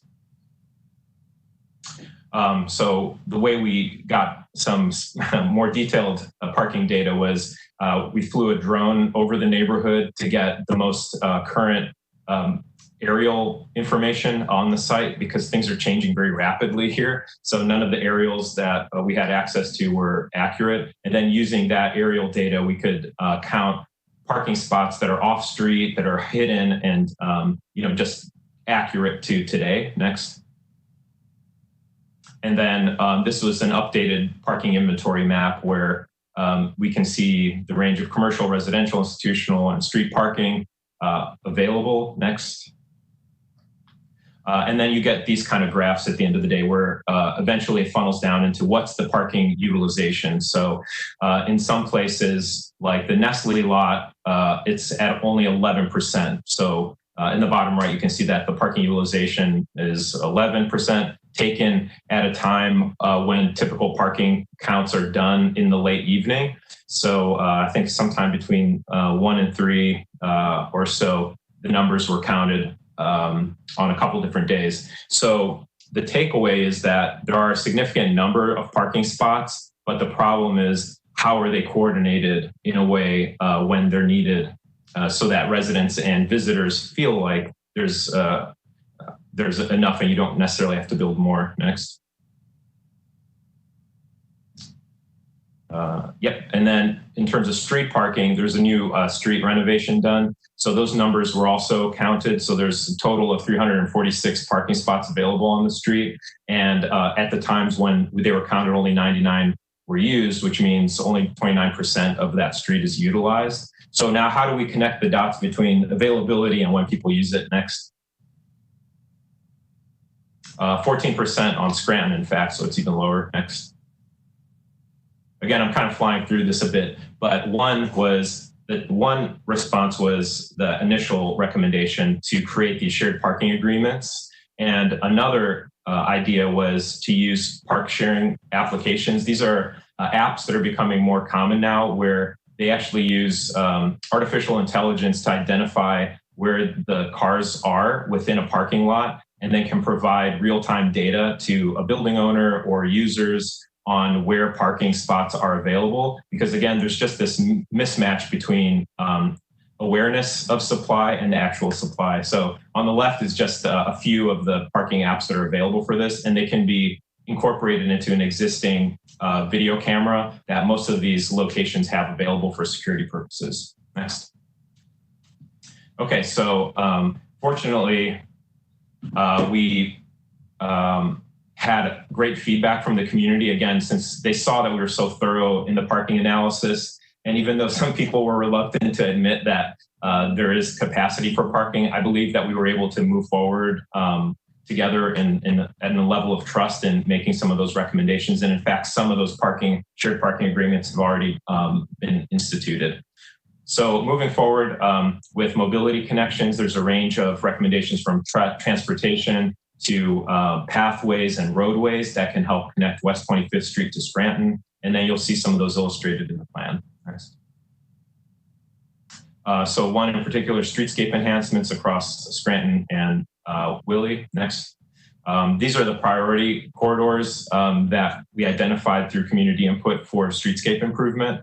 And the north-south seems kind of obvious because that's the main drag, Scranton, and some of these improvements already been underway, but we believe there's opportunities to improve that. And then there's a priority on Kenilworth as an east-west connection, because that provides access to Ohio City, Columbus Avenue, and the RTA station, and also east to Lincoln Park, which again, if you remember from that photograph, it felt connected. Lincoln Park at one time felt like it was very close to Scranton before the highways were there. So we want to prioritize that in a few different ways. Next.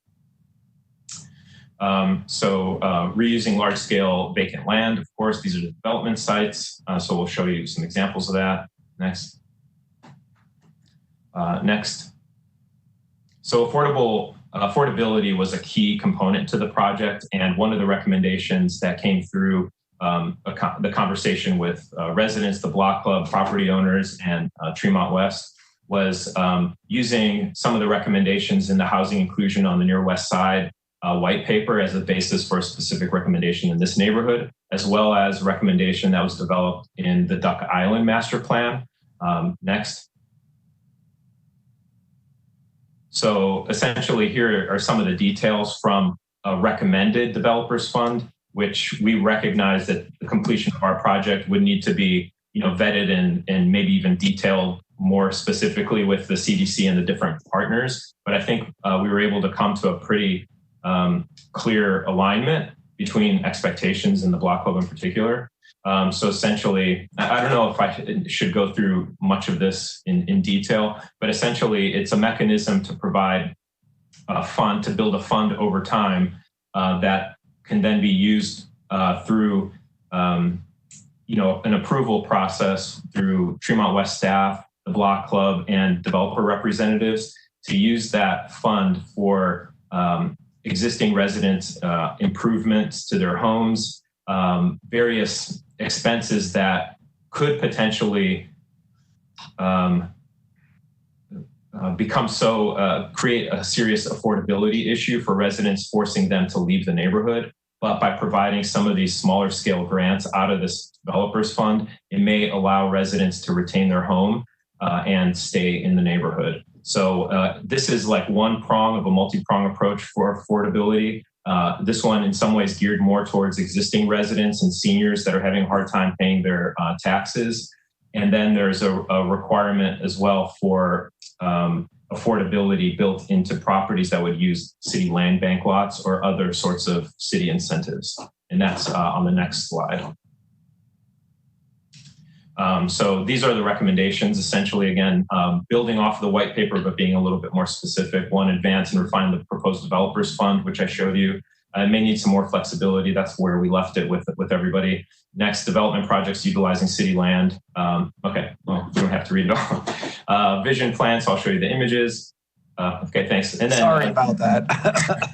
No worries. I can take a hint. I hit it by mistake. Do you want to go forward or stay where we're at? Just here for 1 second. Then, so then the third point is, pursue some of the other actions that we think are pretty excellent in that housing inclusion white paper. And then lastly, you need to continue to monitor the changing housing data because I think that's a really critical element of this. That there was a lot of time spent in the past in 2017. Creating this sort of these goals or objectives over time in different categories of affordability. And we need to monitor those. Well, particularly now, since we're in a very different economic place than we were when this report was completed just months ago.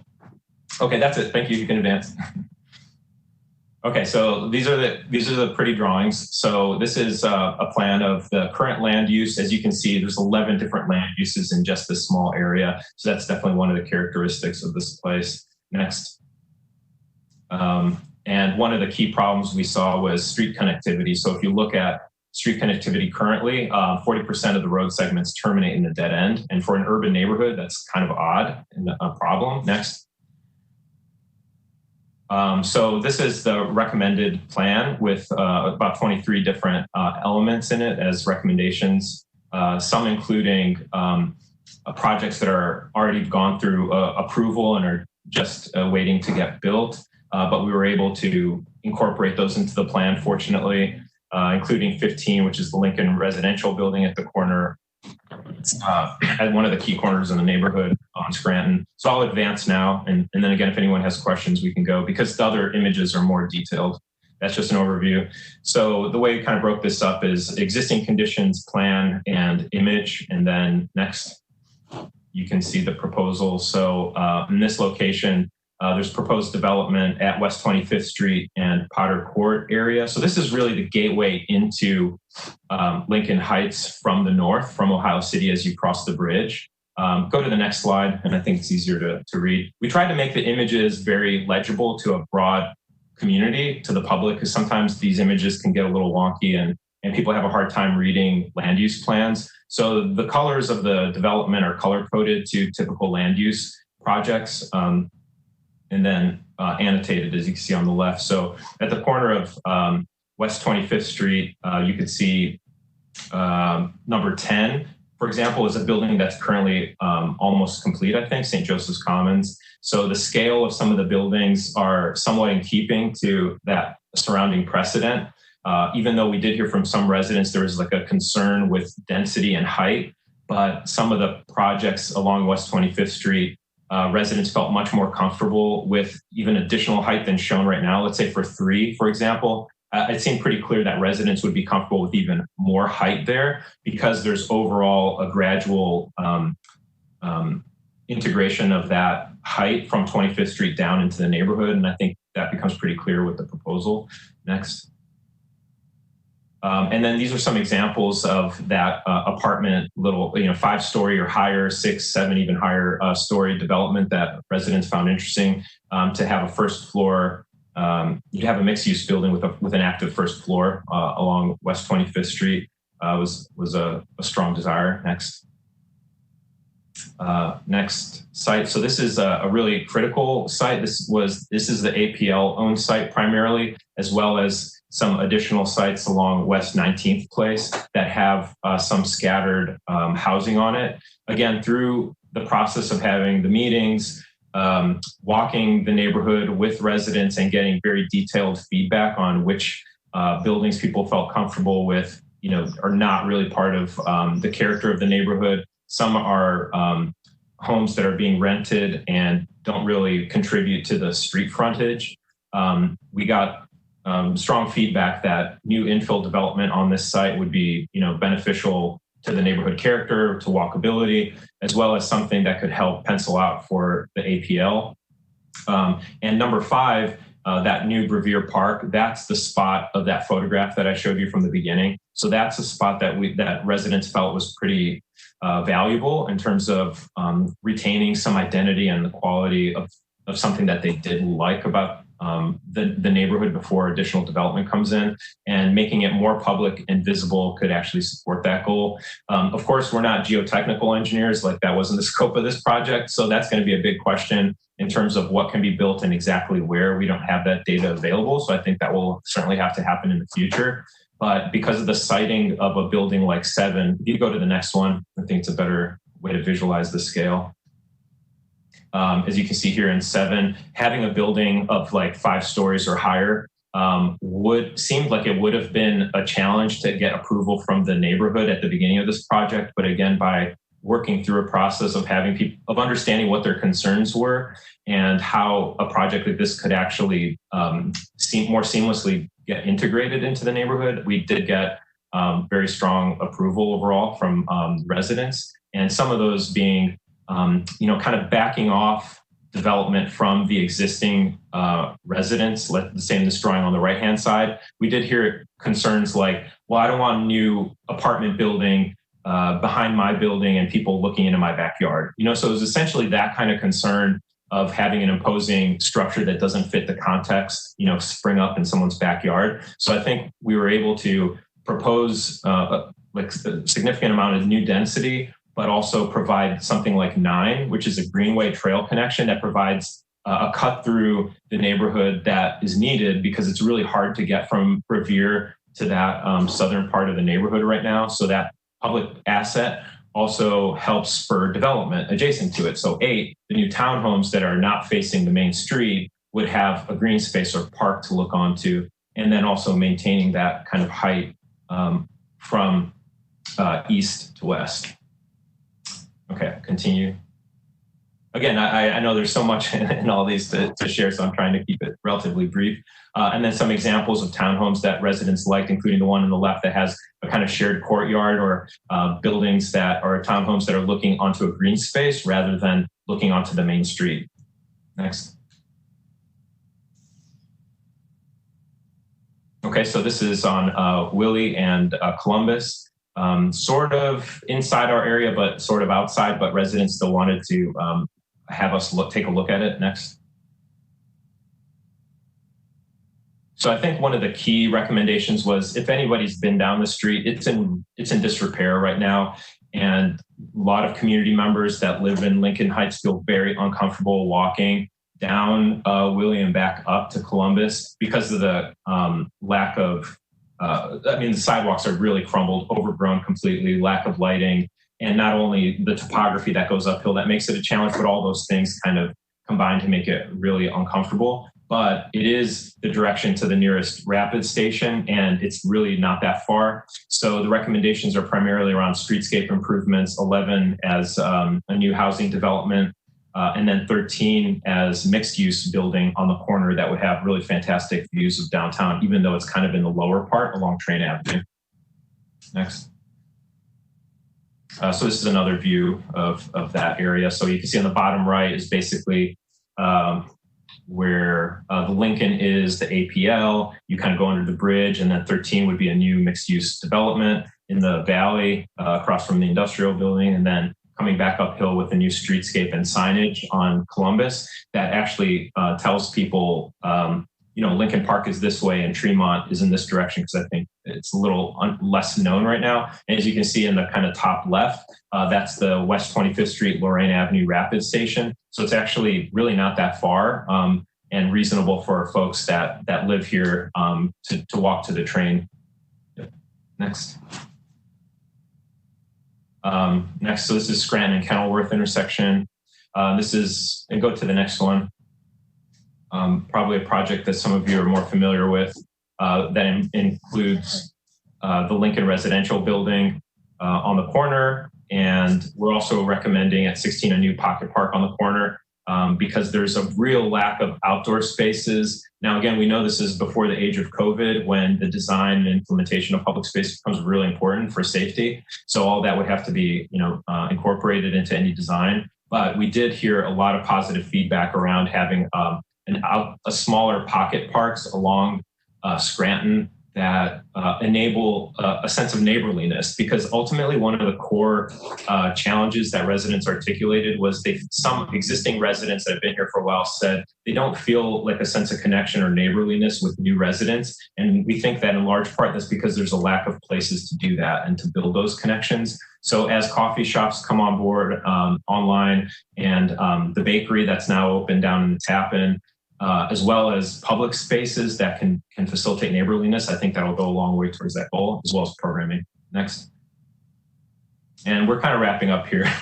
So these are some examples of the pocket parks that residents really liked and would love to see incorporated along the street. Next. Next. This example of Due North Townhomes, one of the projects that's already kind of in the running that we showed to residents. And then opportunities for streetscape improvements, particularly these underpasses. Next. People were in support of bright, vibrant, really punchy at one of these locations in particular that can add a priority. If you're coming from 14th Street, it may draw your eye and pull you into the street to get to Scranton, which is kind of overlooked. Next. And another way to do it might be through storytelling, maybe highlight and cherish those historic places that aren't there anymore. People live in the neighborhood that remember the bakeries that used to be there that were removed by the highway, the homes, the neighbors, and so forth. So that could be a way to tell that story. Next. Next. So this is moving further south. Next. That includes the Tremont Tap House expansion and ways of managing the streetscape. In a lot of ways, it'd be great to have a new building in that parking location, but there was some concern right now about ways to provide, parking, ways to provide a building or a street edge. And I know that it seems like the business owner of Tap House, at least at the time, was interested in expanding operations. So perhaps that makes sense to build off. And at the same time, maybe even do a better example, but a real example that was built was here on West 25th Street with a canopy that has solar panels on it and could provide a street edge, but have something even more maybe robust along Scranton. And then provide outdoor seating. So the kind of yellow area between 18 and 19 could be an expanded outdoor patio for the Tap House that would further kind of activate the street frontage. Next. Next, I think this is the last section here. So this is the furthest south portion of the project. So one of the suggestions here was, hey, if we're doing this planning project, there's no plan to remove the Scranton School right now, but let's take a look at that. What if something happened in the future and that school building was no longer necessary, or there could be a rebuild of it, or what would we ideally like to see there? So this is a recommendation that includes where 20 is new residential development along Barber to highlight that street corridor. And then 21, a new mixed use building or potentially a school building somehow on that corner that then as you're entering from the south along Scranton, it creates more of a gateway experience into the neighborhood than it currently does because the building's kind of set back and doesn't really provide a presence there. And then the parking behind it could be beneficial for valet parking along the rest of Scranton. So for the businesses and bars located there, you wouldn't have to valet park on site and add more parking, use the existing parking as district parking for a lot of the businesses in the area. Okay, next. Okay, and here's a view of that sort of recommendation and the big picture. Yep, you can stop on the big picture, that's fine. Yeah, the big picture that, again, some of the key ideas to create connections within the neighborhood and outside of the neighborhood, focus density on some of the key corridors, and then generally improve the quality of life through green spaces for all residents and future residents. Okay, I think that's it. Yeah. Mr. Chairman, we have no hands raised at this point. Well, even though you had to blow through it, I take that back. We have Mr. Moss. Excuse me, we have Mr. Moss that would like to comment. Okay, go ahead, Matt. Thanks, Mr. Chairman. I'll just keep it really brief. I want to really commend David, his team, as well as the steering committee and Tremont West. This was a really great project. David and his team really did a really wonderful job working with the residents in the area, explaining the issues, really digging into the data and making it relatable as well. So I think you did a fantastic job. All I'll say is that we have a lot of zoning in place that I think complements what the community is expecting from development sites in the area. And I really look forward to working with this plan with developers in order to meet the needs, the goals, and also build the community in the way the existing residents want to see, but also provide for residents who don't yet live here, who may want to, and may want to live here in a way where they can walk, drive, and take transit or bike as well. So thank you. Thanks. Great job, David. I agree. I just asked staff if they could send it out to all the planning commission members so we can go back through the plan at a slower pace, but not hold up the approval process. Can we make that happen, Freddie? Mr. Chairman? Yes. All right. No, I don't have my hands raised. Can you repeat your question, sir? I'm sorry, I had it on mute.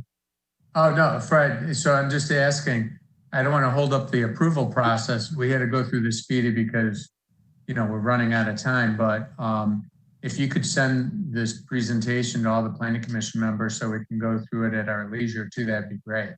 Okay, all right, that's fine. Commission members?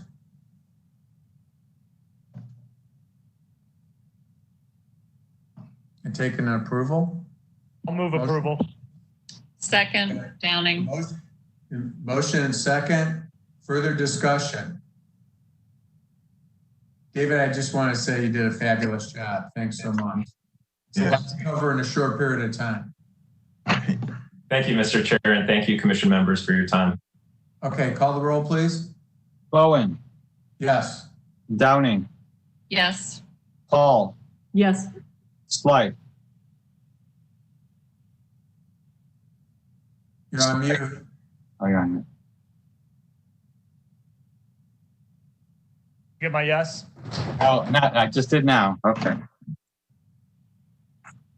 Good luck to you. Thank you. Take care.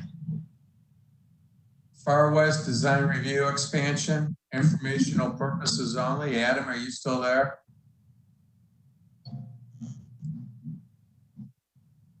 You're muted, Adam. He is here, but Adam?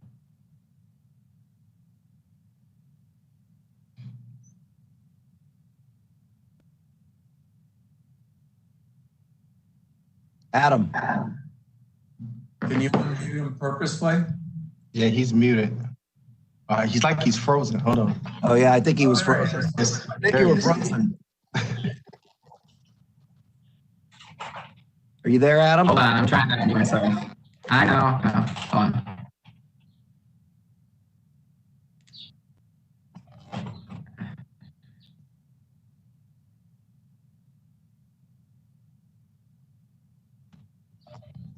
All right, can you guys hear me now?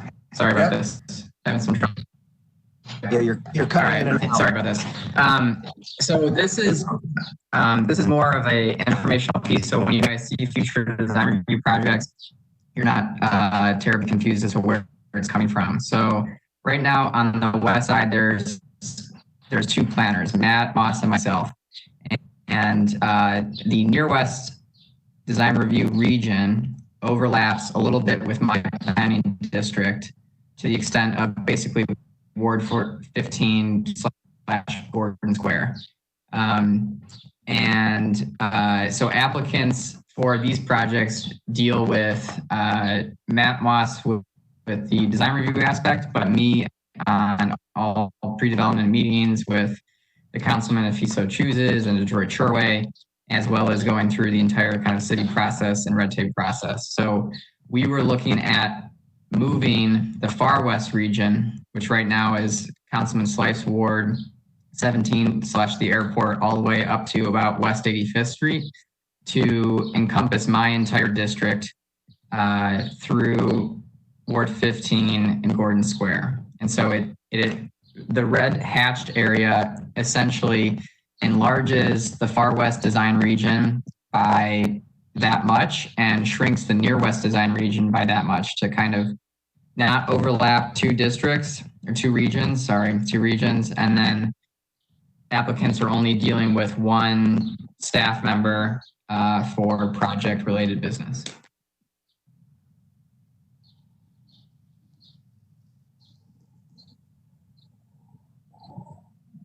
Okay, now this is just for our information. Yeah, essentially. So when you see agenda items, you are not confused by who is reviewing those projects and where the geography is. Gotcha. All right. Seems like you've picked up some more territory. In essence, yeah. Okay. Well, good. You're going to be busy. Any questions from commission members? I guess we'll adjourn the meeting. Unless you got something to add, Freddie. Mr. Chairman, there's no director's detailed report today. I just wanted to say thanks to everyone for being patient. This was a marathon of a meeting, but I think everything was handled very well with the exception of my dog. But other than that, I think everything went really well. Thank you, Mr. Chairman. I enjoyed you, by the way. Thank you. Thank you. Have a great weekend, everybody. Thank you. Bye, everyone. Thanks, guys. Thanks, Charles. Thank you. Appreciate you. Bye-bye.